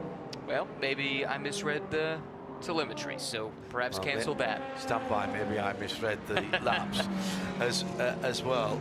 Now 32 laps, of which 6 of those have been... Yeah, they might have been recharging it or putting the energy in when I started talking. Yeah, so it might have adjusted that. Yeah. Arjuna, I'm sure we'll get to the bottom of that. Funny enough, I've just been looking at the our strategy screen here. As the 24 BMW is back out already. Dries Van Tour dropping in. Where is he? On the track. Down towards turn 5 at the moment. Yeah, he's dropped in a huge amount of traffic. Pretty much all of the GTD field and all of the LMP2 field is right ahead of him now. But he has stayed ahead of the leader.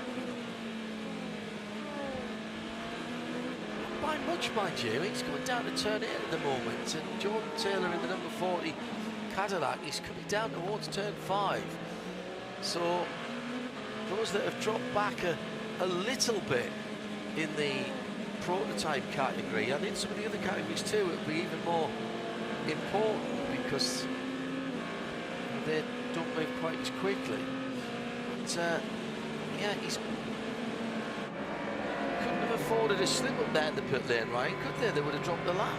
No, you need to be careful, need to execute still, but I mean, as long as you're within striking distance of the leader, hailing distance of the leader, you shouldn't lose a lap unless something goes awry. But you know, it's still, you still have to execute, like you say. You can't lollygag on that pit stop. Ooh, that's you've just one word of the day there.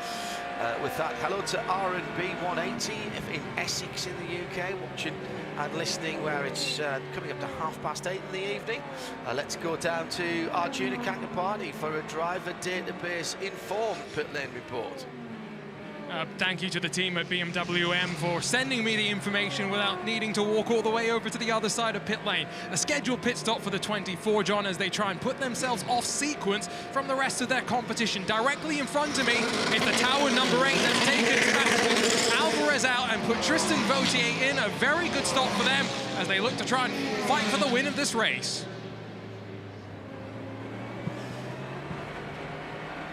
So that was a scheduled stop.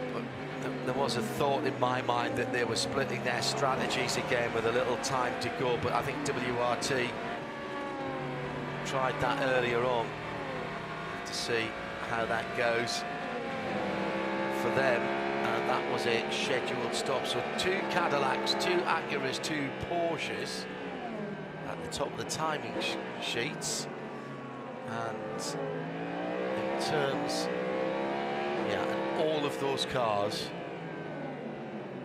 have completed the same number of laps. They should be due in shortly, I would have thought, everybody. Now, as they run Michelin Endurance Cup points, this includes the ones for halfway through this race.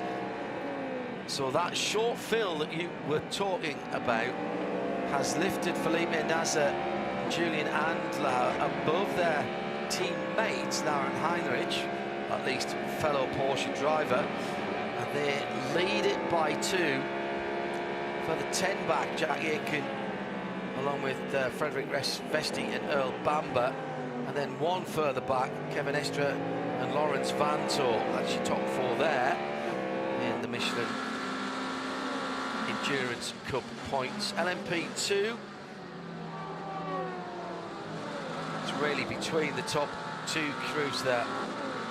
Cameron, Edgar Hyatt on 36 points, 35 points for Alex Quinn, Toby Sowry, George Kurtz in the 04. 9 points back for Alvarez and Ferrano, and Paul de Restmer, Rasmus Lind and Dan Goldberg. That's going to be hard to get back.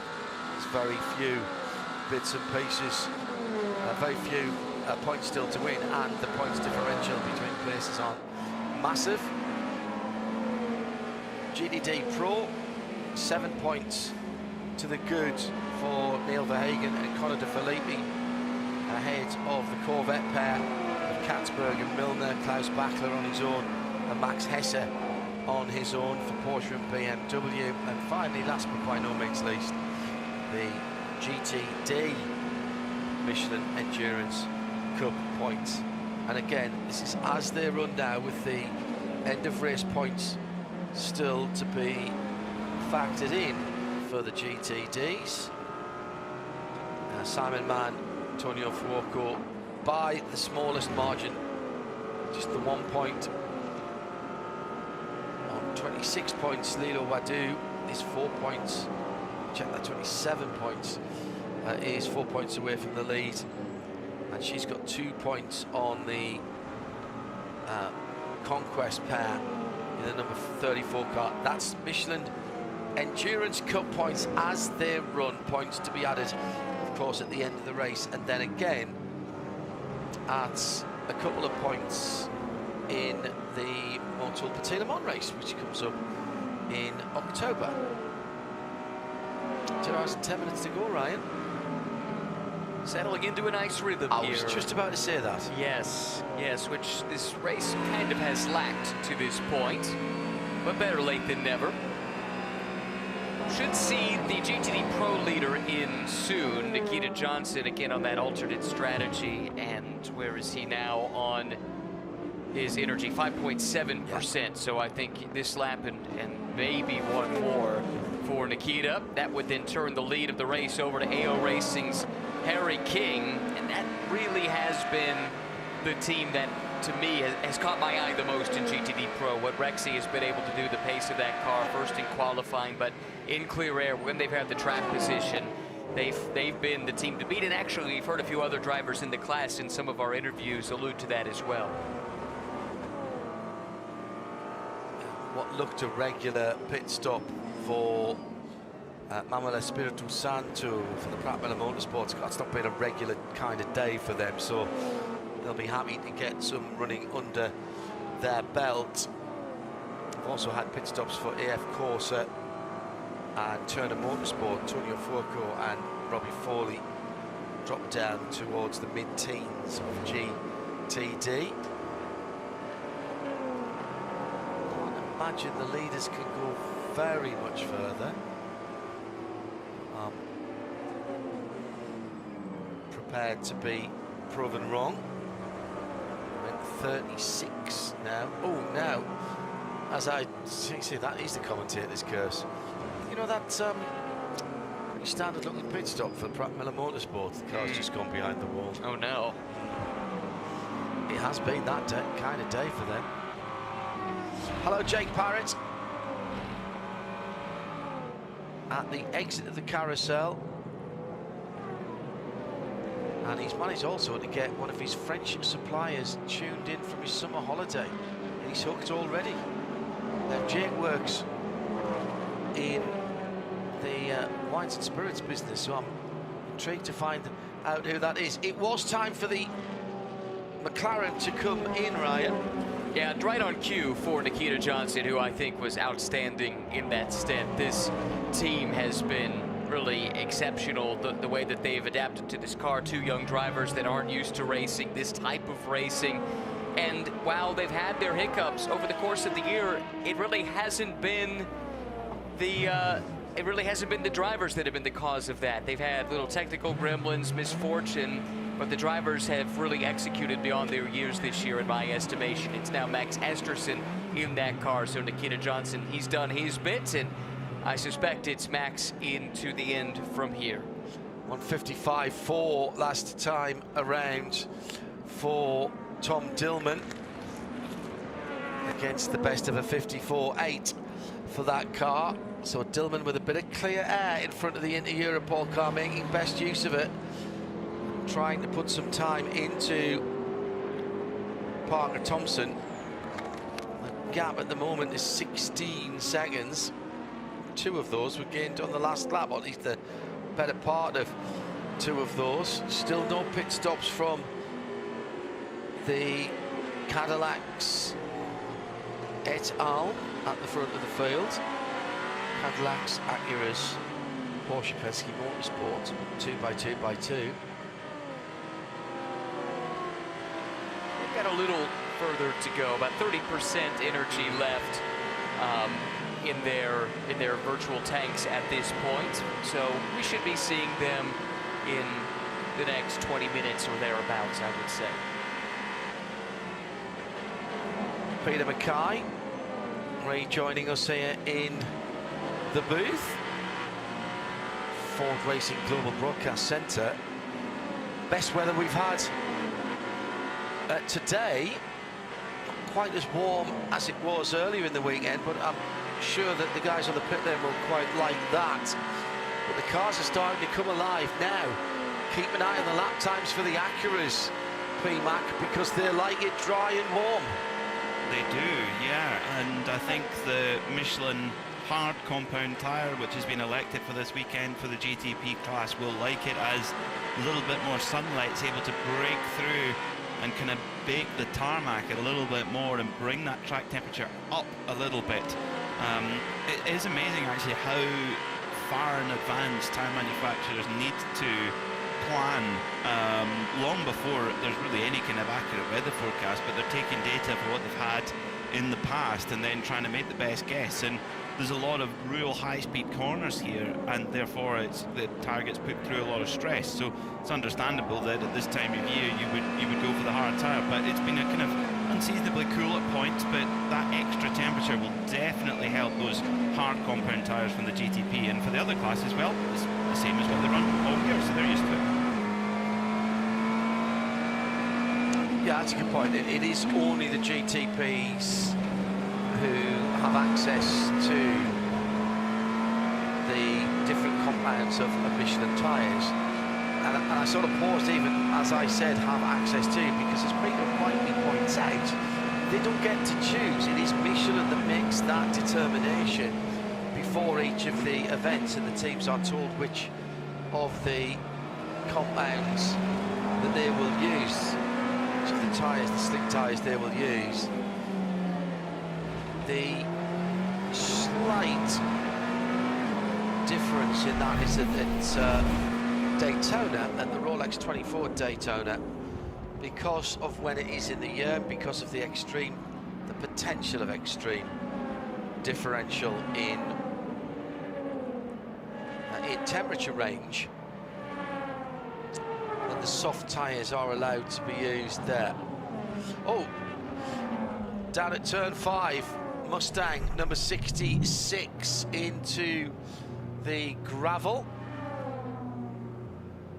and that was Jake Walker behind the wheel of what was the 13th car, and we have more pit lane. Earl Bamber in the Whelen Cadillac. He's with Arjuna Kangapati. And Jack Aitken started this race. He's going to get back into this number 31. And we talked a little bit at the start of the race about potentially Aitken able to lock up the GTP Drivers' Championship mathematically. But it's been a difficult weekend, all things considered, for a team that hasn't finished off the podium since 2025. Tyres already done. Sticker Michelin tyres going on to the Cadillac Whelen 31. And the energy just being packed in. This car came in with about 20% of the remaining energy left. Relatively short pit stop, off and away he goes.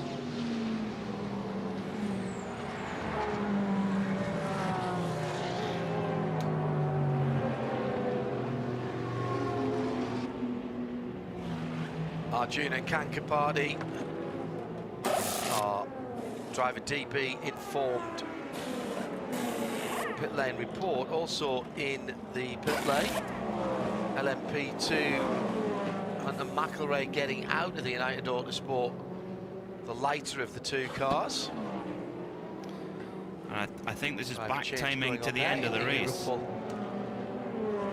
Oh, do you think so, Peter? Yeah, on both counts for the 31 Whelen Engineering Cadillac. What they should be able to get home on one pit stop, even if it stayed green, which it's unlikely. There's likely going to be some full course yellow in there, but the LMP2s, this probably fits perfectly. 3 stints, so 2 pit stops to go for all of these LMP2s that are pitting right now. Yeah.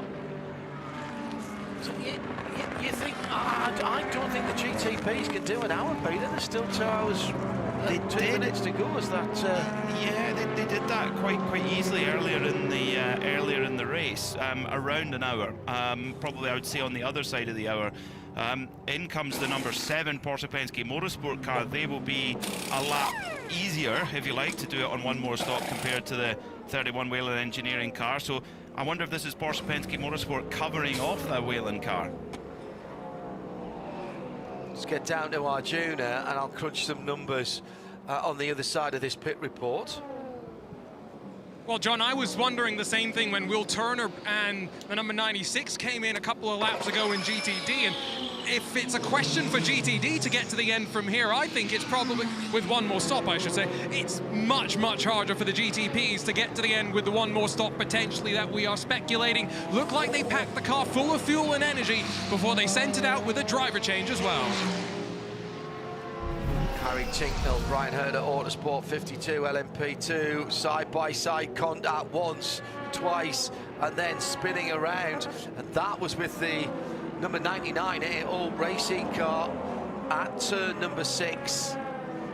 Harry having to wait for a line of cars to go through. 53 minutes of full green is round about what I'm seeing. Nobody's done more than 55 minutes with full green. Everything that's been an hour or more has had help from yellow flags, Peter. Which is not to say there wouldn't be any yellow flags, obviously, but I think they're a bit short if it's full green. Okay, let's see how it plays out. I mean, it would be quite remarkable actually if we went through these last 2 hours without any full course yellow, but not, you know, it could go the other way and they could get caught out. That's interesting. I thought they'd maybe get a bit longer than that, but let's follow closely. I think for the LMP2s, they're bang on. I think with those 3-4 minute stints. Correct. That I would agree with. If I just check back through, I've got a feeling that it was the BMW 24 that did the first full stint without any yellows. It's one of the two BMWs anyway. Let me check. Yeah, they did 53 minutes. 52 and a half actually. Lauren Heinrich is on the wall, so expect the JTC Miller Action Express car, Mustang sampling car in the pit lane. It's there. Arjuna, it's time to unleash the potential of this car. With no disrespect to its two younger drivers, they've kept that car in the fight.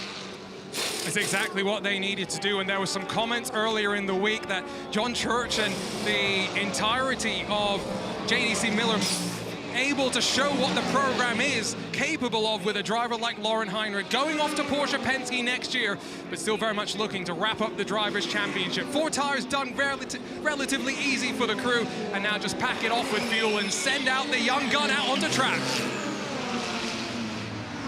Lauren Heinrich with still a decent chance of the championship.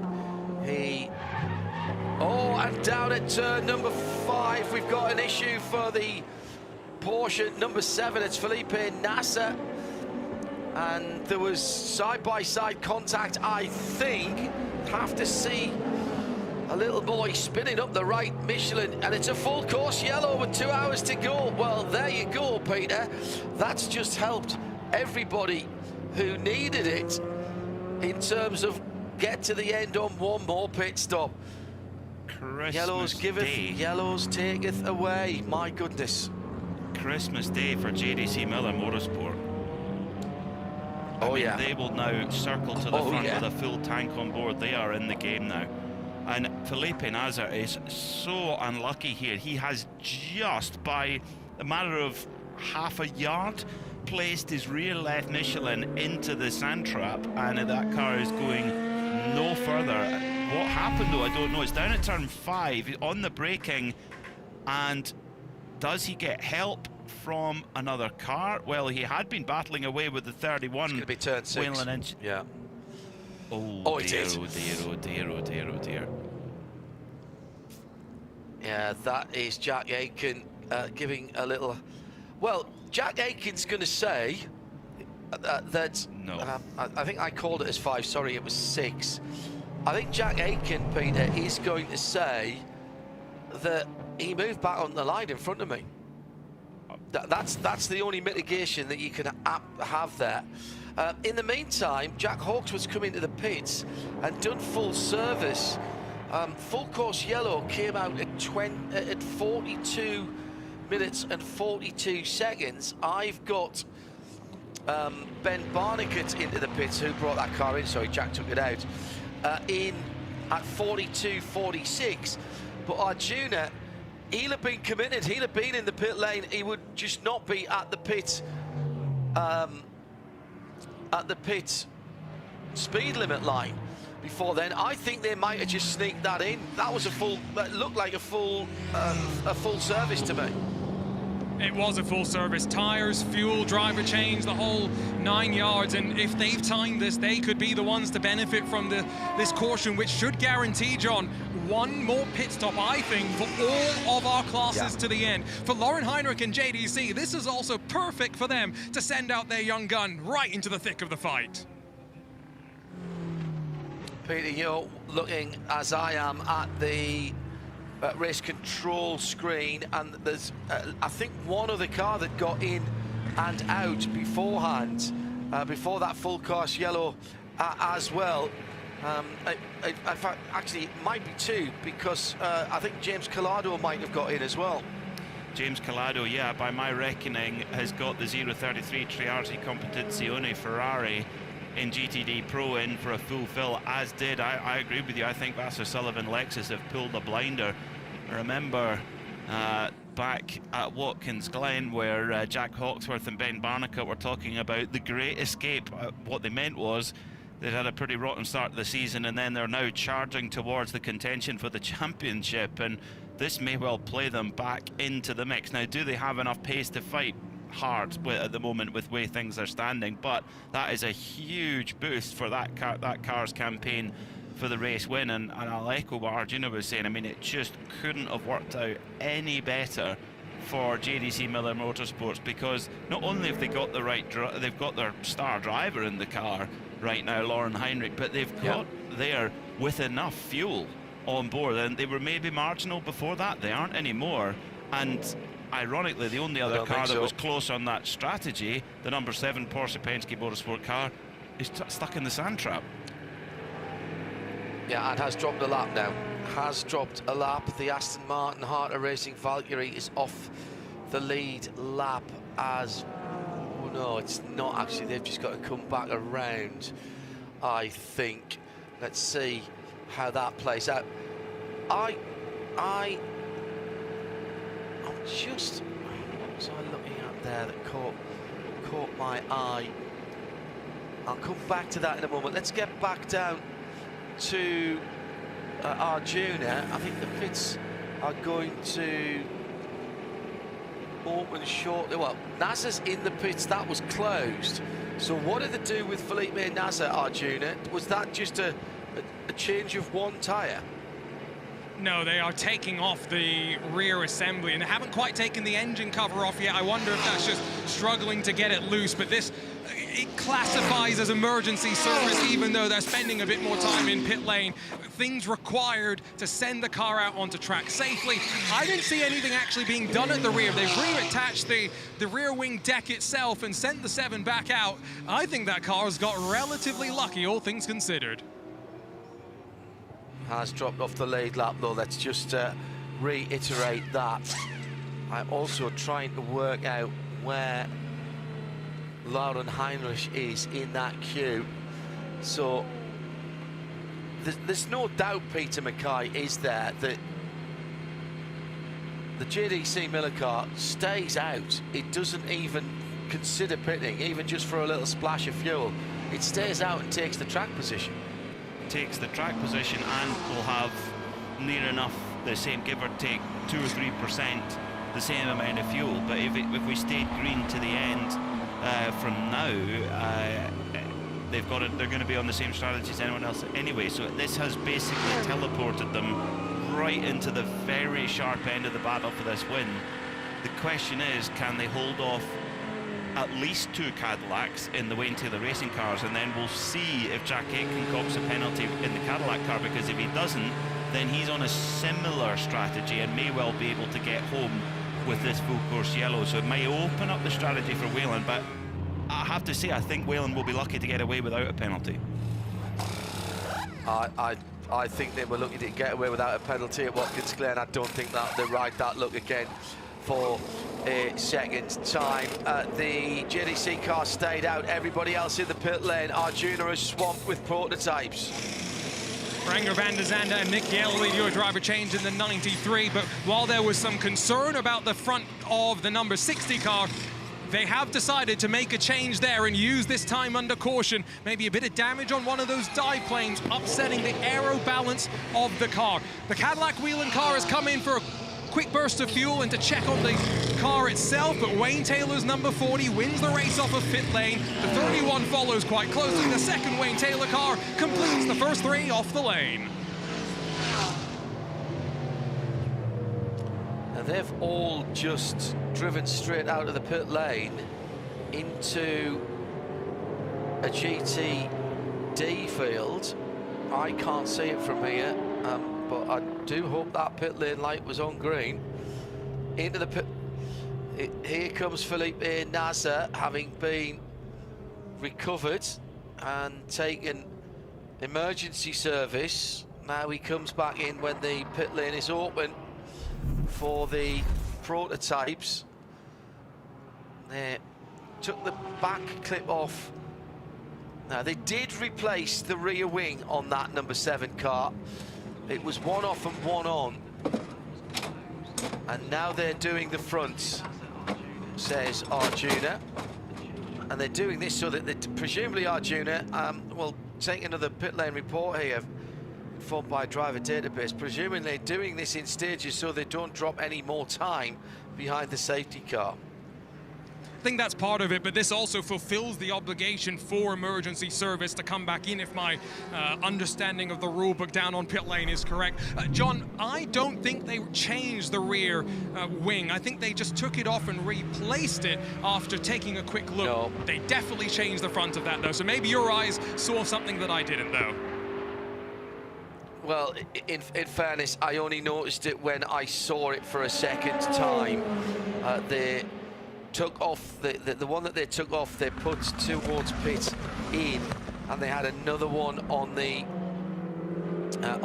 wall, which slotted straight back on. I think they might have been worried that it was not going to go back on.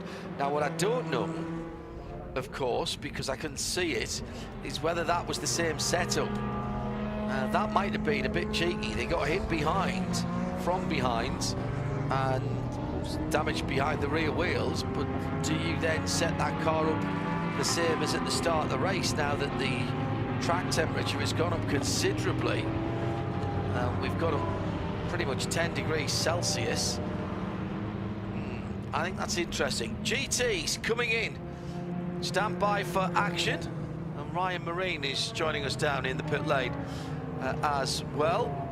In a few moments' time, we'll hear from him. Dragon Speed come to a halt. And that's going to be full service and a driver change. Out for Alec Udell. And at GTD Pro, Arjuna has the pit stops. It's a driver change for Rexy as Nick Tandy gets back in. It was great to hear him talking about how the car has been roaring this weekend. Also a change as Antonio Garcia, Alex Sims swap around, and the same in the other of the Pratt & Miller Corvettes. Tommy Milner takes back over from Nicky Katzberg. Just waiting for the fuel in the AO Racing camp. They have been on fire this weekend, both on track and in pit lane. But the RLL McLaren once again puts itself in a great strategic position. It's the first off of pit lane, followed by Rexy. And now we wait for which of the Pratt & Miller Corvettes. It's the 4 that goes out first. Wait to see if there's any incident at pit out here as people are trying to get into that queue. Oh, dear me. That is incredibly tight at pit out. Peter Mackay is crunching some numbers, but also we don't have to guess anymore, Peter, about how much fuel, how much energy is left with the teams. All bar the LMP2s, we have access to the data for the virtual fuel tank. So who's looking good here in terms of the GTs and the GTPs? I feel like a pound shop Paul Truswell right now because I'm cheating. I've got the I've got IMSA telemetry up in front of me to keep an eye. So it looks like just before, well, while that pit stop sequence flowed out, the number 9 FAF car has, the Lamborghini of Andrea Caldarelli has quite a lot of fuel on board, enough to get home on one more stop. They have not pitted. We talked about the Barcia Sullivan Lexus, the same thing, and the Triarzi 033 Ferrari of James Calado. Now, the RLL McLaren, as Arjuna mentioned in that driver database informed report, was very quick off pit lane because, and I'm actually surprised they pitted because I think they had enough to get home on just one more stop. But I think they're just able to sacrifice a little bit of track position, fill up to 100%, and then of course the last pit stop, if we stayed green, would be shorter. So now RLL McLaren, having been a bit off strategy, they're now very much on strategy. Also, the 64 Ford that was a little bit hampered by a drive-through penalty not that long ago, they're looking good on fuel. So Dennis Olsen is going to launch forward into contention as well. So there's lots going on, and it's mostly focused on GTD Pro. Well, this is not going to be a short yellow because we've got some remedial track work going on out at the bottom of the hill at Hurry Down, at the bottom of Hurry Downs at turn number 8. It is on the runoff area, but it's in the bit that you're allowed to use because it's the hash marked area off to driver's right before you get to the grass crate. The Ford F-150 Raptor is there for the AMR safety crew, acting as cover for the work that's going on from track services. And we've also got a jet dryer down there as well. I think this is another 10 minutes. I think this is another 10 to 15 minutes. We might be left with an hour and a half here, and therefore you might just see people cycling back through the pits again. In fact, as I say that, I can see Felipe Nasr coming back to the pits. Arjuna is there. It's just fuel from what I can see. There is one mechanic taking a quick look at the left rear. Have to quickly hold up Felipe before they send him out. But John, I can tell you right now, not the only crew standing on the pit wall. JDC Miller standing and ready to get Lauren Heinrich down to pit lane. Sorry for my exclamation there. The Shopify TDS car and the Porsche, sorry, no, that is the Uni Era car, and that Penske, Porsche Penske Motorsport car held with traffic lights this time. We didn't see that the last time around when the GTs were coming around. However, the exclamation for me was because Felipe Nasr, in his haste to get back around and get the remedial work done on those cars, was very nearly ran into the workers at the exit of turn 8 and had to go off the track and on the grass to get round them. More cars coming in to see you, Arjuna, for another top-up. I'm counting about 9 seconds of energy for the Mustang sampling JDC car. They're also doing a quick check of tire pressure just to maybe make sure everything's A-OK. Lauren Heinrich off and away. Delatraz did exactly the same as Felipe Nasr. I wonder, John, if there was maybe a little bit of contaminant on the track, and that was what caught out two very experienced drivers in Delatraz and Nasr. Thankfully, that did not end up in an impact with the safety vehicles, but that's, I guess, a perfect example of why they have to park there to give cover to the track workers, just in case. Correct. I'm just looking at my timing screen, and just before that yellow, the JDC Miller car had gone a lap down, and that's why they've stayed out.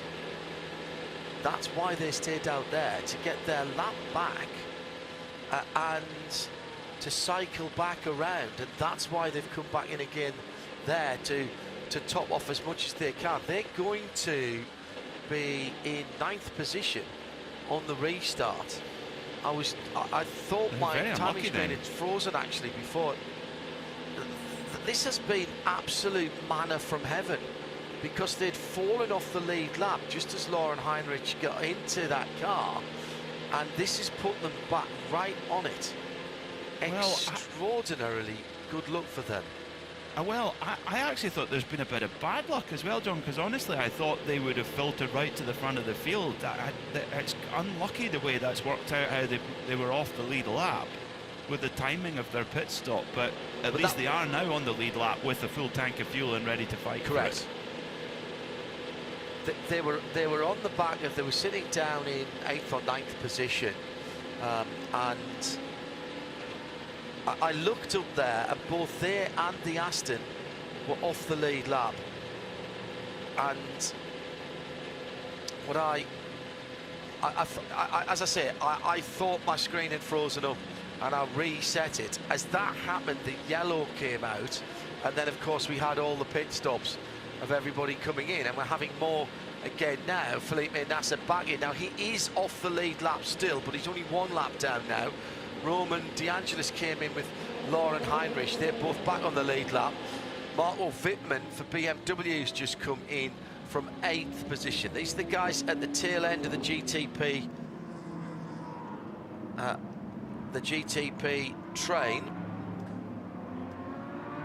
Now, that does not, Arjuna Kankapati, look like a standard stop for BMW Team WRT.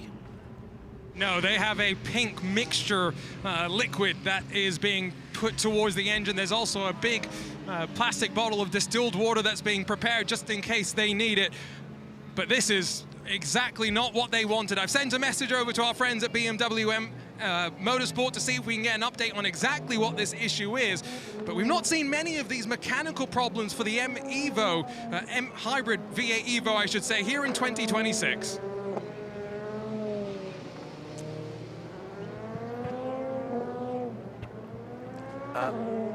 Pink liquids. What? Somebody's got an upset stomach there. Bit of acid. Not sure. I hope it isn't a radiator problem. Yeah. Well, you can say that as a new dad, can't you? Yes.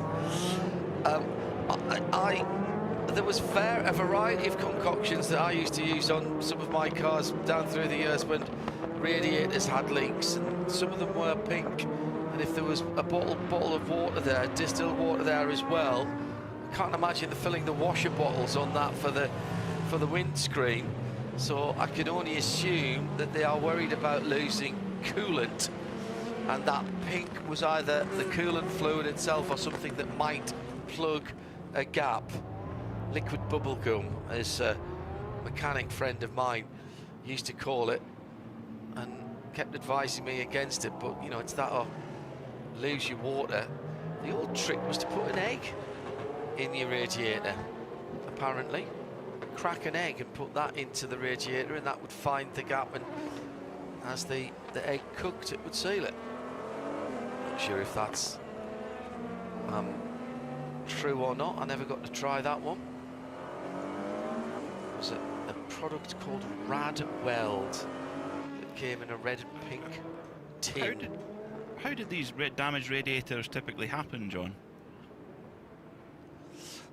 In my case, well, just doesn't take an awful lot. No, actually, in fairness, it was the one I was talking about there was on my Talbot Samba Rally, which was a ex-Ernie Larton championship-winning road rally car, actually, that I had there. B585YHY, I think it was. And that was just stones getting thrown up from cars ahead. That was that one. There were other stories of damaged radiators. I think we're going back great. So we've done the class and category splits. They ended up they had to be finished by Canada corner. So Dries Vanthoor will bring us back to green with an hour and 37 minutes to go. And he has sprinted away from the final corner, weaving left and right, gets about a second across the line, half a second across the line to Jack Aiken. Then the second of the in fact, three Cadillacs line astern there, Aiken, Albuquerque and Delatraz, and off at the last corner on the restart is Matt Bell. 13 Autosport, that was the third place car in GTD, and it's dropped down to 13th. Oh my goodness, the tall fella from Newcastle upon Tyne in the northeast of England. Off to the left-hand side of the track at the final corner before the restart. Now getting back up to speed down at turn number 5, and another Corvette in strife, and this one's beach. We're going to go back yellow again. It's one of the two works cars. Turn 3, it's Alexander Sims at the bottom of the hill. What an up and down day it's been for Alexander Sims, running right up at the sharp end of the field. Then the car dropped back, got themselves back into contention, and now Alexander Sims sits axle deep with a right rear puncture. There's been contact there. Now, where did that happen? And by the way, and I think this is going to be controversial, the incident involving the number 31 Jack Aiken Cadillac Whelan car and the number 7 that put Felipe Nasr a lap down and in the gravel has been reviewed incidental contact. That is going to be controversial after what we've seen today at that spot in the racetrack. And you would say that that is twice in 2 endurance races that that number 31 car has been very fortunate indeed. And now I'm seeing damage as well, Peter Mackay, on the left front of the Mustang sampling Lauren Heinrich Porsche. So what is going on there? Let's try and pick the bones out of it. Not sure what happened to Matt Bell. It would be a very uncharacteristic mistake of a man of his caliber to chuck it off while going back to green. And oh no, not again. Corvette and Ford. Well, we said we'd love the battle, the Detroit battle of GM and Ford, and with the arrival of the Ford Mustang, that's what we've got. But it's kind of ignited at Watkins Glen, and now here at Road America, the number 65 Ford of Frederick Verbies into the side of the number 3 Corvette, although it was the number 4 Corvette last time that they got together with. Oh dear, oh dear, oh dear. And 2 huge penalties for the number 7 Porsche Penske Motorsport car and the number 40 Wayne Taylor Racing Cadillac. What do they have in common? They were both overdriving during the full course yellow around track services. Stop plus 60 seconds. Game over. They're gonna drop, and that can't happen till green as well. I am fully in favour of that. Fully in favour of that. Meantime, there's other things being looked at as well, including EO Racing getting alongside, I think this was quite some time ago, Harry Tinknell, and that looks like that is being looked at as well. Welcome back to the pit lane to Ryan Marine. I think this is Ryan, just before I bring you in, I think that's game over for the number 3 Corvette. Alexander Sims is out the car. Welcome back to the pit lane to Ryan Marine. I get back and it all pops off, doesn't it? Isn't that funny how it works out? I was following up on the issue for the 25 BMW. It does appear to be some kind of a coolant-related issue.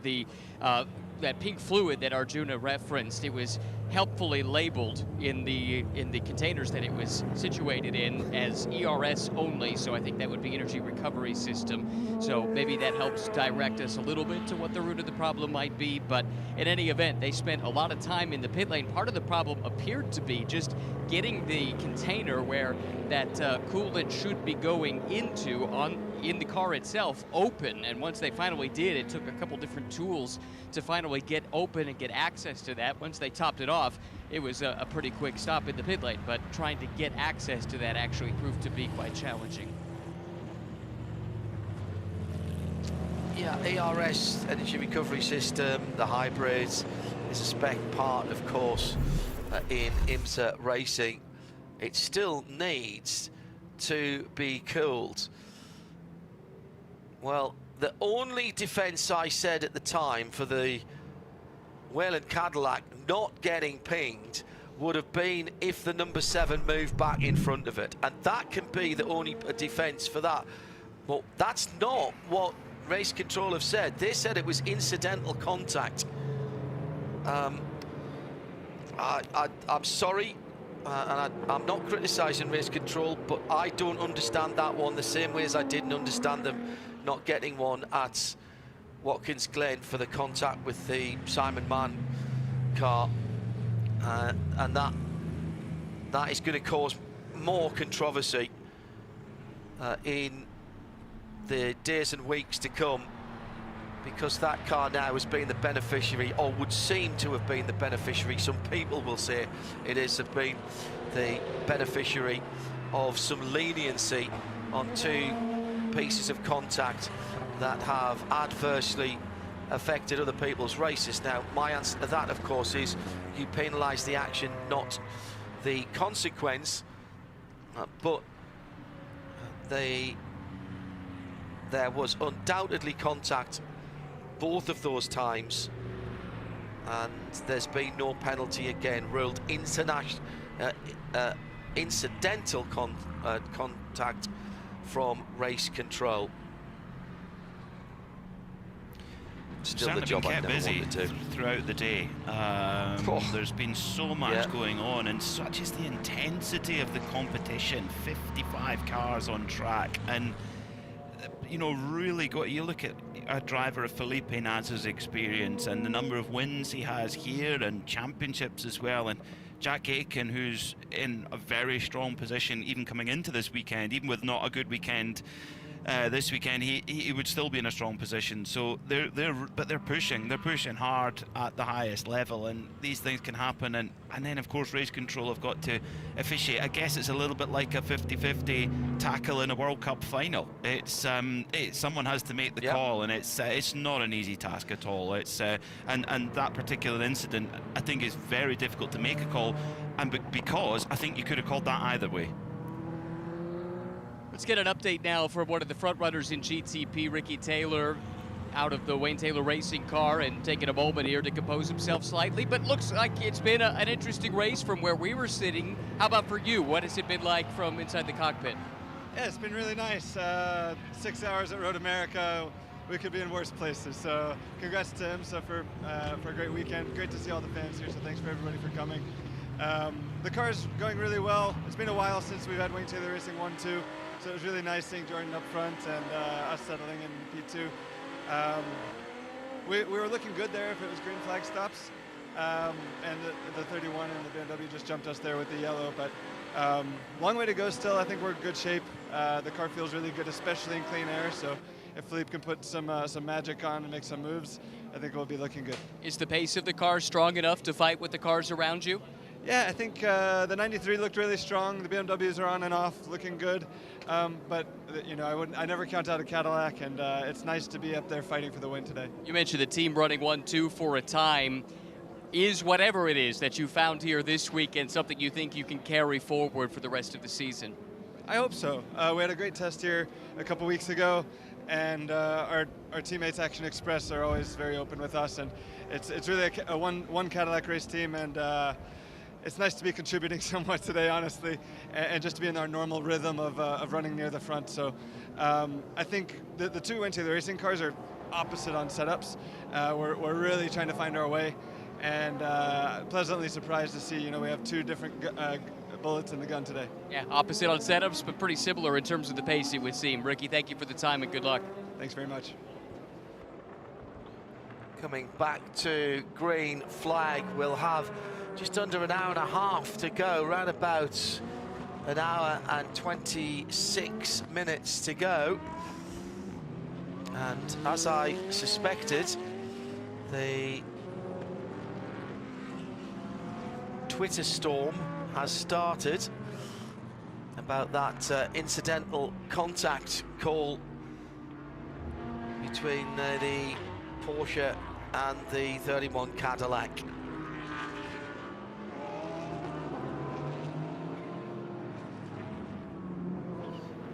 Yeah, unfortunately it has. I think you called it right, John, that it would be controversial when you involve two front-running cars, the defending champion car and the potential 2026 champion. It's any of these kinds of things always will be, and regardless of the motorsport, actually, or indeed the sport that you choose. That's the intensity of competition. But I think, isn't that why we follow? It's the intensity of the competition, and it matters. And back to green already. Here we go. Yeah, with a couple of people diving into the pit lane from the front of the field as they came through, following in the Corvette safety car. And once again there's contact. This time it's Cadillac, and it's the 31 car involved again. And here comes the Sunoco Porsche round the outside. Now, was that blocking by the 31 going down the hill? That's been called already today. This is going to put race control under extreme scrutiny here. That 31 car is moving around in response to the Sunoco Porsche behind. Two Cadillacs at the front of the field. Tom Blomqvist, Dries Vanthoor and Marco Wittmann all came into the pit lane as we went back to green flag racing. The Porsche loses a position for a moment as through goes another one of the Cadillacs. It's top three now. Cadillac, Jack Aitken, Philippe Albuquerque, Luis Delatraz, then Kevin Estre, with Renger van der Zande sitting in there watching this action unfold. He'll want to get involved in it. If we know anything about Renger, he likes a good scrap. So it's Philippe Albuquerque. Remember though that Delatraz has to serve that stop plus 60. So good point. so he will move out the way. But I think there was some seriously aggressive stuff in both parts between Jack Aitken in the 31 Whelen car and the number 6 Porsche Penske Motorsport car of Kevin Estre. Estre trying to dive around, trying to find a way through. A firm defense by Aitken. And yeah, it's getting frantic. We're just turning up the temperature here going into the last hour and a half.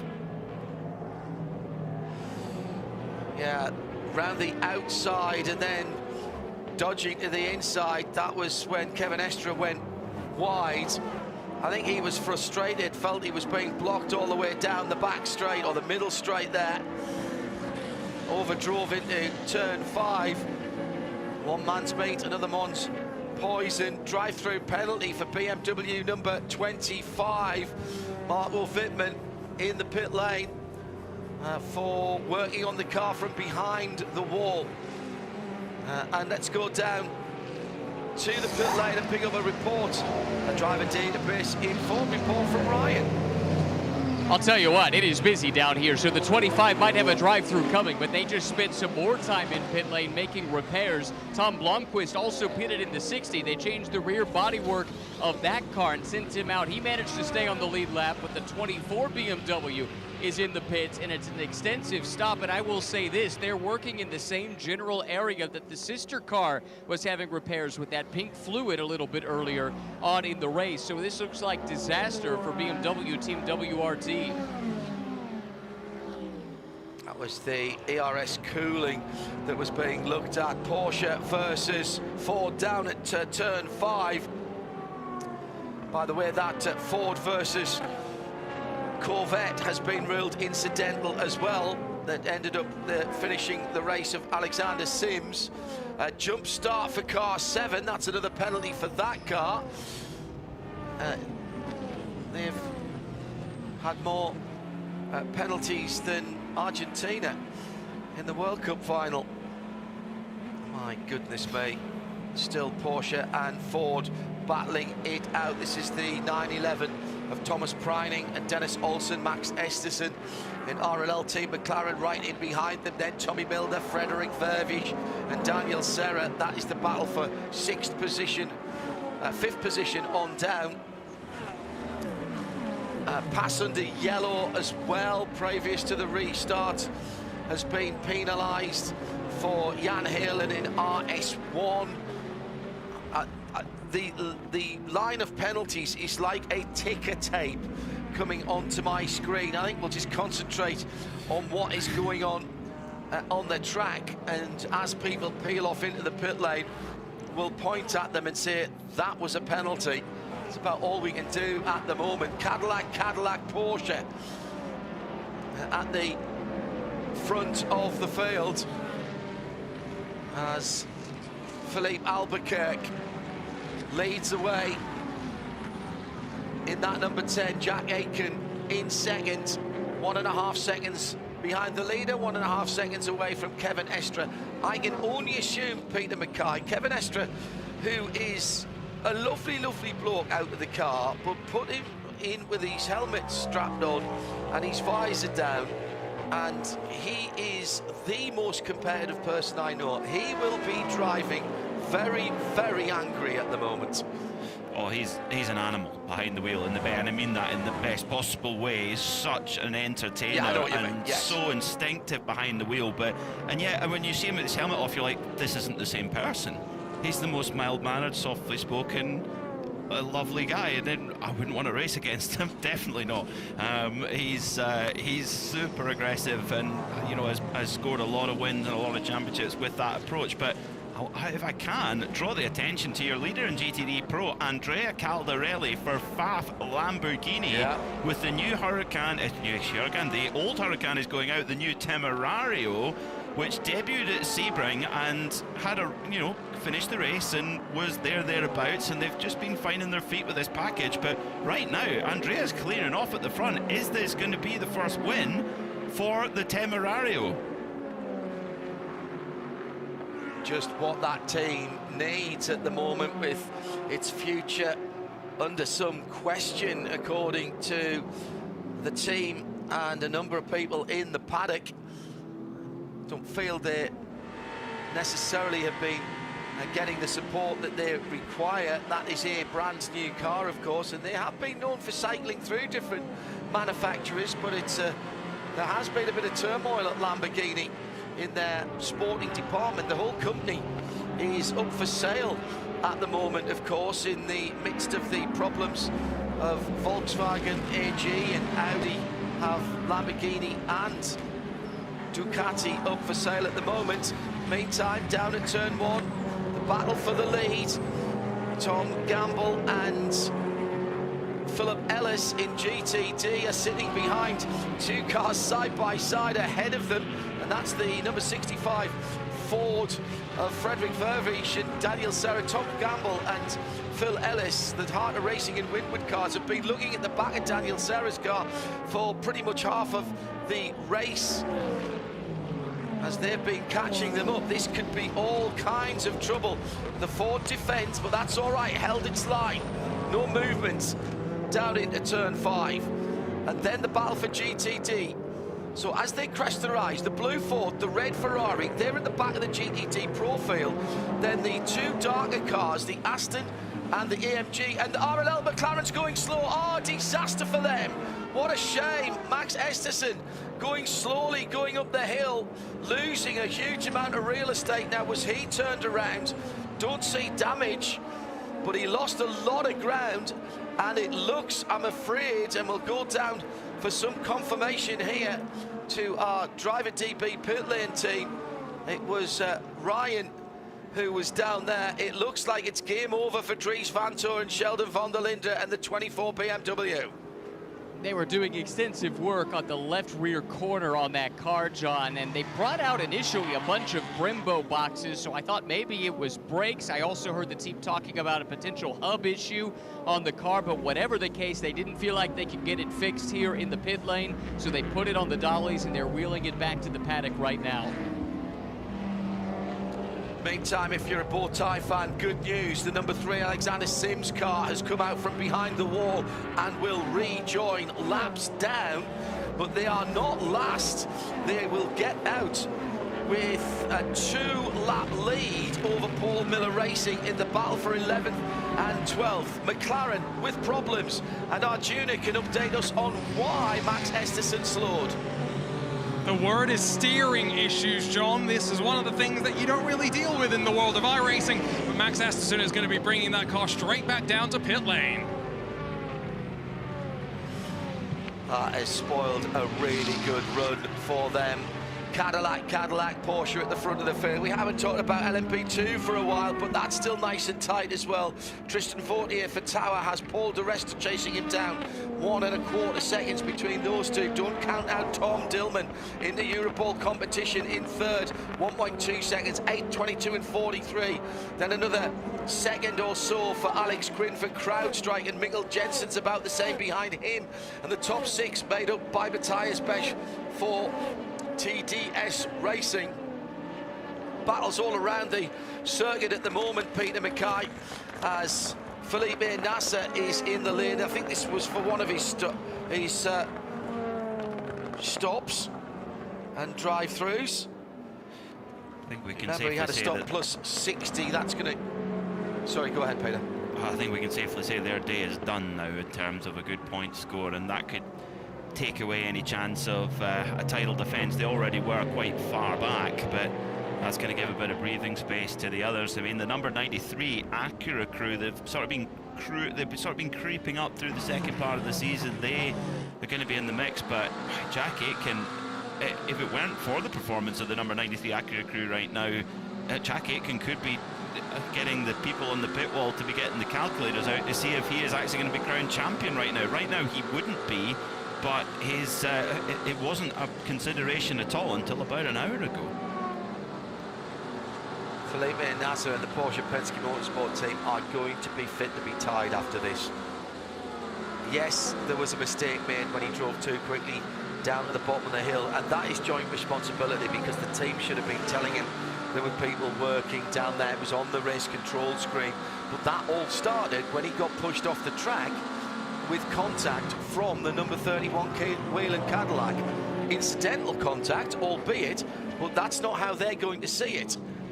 And when the championships are on the line, people's tempers get a little bit fraught, shall we say? There's a lot on the line. You think we've got two different. The effort, the money being spent is huge. I mean, this means a huge amount to the drivers personally for their careers, but also the manufacturers that are writing the checks. This is serious stuff. Meanwhile, Aitken is all over the back of Philippe Albuquerque. Now, this is where does one Cadillac come in here? We hear it a lot about the drivers talking about sharing. Well, they've got a Cadillac driver who's wanting to get his championship dealt with. The number 10 crew aren't anywhere near the front of the championship. So does this where the one Cadillac radio call comes through, or are they allowed to fight clean and fair? Let's hope it's the latter for us, because we're in the entertainment business. Okay. Quick update on McLaren Team RLL in the pit lane now with Arjuna. It's a very leisurely stop, unfortunately, John. They've taken the front off the car. They're taking a look deep in the wells of the wiring, the electronics, and I see some coolant potentially on the hydraulic fluid potentially on the pit wall, but this is heartbreak. A team that once again continues to show us what they can do on their return into the GTD class, and with two very young drivers who continue to show their potential.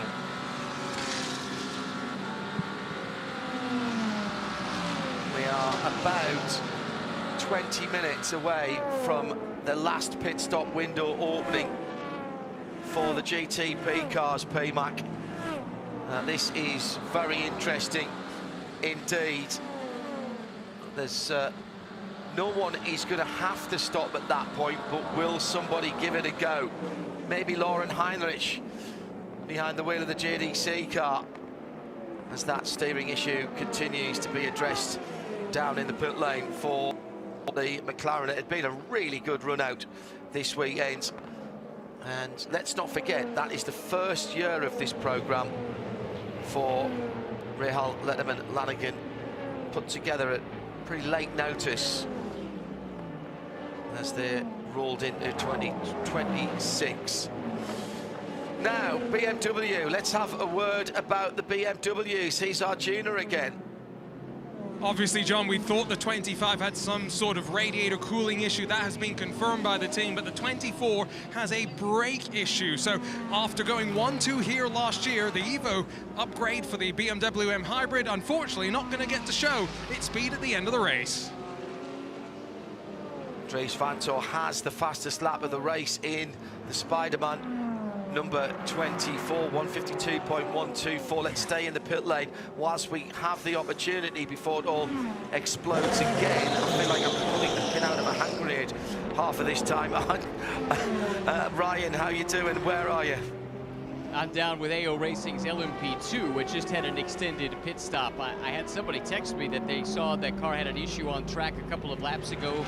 That car was in. They changed the rear clip on that car and sent it back out, also refueled and put a new set of tires on that machine as well. But they should be good to go on one more stop from here. However, that's a big delay.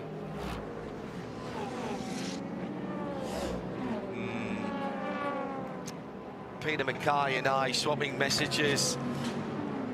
Fastest in every sector for Dries Vanthoor's BMW. Massive opportunity gone begging there, I think, this weekend. And we talked about the BMW Global crest of a wave for the GTs and particularly the GTP cars, the prototype cars, Peter. This will be one that Andreas Roos and Vincent Voss and the rest of the team will think got away from them. It will, but we didn't think that Porsche Penske Motorsport maybe had the one-lap pace. Kevin Estre said himself he wasn't sure if they had one-lap pace, but he said the race is different. Well, he's racing different. He's just gone past Jack Aitken and up into second position in that 9:17:30 throwback livery, and is now on the headlight flashers, cutting through traffic and putting the heat on Philippe Albuquerque. Estre versus Albuquerque on a Sunday afternoon. Oh, how do you like it? Absolutely brilliant, Peter. That's how we like it. And Estre in traffic has been brilliant. And the sunshine is out, and the Porsche is loving it into the pit lane for Tower Motorsport. But there are struggling a little bit for pace. They were in 5th position, still with a chance in LMP2, no doubt.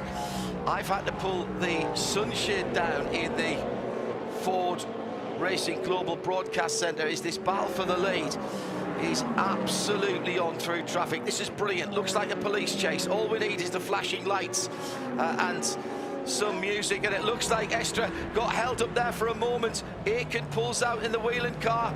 Brilliant use of the GTD as a little screen by Estra down into Calendar Corner. That was Frederick Vervish in the Ford Racing Mustang.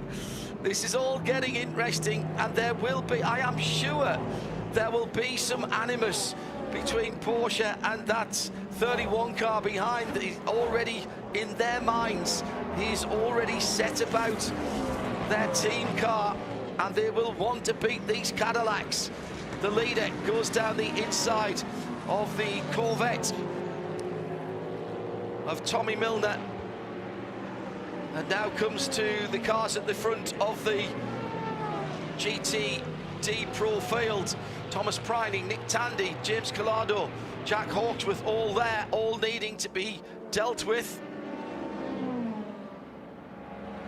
A few moments ago, Estra seemed to get the better of the traffic when they first hit it, but now it seems to be evening out a bit, Peter. It does, but a few moments ago, the fact that Aston Martin Valkyrie number 23 went off the road on the entry to the carousel, went through, sideways through the gravel, and somehow, I have no idea how, that was gathered up by Roman DeAngelis and was able to keep going. I was sure we were going to be going full course yellow there to pick and extract the Valkyrie from the gravel, but not such. We stay green, and Heart of Racing can take a sigh of relief. That was really close there.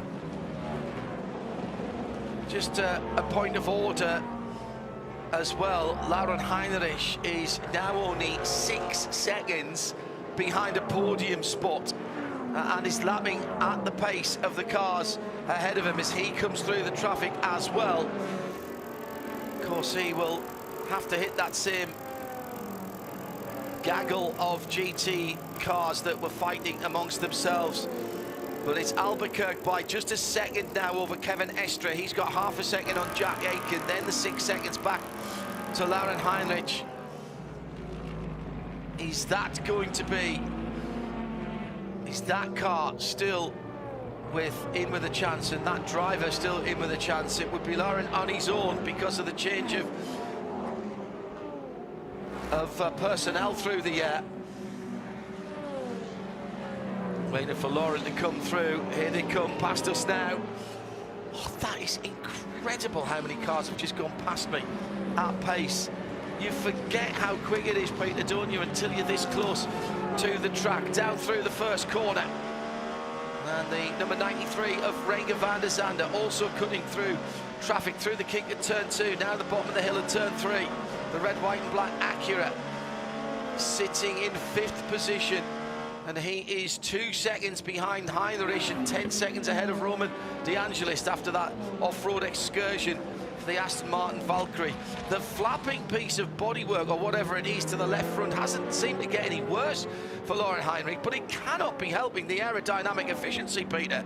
No, it won't be, but JDC Miller do have a front wing ready to change. They just need to get maybe another 4 or 5 laps or so to get themselves into the fuel window where they can pit and be fueled to the end of the race. That is what they're looking at right now, and Heinrich is driving the wheels off it right now. And Porsche have at the end of this one, however this shakes out, they have a real decision to make for the end of the season. Where do they place Heinrich? Because he is really going to be the only driver left who can really put a strong challenge to Aitken in the championship. Do you put him in with JDC, or do you float him into the Porsche Penske Motorsport crew? I imagine that discussion's going on right now. A few moments ago, you mentioned the speed, John. Kevin Estra puts 2 wheels on the dusty, grassy part on the entry to turn 1. How fast is a GTP car at that point? 190 miles an hour plus. Just a couple of minutes ago, we saw perhaps the first strategy domino in this last pit sequence in the GT ranks. Carte Blanche called their Aston Martin in, and did what they hoped to be their final stop of the race. This team debuted at Watkins Glen. They were instantly on the podium. They might need a little bit of help, but they're trying to roll the dice here to get a big result today. At the front of the field, thank you, Ryan Marine, with that driver database informed pit lane report. Philippe Albuquerque by a second. Cadillac, Porsche, Cadillac, then an 8-second gap back to Lauren Heinrich. He's charged for the moment, slightly blunted. He holds a 3-second gap to Craig van der Zande, who's got 11 seconds on Roman De Angelis. That's your top 6, separated by 25 seconds. Is there another throw of the dice? Is there some kind of dramatic change still to come here? I suspect there is. I've no clue which of the 4 categories it's going to come from, Peter, and how it's going to affect it. Let's check in on LMP2, where Paul di Resta is at the lead now, but 2.6 seconds further back is Alec Quinn chasing him down. CrowdStrike Racing by Algarve Pro Racing, and he's got 3 seconds on Tom Dillman, who's got 2 seconds on Felipe Nasser in the Porsche. Sorry, that's the Porsche, who's got Tom Dillman, who's 4th. Sennett Fielding, excuse me, has just pitted that car, so that will bring Mikkel Jensen, that was what I was trying to say, up to 4th position for United Autosports. Last pit stop still to come for all of the LMP2s. They can do about 40 minutes. Let's say in round terms, the GTPs can do 52, 53 minutes, but not much more than that without fuel saving. This one is by no means complete. Do not write the headlines yet unless you've got one of Peter Mackay's very clever pens that has rub-out ink. I still don't understand how they work, Peter.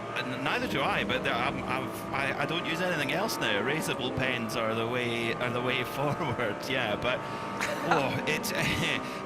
this is why you should never ever flick the channel if your favourite car has a problem early in the IMSA WeatherTech Sports Car Championship. Totally. Because remember Dan Goldberg at the start of the race? It was just calamity after calamity. Some of his own making, some not. And his teammate Paul di Resta, he's leading the race with an hour and 2 minutes to go. What happened there? Amazing. Yeah. That's called good old Yorkshire grit, that is. United Autosports, but here based in the USA and with their satellite organisation, but very much a cooperation between the United States and Yorkshire. Yorkshire, a northern county, almost a northern county of the United Kingdom, of England at least, and they are known for their bounce back ability, and they just keep digging, and that's what they've done. Yeah, very good tea, Peter. Yes, never underestimate the restorative effects of a good cup of tea. Now let's have a look at some of the other classes and see what's going on. We haven't mentioned GTD for a while. It's still Harder Racing and Tom Gamble with Phil Ellis. Giacomo Altoia, by the way, the closer for Dragon Speed, is only 9/10 of a second back, and Robbie Foley for Turner is only 9 seconds further back from that. So this is now getting very interesting as well, as again they're still looking at the back of Daniel Serra's Racing Competizione Ferrari, which has been sitting at the back of the GT Pro train for pretty much all of the race. When it was only 6 cars in GTD Pro, there were 6. Now it's 9, and he's 9th. And Harder Racing and Winwood have been battling for the last couple of hours for the lead in GTD, and they've been having to do it whilst getting by Daniel Serra, which is what Tom Gamble has just done, and he's put that Ferrari now between himself and Philip Ellis. And I think I just saw Frederick Vervies diving for the pit lane out of 7th place, 8th place in GTD. Yes, I can see him now over the top of the brow. So there you go, Peter. There's the first strategic decision in GTD Pro. Ford Racing think they can get home from here with a full tank of VP Racing fuel. Well, and we have a pit reporter there. Yeah. Slides to a stop in front of me, guys, and it's going to be a set of slightly scrubbed Michelin tires that go on. And like you say, the dominoes one by one falling. I'm going to rely on you to tell me if they've topped up the energy of the car or if they've decided to gamble and slightly short fill with the expectation maybe for some late race cautions. Tires mostly done. No quick wipe of the radiator, so maybe indicating that it's a little less fill time. Off and away it goes. Well, let's see it when it gets to the out of the pit lane. Gets a nice bit of clear track. And as I wait for that car to reappear on my timing screen, Frederick Vervisch, 99.8%. So that was full fuel fill. And I think that's reasonable, Peter Mackay, because they're going to need that to do the next 59 minutes at full fuel burn. Yep, I think they've calculated that perfectly. And I seem to recall the Ford number 65 crew did this at Laguna Seca, where they were the first to throw the dice on fuel, and they come in and, first of our GTP callers, bold stuff from the Acura number 93 from Marshank Racing. They're going to put on new Michelin tires and full tank of fuel. Brand new. And, well, is that going to be enough for them to get home if we stay green? It's very, very tight. By the time they come out, it's going to be about 56 minutes. And don't forget, you've got to accept the fact you might have to do one lap at the end, Peter, and it's a long lap here. That's very, very tight indeed. That again is an absolutely full fill. Let's head back down to Arjuna first, and then we'll pick up some more reports from Ryan. There's a couple of moments of activity, I should say. I see Turner Motorsports, Manthey in the GTD class with those green number boards coming in. But our leader from GTD Pro, the FAF Temerario, looking for its first win in IMSA WeatherTech Sports Car Championship competition. A very tidy pit stop for the Canadian crew, and they send the car back out onto track. Robbie Foley in for the Turner team, pitting out of the 4th position. Really clean pit work. It's a set of sticker Michelins to take Robbie Foley to the checkered flag, expecting the 2nd place GTD car, Windward Racing, in this lap.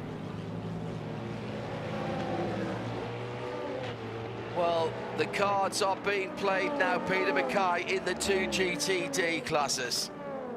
That they are, yeah, and I think that is fuel to the end for the Temerario Lamborghini for FAF Motorsport, and they will be, they are challenging for their first IMSA WeatherTech win, but of course they have had a win in the car's first year in competition in the DTM, the highly competitive DTM championship. But to do it here in IMSA in GTD Pro would be quite a scalp. And for Andrea Caldarelli on board that car right now, you know, he's been a Lamborghini factory driver for a long time and has put a lot of blood, sweat, and tears into developing this car. Into the pits also, CrowdStrike 04, 56 minutes to go. That's a little bit awkward with a 40-minute stint length. Absolutely right. Alex Quinn brings the car in, and it's his marks also in. The number 22 of Paul de Resta came in from the lead. So Tom Dillman in the Europol competition goes into the lead of LMP2. Again, 40 minutes of green flag running is where we'd expect to be. United Autosports just done 26 laps. But there was quite a lot of yellow at the beginning of that. Into Europol are 4 laps better off. That could get them somewhere near, but I still don't think it's close enough. Back down to our driver database pit lane team. He is Ryan. On a 2nd place, Philip Ellis pits the Windward Mercedes. Tires already on the car. He's revving that big V8 engine, just waiting on the energy replenishment. They send him away. Windward looking for back-to-back wins, having won the last time out at CTMP, and they were right on the heels of the race leaders coming into the pit lane. Just what you need, a good start to the season, a good end to the season. They started brilliantly, their form fell away, they had some bad luck. There may only be on the fringes of the championship, but they're still in with a shout. At the front of the field, Kevin Estres dropping away just a little bit from Felipe Albuquerque, and Jack Aitken therefore is closing in as well. Still only 2 seconds between the top three, but 1.7 of those is between first and second. And even with my rudimentary arithmetical skills, that can say if it's 1.7 between the first two, and it's only 2 seconds between the top three, there's only 3/10 between Estres and Jack Aitken. Then it's 16.5 seconds back to Heinrich, Lauren Heinrich. We are now, I reckon we are now in the window for the GTPs. 54 minutes into the pit lane, it'll be about 53 minutes out. It'll still be tight, but every single lap that you can do from here will help you out. In the Europol, in the pit lane, they're not out of the shout in in LMP2. They've got a couple of laps longer than everyone else, but I still think, Peter Mackay, that the LMP2s might need a splash here if we go green to the checker. If we go green to the checker, you cannot get home in an LMP2 car, not even close. But I agree with you, the GTPs can do now. The number 93 Acura Marsank Racing Crew, they've rolled a bit of the dice right now. I would suspect that Renger van der Zande aboard that car will be fuel saving hard in case we stay green all the way to the flag. But if there is some full course yellow, they will be in the driver's seat because everyone else will pit and they will cycle to the front. AO Racing, they've had a pretty perfect day between Harry King and Nick Tandy, one of the most exciting driver combinations anywhere.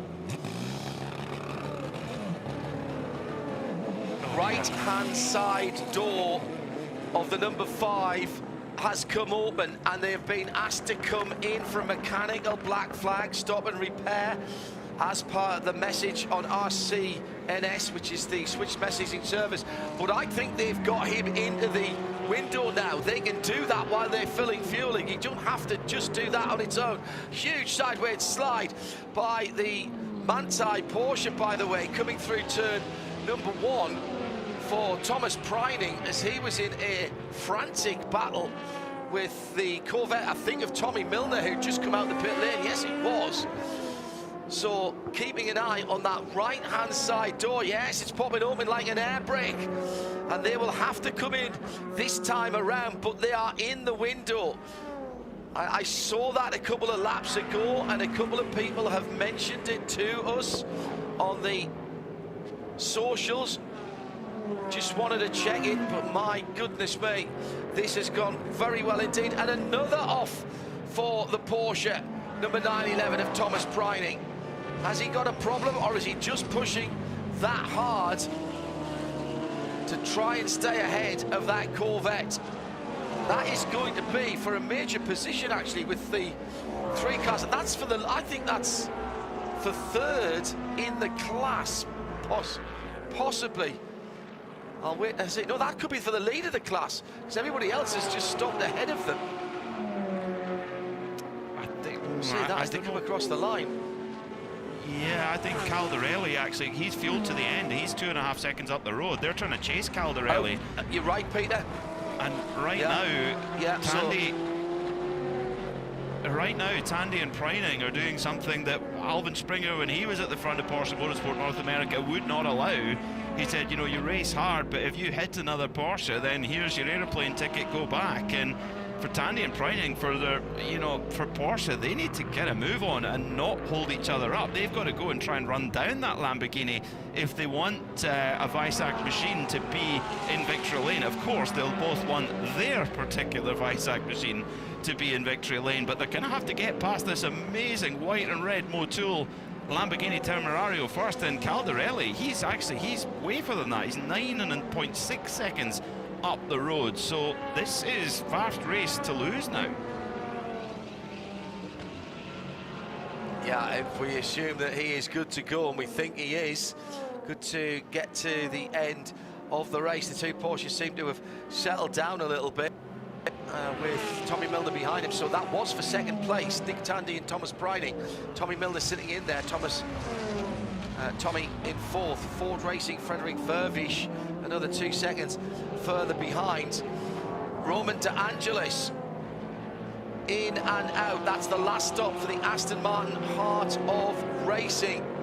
Now, Lauren Heinrich has not yet come into the pit lane. With a mechanical black flag, you have to do it straight away. In comes Jack Aitken. This will be the last stop for the number 31 Whelen Action Express car. Earl Bamber and Frederick Vesti, his teammates. Will there be a new and fresh set of Michelin tyres? Our Junior Kangaparty has the answer. And I can tell you, John, that as the Whelen car rolls down to the end of pit lane, the JDC crew are expecting that Porsche, and I think the Porsche 963s for Penske will be in too. It is going to be a set of sticker tires that go on to that number 31, but meanwhile, maybe more importantly, I'm watching the JDC car with that right door totally popped open, trundle down towards me. The left side of the car has taken a bit of damage. That's why they've also got a nose ready to be replaced. They're quickly just checking that the door is latched okay. No tape needed there.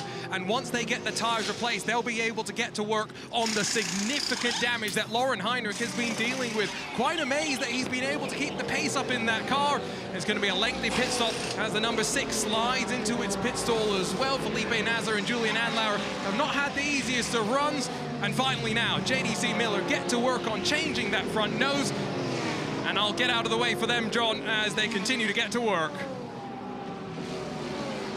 Down towards turn 3, Corvette going around the Porsche of Thomas Preining. Tommy Milner goes through to third, and that's what Peter Mackay was talking about, all that battling between the two Porsches, the off-track moments, and he's struggling, he's slowing. That car has got a problem, and it's Frederick Vervey. She'll be the next car to catch that Porsche, Peter. But though, Preining was ordered by race control to give a position back on the front stage there, because he went around off the track and overtook the Corvette off the track, so then had to slow down to let the number 4 come through of Tommy Milner, the Corvette, and then that's sort of held him up a little bit and throws him back into the clutches of the Ford as Estra comes in the number 6 Porsche Penske Motorsport car from second.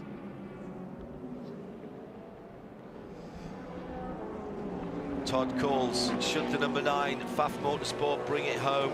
Would that be the first global win for the Lamborghini Temerario? If they put in DTM, it would be the first endurance win for the GT3 Temerario. Porsche number 6 in full service. They'll go all the way to the end from here with a new set of tyres. In fact, both of the Porsches, no, Felipe Nasr's just left actually. So Kevin Estra, can he fight the Cadillacs? Lauren Heinrich, can he do it? So Kevin Estra, I'm hearing, only got left side tyres. That's the working side tyres. They were brand new. Lauren Heinrich with a new nose and the door closed is also out. I'd like to know whether they got that nose on before they took the fuel rig out. I would think it was probably very close, but possible to do it. Meantime, Kevin Estra's come out right in front of Tom Blomqvist. Blomqvist with his Michelin tyres up to temperature and pressure has gone through, and here comes Renger van der Zande as well as Jack Aitken. So this is a real battle now. Porsche with new left side tyres, but not quite up to speed as yet. No, not as yet, but Blomqvist. Not as yet, but Blomqvist has to pit, though. He only has 28% of energy left, but Estra trying to generate the temperature and pressure in those left-hand side tyres and trying to hold off the Whelen number 31, tries to make it as difficult as possible for Jack Aitken, and a robust defence there from Estra, and onto the bumpy curb on the outside goes Aitken, and that is your battle for second position as the leader in the pits. This will be the battle for the lead if they can get round the Whelen Cadillac moving around behind. That's fine. You can move around behind as much as you want. You can't block as they were doing earlier on, moving around. 4 tyres for Philippe Albuquerque, and off for the Wright Motorsport Porsche, the number 120. This will bring out a full course yellow with 45 minutes on the nose to go. Tom Sargent has gone off the circuit at turn 7 and rebounded from the tyre barrier, and that is a free kick for Philippe Albuquerque. He's out of the pit lane. Tom Blomqvist has got past Kevin Estre. Now, did he get past before the yellows came out? But I think they would have passed Philippe Albuquerque if they'd been up to full speed. Albuquerque's held on to the lead there because of the timing of the yellow flag. Oh my goodness. Drama piled upon drama. So did Blomqvist get past Estre before the yellow was called? Is that a position that will have to be redressed? But both of those cars, it would have been so tight with Albuquerque coming out on 4 brand new but cold Michelin tyres, with those two battling for what we expected to be the lead. Well, it's another piece of good fortune for a Cadillac this weekend, Peter Mackay. Well, let's have a look. Tom Sargent got off at turn 7, driver's side hard into the tyre barrier. That's going to take a bit of clearing up. This is going to help anybody who was short on fuel. Lauren Heinrich has dropped all the way back to 8th position, so they must have taken a little more time. So who still needs to pit at the front, Peter? I think everybody's good now, aren't they? No, they aren't. No, Blomqvist has to pit, and so does Louis Delatraz, unless this full course yellow goes on for a significant amount of time, which it might, because that was a big hit there for Tom Sargent at turn 7. I mean, you're going through there well over 100 miles an hour when you tip in, and it's pretty fast all the way through. You don't scrub off a great deal of speed through there, and the wall's not far away. Luckily, it's a tyre wall for Tom Sargent, and that could well require some barrier repair, which takes a long time. Right now, Tom Blomqvist is 25% energy. That's only 12 or 13 minutes. I think he is going to have to pit, and Delatraz is only on 5% right now in the 40 Cadillac, so he will definitely have to pit, and we're hoping he can get round without having to take emergency service. So effectively, it's going to basically restack the deck with more or less, I mean, Albuquerque, you're right, free kick for the number 10 Cadillac Wayne Taylor Racing crew, but Estre will be right behind him with loads of fuel, as will Jack Aitken in the Cadillac number 31. So it is going to be a proper shootout. And of course, this means that the number 93 Marshank Acura of Renger van der Zande, they may have had some fuel worries, they don't anymore. No, absolutely. Louis Delatraz might actually have to come in for emergency service here. He's only got 5% left, and with this being such a long lap, Peter, you can't risk running out, and I suggest it might be one more lap before the pits open for GTP. It'll depend whether they want to risk it. They're doing the pass around now. What a race. What a race of ups and downs, snakes and ladders. And this is what that extra few hours gives you. Oh, yes. Yeah. Yeah, absolutely. Let's do a VP in-race update before the pits open and things start to move around. In GTP, Cadillac number 10 leads behind the safety car from Acura number 60. Porsche Penske Motorsport, the number 6 car, is in 3rd. That's the Sunoco coloured car. Cadillac Whelan in 4th. 5th, Acura Meyer-Shank Racing, and the number 93 red, white and black Phillips Petroleum car. Then Cadillac Wayne Taylor number 40. Roman De Angelis in the Hartner Racing Aston Martin. Lauren Heinrich in the JDC Miller Motorsport 963 is in 8th. 9th is Marco Wittmann, but he's 2 laps off the pace, as is Felipe Nasser in the number 7 Porsche. In LMP2, it is United Autosports that leads with Mikkel Jensen in the number 2 car. Then TDS, the number 11, Matthias Besch, Paul de Resta in the 22 for United. Brian Hurd at Autosport have Harry Tinkle behind the wheel of the 52. Tom Dillman for Inter Europol is in 5th in the number 43 green and yellow car. Then Tower Motorsports, orange, black and white. The number 8 is Tristan Vautier. Alex Quinn, CrowdStrike Racing by Algarve Pro Racing. The 04 is in 7th. Josh Burden, JDC Miller, 79 in 8th. And they are the cars on the lead lap. Dane Cameron's 1 lap off now.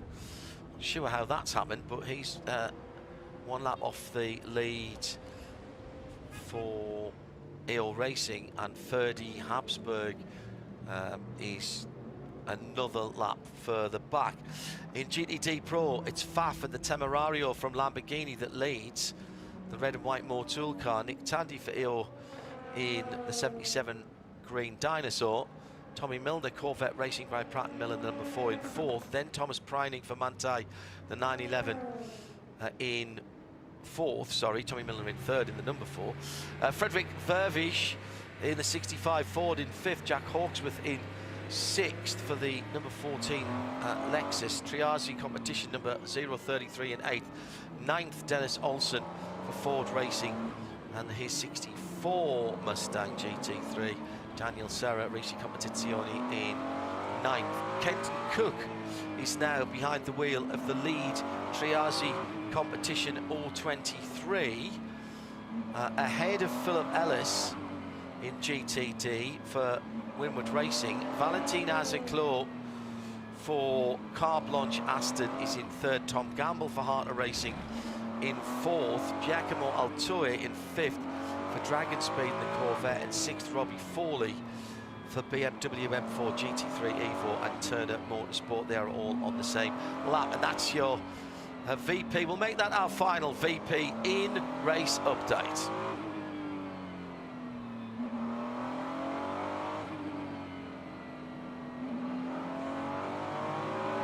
Little strategy update for you guys in the GTD class. The 1st and 3rd place cars, that's Triarci and Car Blanche, both made early pit stops. I checked in with the Triarci team and they said unless this is a really long yellow, then they do not think they could make it.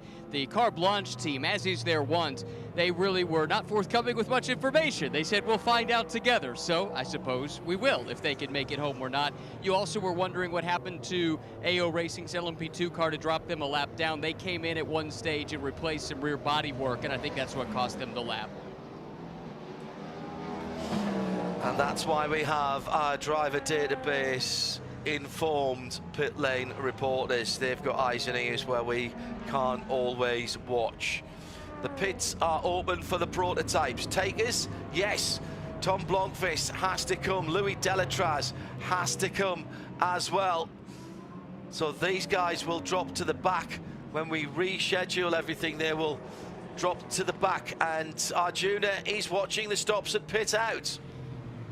There's going to be some tyres taken as well. I'm wondering if it might just be left side. Also expect John the number 25 BMW Team WRT, the one that had the cooling issue slightly earlier on.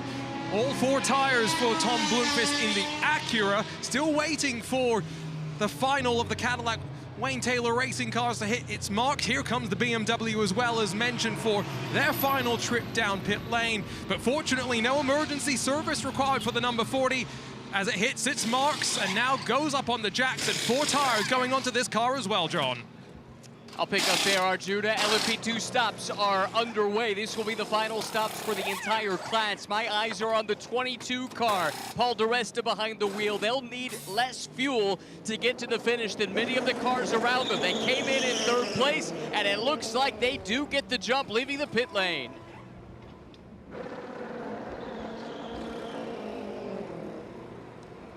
Absolutely incredible scenes in the pits. They've all done their jobs today. Peter Mackay, we say very often that this is a team sport, and we've seen the best of that today. We're in sunshine, a little bit of white cloud, fluffy cloud above us, but the track temperature now up above 30 Celsius, 31 Celsius now. This is as warm as it's been today. Is this good news for the Acuras. They were good. The drier and the hotter it got, the Acuras were better. It could well be, yeah, and certainly for the number 93 Acura Marshank Racing with Kurbagajanian machine, it really helps them, because I think they were right on the edge, or maybe even just slightly short on fuel. They rolled the dice expecting or hoping that there'd be a full course yellow intervention. That has come through, and now they can get in the mix and fight with the two Cadillacs at the front from Wayland and Wayne Taylor Racing, and also with the number 6 Porsche Penske Motorsport car of Kevin Estre. This is going to be a thrilling finish to this 6 hours here at Road America, and this is the wonderful part about extending that race length. I mean, the old days of the Road America 500, there's some thrilling encounters, and that's been delivered in spades today. We passed the 500-mile mark quite some time ago. That would have been lap 124. We're working lap 139 right now. Peter, have you got a read on the virtual fuel tank on number 93 Acura? Because that's the only one that I don't have a figure for on my timing screen. Yep, they're looking at the moment 76.5%, so they're golden. The one car that does confuse me slightly is the Inter-Europol competition car, which is 20 minutes into its stint, 33 minutes on the clock. That's a total of 53. That's about 30 minutes too long for an LMP2 pit stop. However, I think it will depend very much on how this full course yellow goes on, whether Inter-Europol can actually get to the flag without another stop like the other cars behind them, or whether they're in trouble. So, sorry, just to go back to that number 93, as I say, I've got a blank space where I should be looking at their virtual fuel tank. Renger van der Zande has got, what did you say, sorry, 70?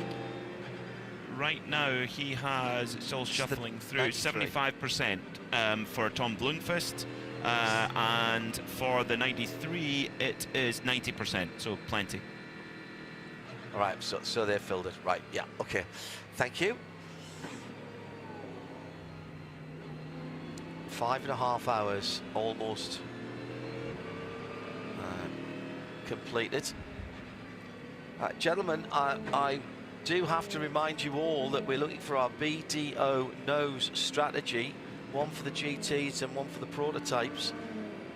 The one that I liked the most earlier on was the Porsche. It was a Porsche number 7, wasn't it, who short-filled to get the points for the Michelin Endurance Cup, which took their drivers at that point into the lead. I really like that one. GT, permitting one from about 27 cars, Peter. Who's caught your eye in terms of the strategic running? EOS kept themselves in it, FAF at the top, and also in GTD, Car Blanche, Winward, Harder Racing, they've all been in it as well there, using what they've been given with yellow flags. I think if I could throw one in the mix for prototype, I would say the number 22 United Autosports crew, considering what they've come back from and how very good. Many calamities they had earlier on, and then they've had to be flawless ever since, and they have been. In GT, that's a very. I think Carte Blanche. I think clearly the new ownership of that team has given something, because they're further up the sharp end than they were, and they took a bold strategy decision there, and it may well pay off, because they're in the podium positions right now, and now do have enough fuel on board to fight. We were marveling at just how the 22 could get back into contention at LMP2. Dan Goldberg is the driver who started the car. And that first hour for you, you had a bit of a grimace on your face when I bring it up. That was not according to plan, correct? No, that was a rough early start of the day here. All I can say is I got the best team in the business and the best co-drivers, and they've already made up for a dismal run for me this morning. So I'm really happy with these guys right now, and we're out there fighting for the win. Well, somehow, some way, you're back into this fight here. How have you gotten in that position? Yeah, I mean, it's all it's all been the strategy, and I think the 2 cars ahead of us are going to have to struggle to make it to the end. We got full push to the end. It should be a pretty exciting end here. We're looking forward to it. Thanks. Well, there you go, Peter. We've backed up your nomination with an interview as well. So I am writing this down. This is BD or No's strategy. They also know luggage. I'm very pleased with my BDO haversack that I got at Petit last year. Yep, one of your prized possessions. Carte blanche for GT is the was mentioned there as well, the 068. Excellent. I'm going to come back to green this time around. Arjuna, a quick shout for BDO No's strategy with still half an hour to go. 1 for GT, 1 for the prototype cars. Ooh, I think we've covered most of the regular players. RLO McLaren, I think, is one that we probably nominate, although the end of the race hasn't gone their way. So that might be my GT pick. In prototype, you know, I think I'm going to go with Porsche Penske and the number 6 car, because their calls to short fill in the early stages of the race got the Michelin Endurance Cup points, and I don't think many people would have expected Kevin Estre and Lawrence Vantour to be fighting for the win heading into the closing stages here this weekend. Yeah, I'll give you that. Ryan, you've got a chance to jump in quickly. My only addition, John, would be in the GT classes. Let's see what happens here. But the 068 Carte Blanche team, if that pit stop with just under an hour and 10 minutes to go is enough to get them to the finish, that certainly is worthy of consideration. But time will tell. Yeah. We'll also have, of course, our CrowdStrike Endurance Teamwork and Speed Award. We'll announce that on Wednesday during midweek motorsport when we get the numbers in from the algorithm. It's 8 o'clock UK time on RS1, part of the Radio Show Limited network of channels. That's, of course, 2 o'clock in the afternoon here in Central Time. And on that programme as well, we'll be talking to BDO about a brand new tool to help strategists, engineers and team chiefs on 2 and 4 wheels. It's called Pit Lane IQ. And I had a chat with the 2 principals of that yesterday.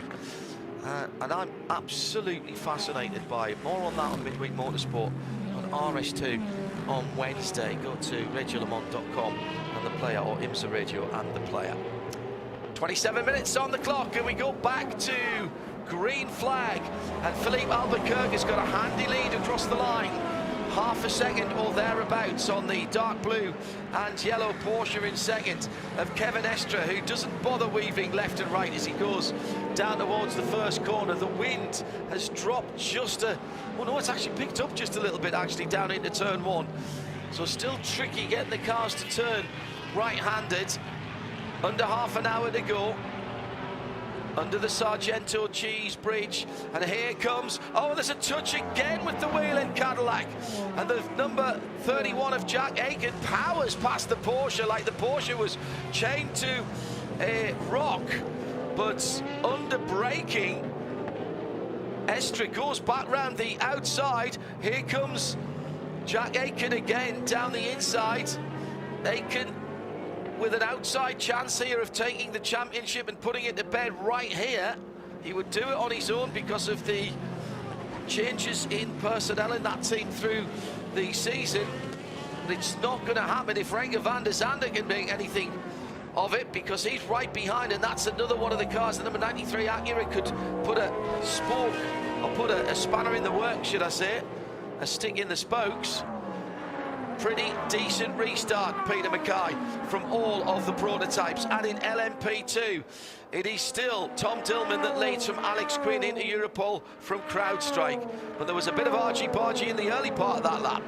Serious argy-bargy between the 99 AO car, the 52 PR1 Matheson and the Tower car, which all went 3 wide into turn 1, and the Tower car on the outside, driven at the moment by Tristan Vote, had nowhere to go and ended up on the gravel on the outside. So I wonder how race control will see that one. They've had a lot to contend with today, a lot to study and look over, but does Tom Dillman in that Inter Europol number 43 car, does he have enough fuel to make it to the end? I'm really not sure if he does, to be honest. He might well need some more full course yellow, which, well, given how much we've had so far, who knows? But right now in GTD, windward out front, I feel like I've said that many times, they are just relentless. Yeah, Phil Ellis has got by Kenton Cook in the Ferrari from Triazzi Competizione. Let's go down to the pit lane. This is the time where Arjuna's truth serum really is worth its weight in gold. Into Europol, leading LMP2 with Tom Dillman. Got to be a huge question mark over their ability to go to the end, Arjuna. Jeremy Clark and Bijoy Garg watching the screen intently, and they tell me that it's so right now. One more caution and they would be guaranteed to be good to the end. But 24 minutes, it might be a tall order. Tom Dillman having to save a little bit of fuel to get to the end. Problem is, he's trying to save fuel while Alex Quinn is absolutely tearing it up. Paul de Resta is pushing him along, and Matthias Besch is pushing Paul along. And Dave Cameron actually right there as well. That EO Racing car getting back on the lead lap during that last caution, and that's back in the fight as well. That could be in with a shout if they can get a good result there. In with a shout for BDO knows strategy. Peter. Well, I tell you what's remarkable as well, CrowdStrike Racing by APR, I made a mistake, thought they were coming in for a pit stop with 56 minutes to go. They were in the pits, but they were serving a drive-through penalty. Yet, here they are fighting with a win 33 minutes later. I'm not quite sure how they pulled that off, so maybe BDO knows strategy award for the best magic trick of the weekend.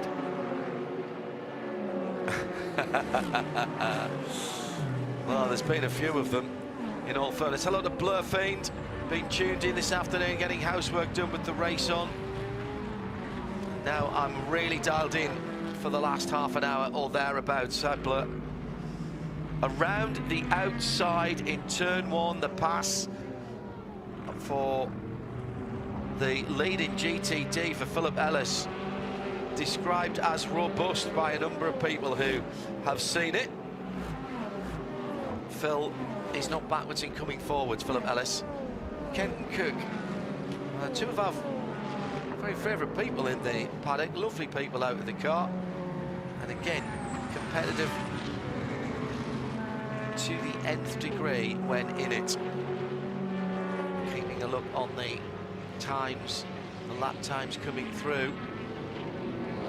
Tom Dillman, we know that car has got pace for Inter Europol, Peter. It's put the fastest lap of the PT LMP2 race in. We'll keep an eye on the track. Let's take an opportunity with 20 minutes left to speak to some of the people with an interest in what's going on over the next, 10 or 12 laps.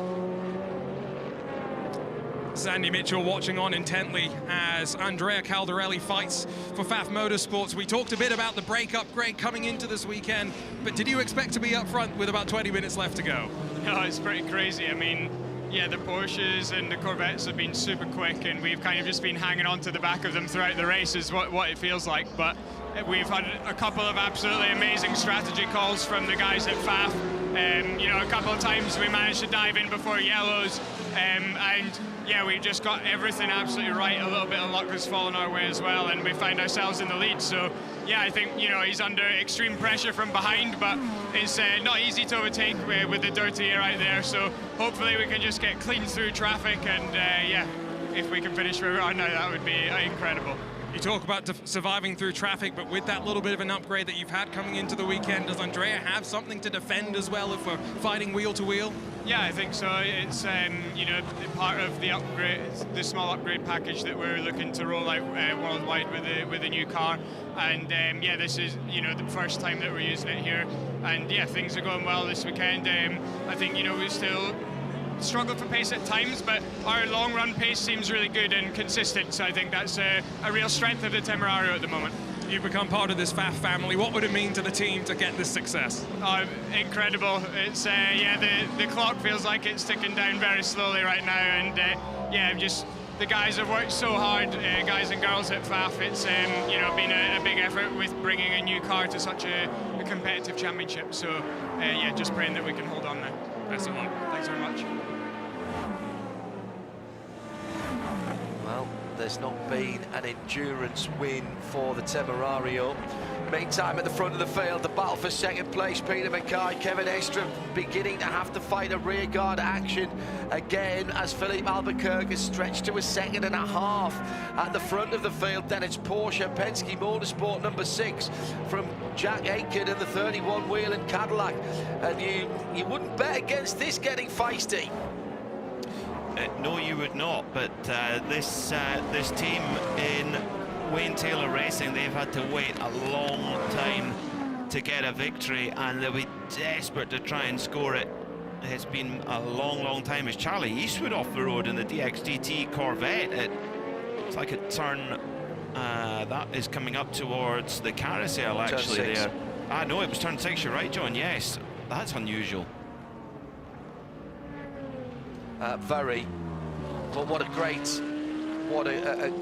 how great has it been to see Robert Wiggins back in that car. Well, you said it was unusual for Charlie Eastwood. He got some help from the first form Porsche in there. Now, was that incidental contact, or will that result in a drive-through penalty? That was the 912, I think, of Maurice Schuring. For Manthey first form, yes, it was. They were battling over 7th position in GTD. Morris coming up the inside of turn 6 and making contact with the left rear of that DXDT Corvette. For the moment, at least, Kevin Estre seems to have broken the toe, but not the spirit, I'm sure, of Jack Aitken. But Philippe Albuquerque, Peter Mackay, has set sail at the front of the field. He is gone. Yeah, he is gone. This is such an important result. That is Aitken. Massive moment for Aitken at turn 13 as he tried to make it around the outside at over 130 miles an hour, and Estre showed him a hard shoulder, and off the road goes Blomqvist. Blomqvist is off the road in the Acura, and surely this will cause a full course yellow with 17 minutes to go. Blomqvist off the road, and the front right suspension is badly damaged. And not often do we say that, John, the Blomqvist. Oh. I was going to say he might be able to limp that back to the pits, but we've gone full course yellow.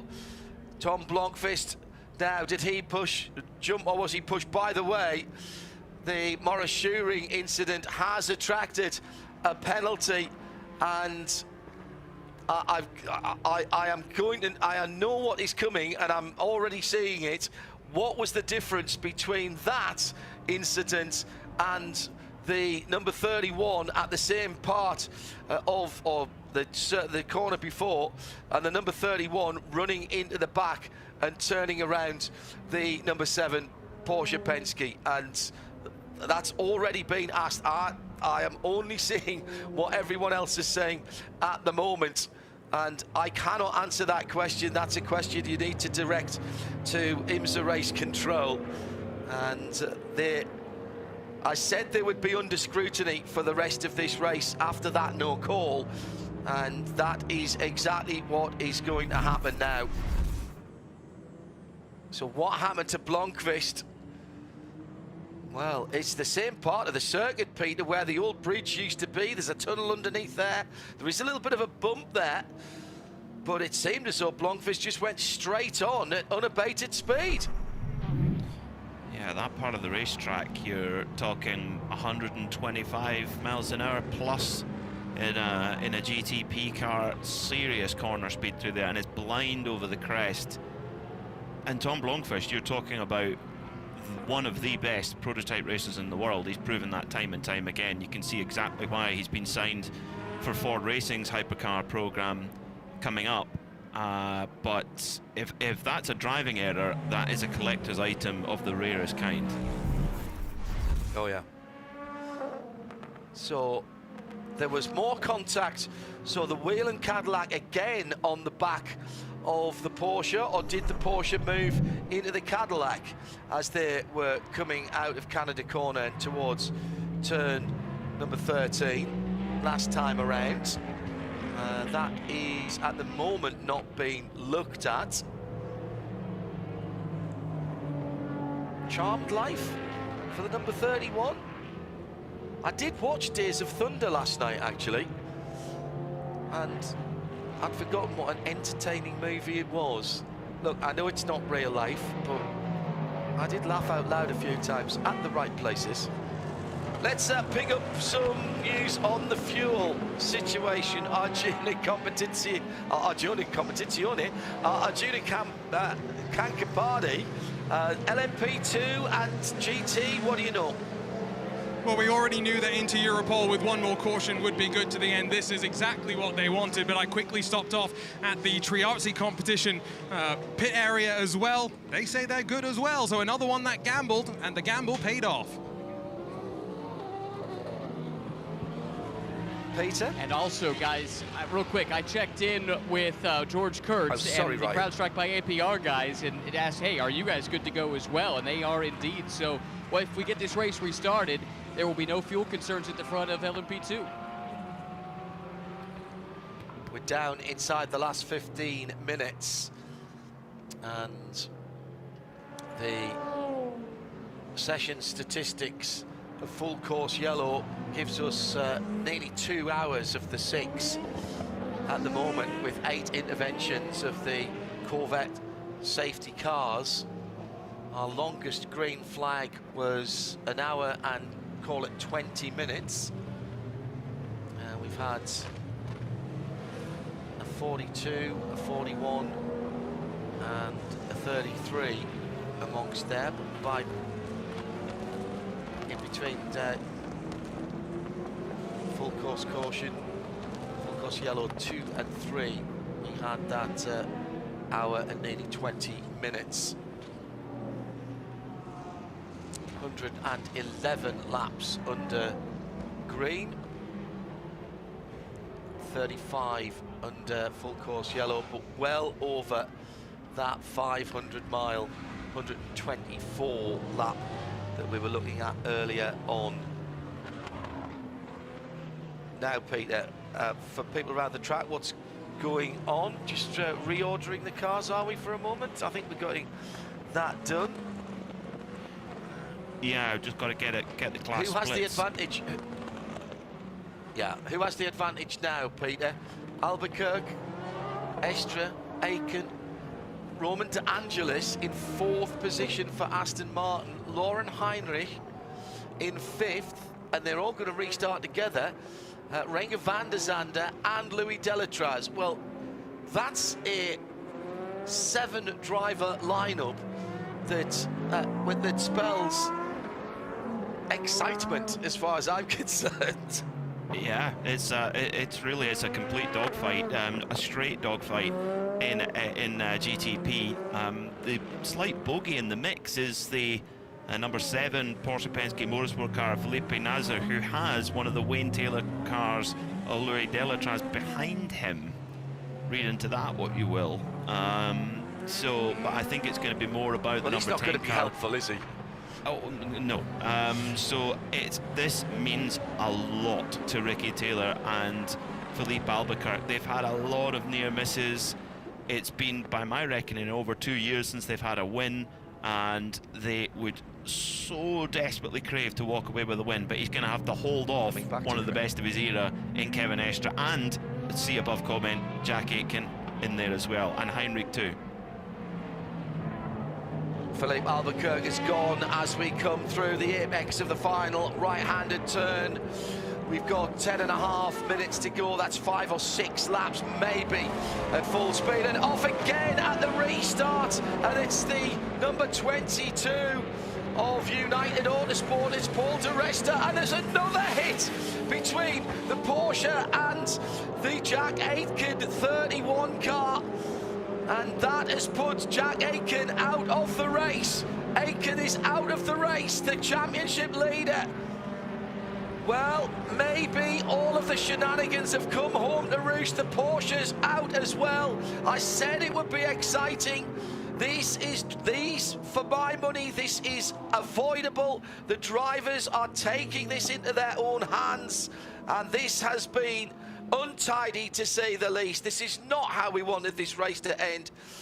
And the car that has gone around and into the barriers, the two cars that were battling for second and third, Kevin Estre and Jack Aitken. This does mean that Roman De Angelis will be on the podium for Aston Martin Harter Racing, and Lauren Heinrich is a beneficiary as well. We'll not get this restarted. If we do, it'll be 1 or 2 laps. Jack Aitken still with a healthy lead as they stand, but his championship lead trimmed to 148 points from Lauren Heinrich, who looked to be out of it at one stage after Detroit. Now, how is that going to be seen? Is that more incidental contact? They were battling for the same piece of road. This is more pressure for race control. Peter Mackay. Well, you have to say, for Jack Aitken, in his position in the championship, that was an unnecessary risk to put his car in that place. That's a very fair point. When you've got a championship, effectively you got 4 fingers, 5 fingers on it more, and you try to go around the outside of a driver of Kevin Estre's robustness, you're asking for it, to be honest, and a podium would have put him pretty much clear with 2 races to go. Now it's game on in the championship, and Lauren Heinrich right now is probably getting a very pleasing radio message on board his number 5. And yeah, you could make an argument that Estre moved across. There was a car's width, then there wasn't. But for Aitken, did he? Yeah, I don't know. When you look at it from behind, it looks a lot more aggressive from Estre, and Aitken's going to be thinking, well, there was a car width there and I got pushed off. So it's a really tough one. This is why race control's job is so difficult. There was also contact between the number 7 Porsche Penske car and the number 93 of Renger van der Zande in the Acura, also very untidy. I'm not sure there was contact there. I just think that Renger wasn't making the corner. He just drove straight round. I'm not sure if there was contact there. This is going to cause more chat of the more conversation of a nature that we don't need in this championship and that we don't need in endurance racing. This is a very important championship in global terms. It is Porsche's only global championship in endurance, and they've been left with 2 of their cars today in fisticuffs with the same Cadillac.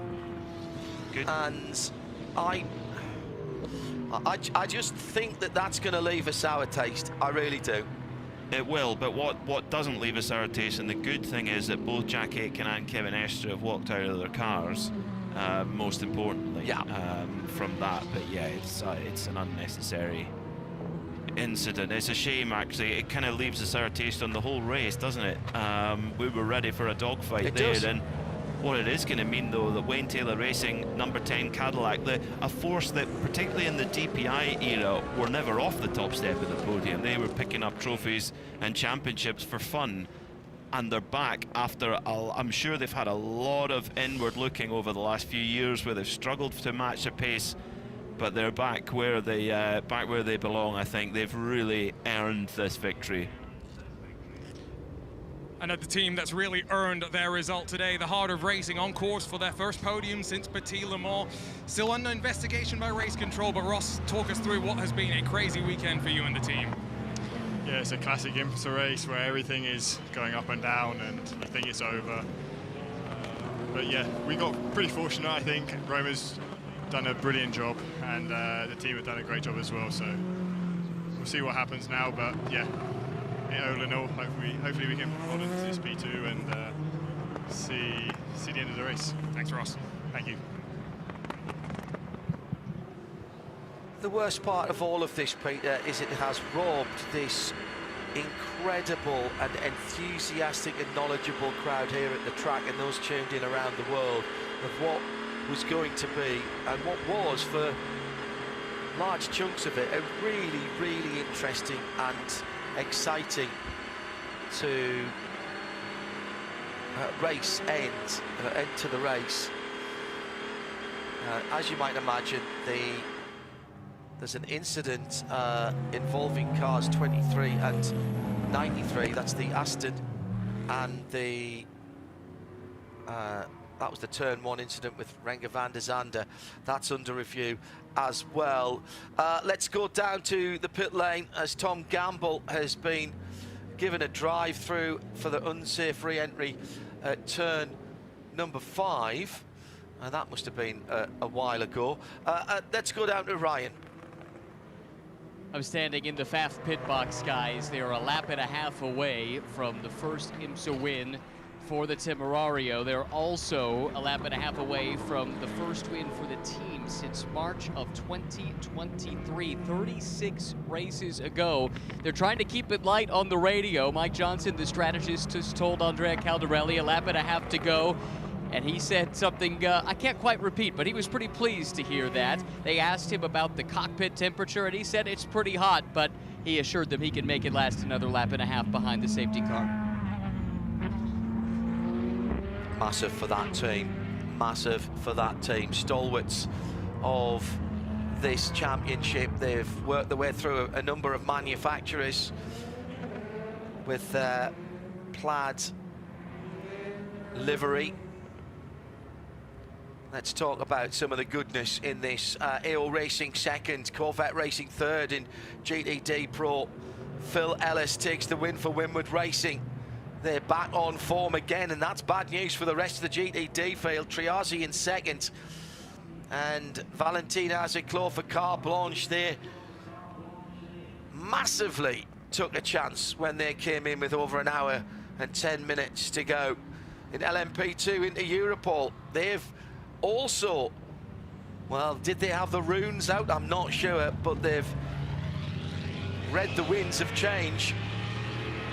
CrowdStrike in second, United Autosport in third, and at the top of the shop in GTP, Cadillac and Wayne Taylor Racing are back on the top step of the box. Aston Martin for the heart of racing, they will be second, and Lauren Heinrich for JDC Miller Motorsport with his two young teammates. I mean, he's not exactly a veteran either, is he? Let's be fair in terms of his age, plenty of experience, but that keeps his championship hopes alive, as Jack Aitken will drop down actually, because Felipe Nasser and Marco Wittmann will both go by him, so that number 31 car I think will finish down in 9th position after a day that has been marred by, once again, poor driving standards in the GTP category. I suspect that we have a race off for GTP before they're back for the sprint race at Indianapolis, and I suspect that's probably just as well. And I fear the next drivers' meeting may be even more strident than usual, or indeed strident. That is not, as I mentioned earlier on, Bob Barfield's way. He's very much let them race, and we heard Renger van der Zande, didn't we, say that earlier on? But there were some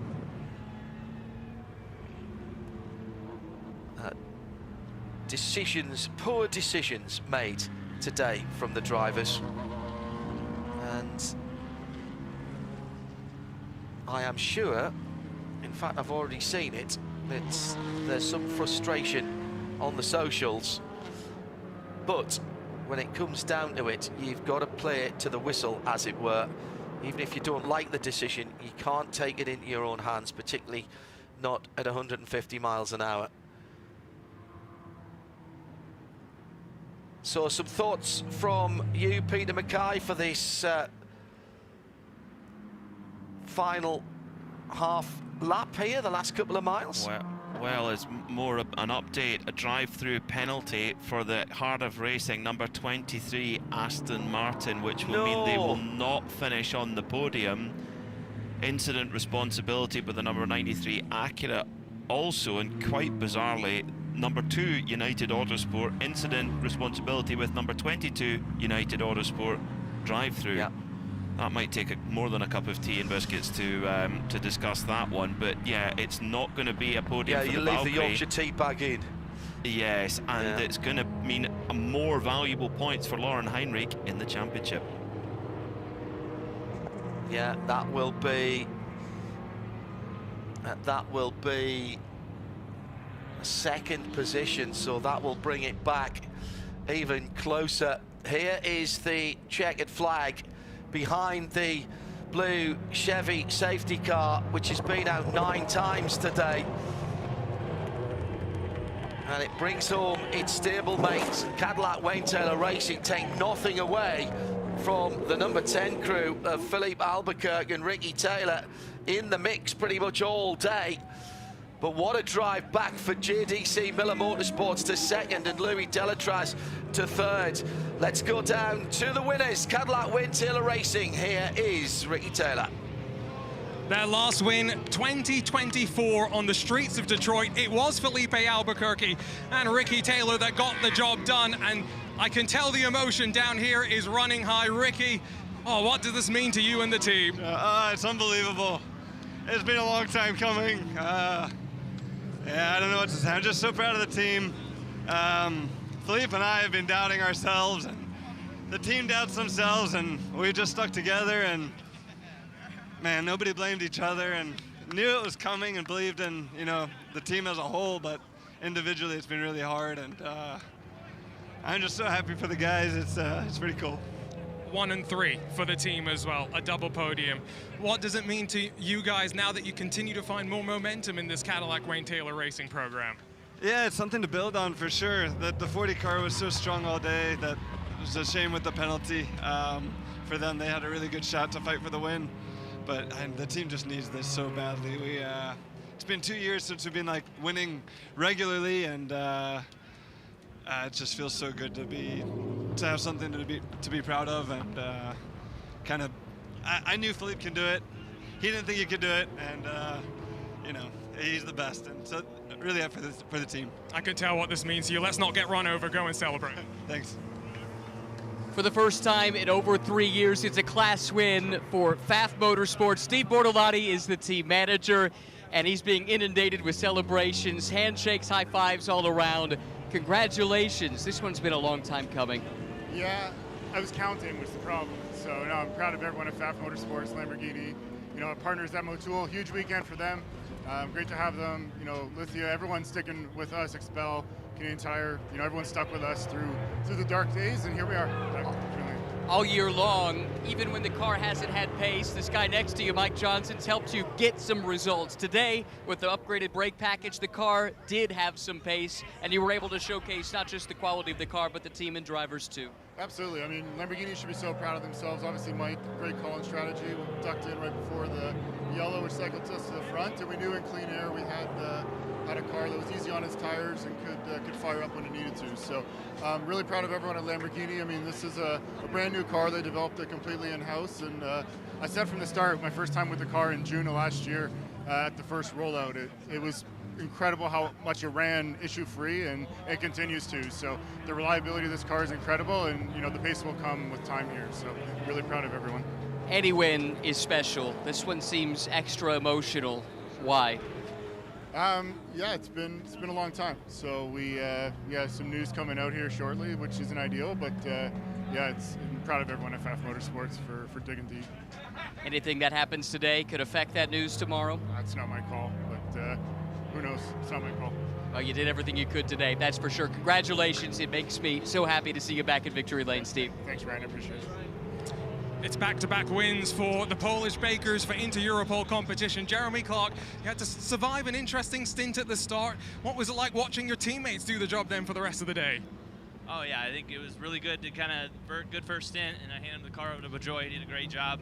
We had unfortunate luck with that yellow that came out right before we needed to pit, but we had a nice big strategy at the end to get us the win. And Bajoy, I mean, from your perspective, the strategy at the end kind of played itself out. How marginal was it without that last safety car?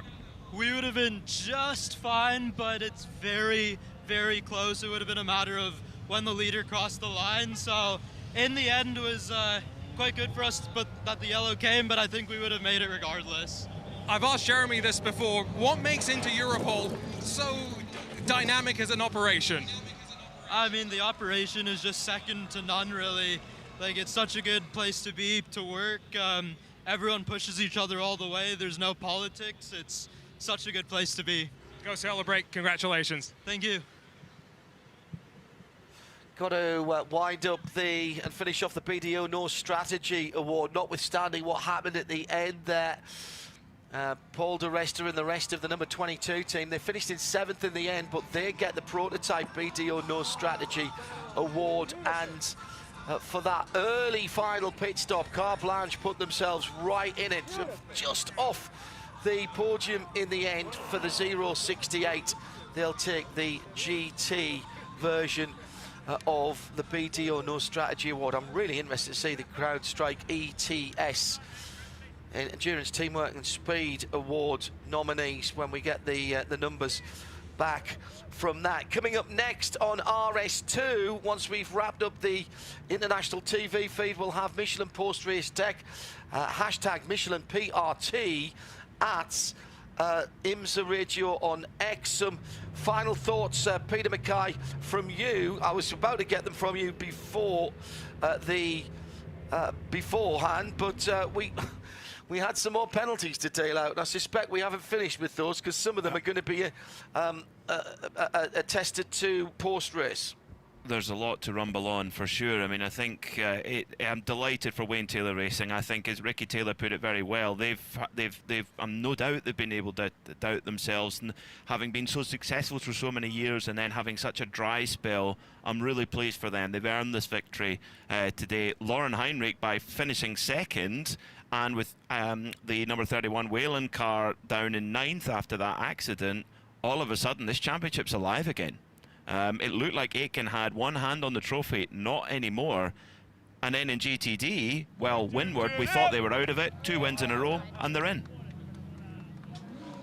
Let's jump in real quick and hear from one of the GTD class-winning drivers, Indy Donji. Congratulations, back in the WeatherTech Championship, back in victory lane, and it's back-to-back wins for the team now, going back to CTMP. Yeah, really good. I'm really happy, and I also figured out that once I'm on the podium, I always win. So I don't know if that's a good statue or that it's a bad one, but really happy with the performance. I think we had a good strategy today.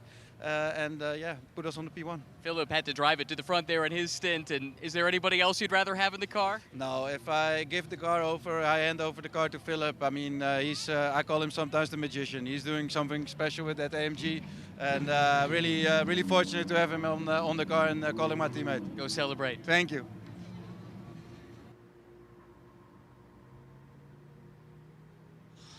I'm down here, John, with our GTP winners.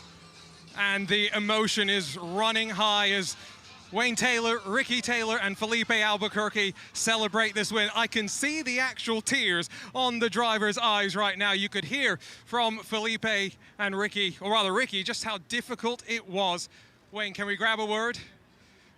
Last win on the streets of Detroit in 2024. What does it mean for you to stand on the top step of the podium with Wayne Taylor Cadillac once again? Well, not only did we win, we also came third. And given what's been going on over the last year or so with the non-results, I was starting to wonder if I knew what I was doing anymore. But you know, in this business, you've got to just keep working, and you just got to keep digging until this happens. This took a lot longer than I was expecting, but you know, we're there now. We understand the car. Our partners at Cadillac, I mean, they must have been wondering, you know, what are we doing here with these guys? So this is really for everybody at Cadillac and at Dex Imaging that have been a partner of ours, and I'm ecstatic. Wayne, congratulations. Thank you. Well, that was worth staying on air a little bit more for. I'll remind you that we have the GT extravaganza next from another green and pleasant circuit at Virginia International Raceway. Unofficial results, very unofficial at the moment, and perhaps with sanction and more penalty to come.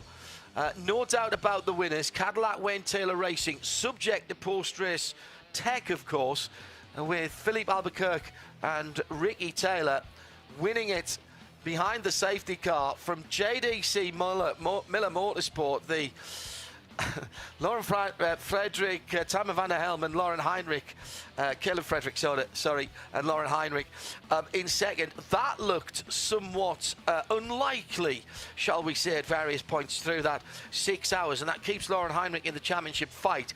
Cadillac first and third from WTR, with the Delatraz and Jordan Taylor car picking up the third step on the box. Then the best of the Acuras could not convert their speed from earlier on in the week. They were good in clear air at the beginning. Fourth position for the red, white and black number 93. Aston Martin with the penalty pushed back to fifth position for Ross Gunn and Roman De Angelis. That was... I would think that they will be unhappy about that. They were there and they kept themselves in it. In this penalty-strewn race.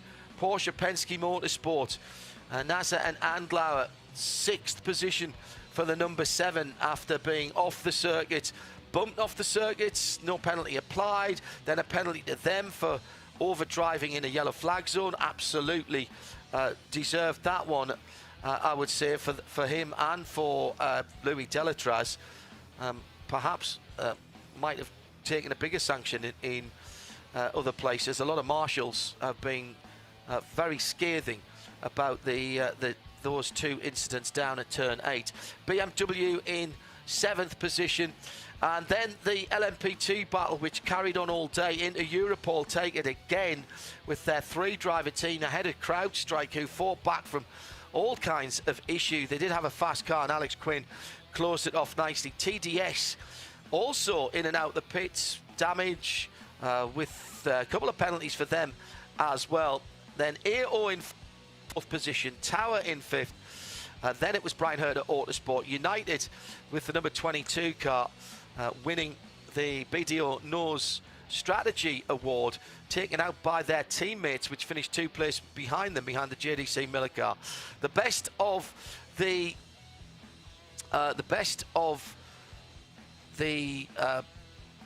GT cars a little bit further down. Porsche Penske in 17th at the moment, ahead of the number 31. So where did they finish in?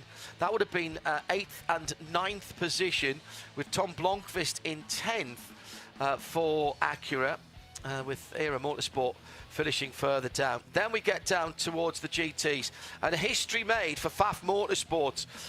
You heard Steve Bortolotti there talking about some news tomorrow that is coming out. It's been around the paddock all day that they will not be continuing beyond the end of this season, and Steve seeming to confirm that there. Whether this result can help that, particularly with Motul on the car this weekend, who knows? We hope for the best for them. AO Racing with Tandy and King in second. Porsche having a decent run today with Corvette in third. Ford in 4th and 5th. For the 65 and 64 cars. Vasser Sullivan with the spare car, remember, coming next in 6th position. James Collado and Daniel Serra, 7th and 8th. And then it was Winward Racing, Indy Doncher, Russell Ward, Philip Ellis coming through to take it right at the close of play, ahead of Triazi Competition in the 023 and Dragon Speed in 3rd position in the GTD. The GTD class. Valentin Ascliffe, Carte Blanche, did what he always does and gave 100%. They win the BDO No Strategy Award in the GT category, ahead of Turner Motorsport, Lone Star Racing, 13 Autosport and Inception. 13 just pipping Inception, by the way, for the Bronze Cup points as well.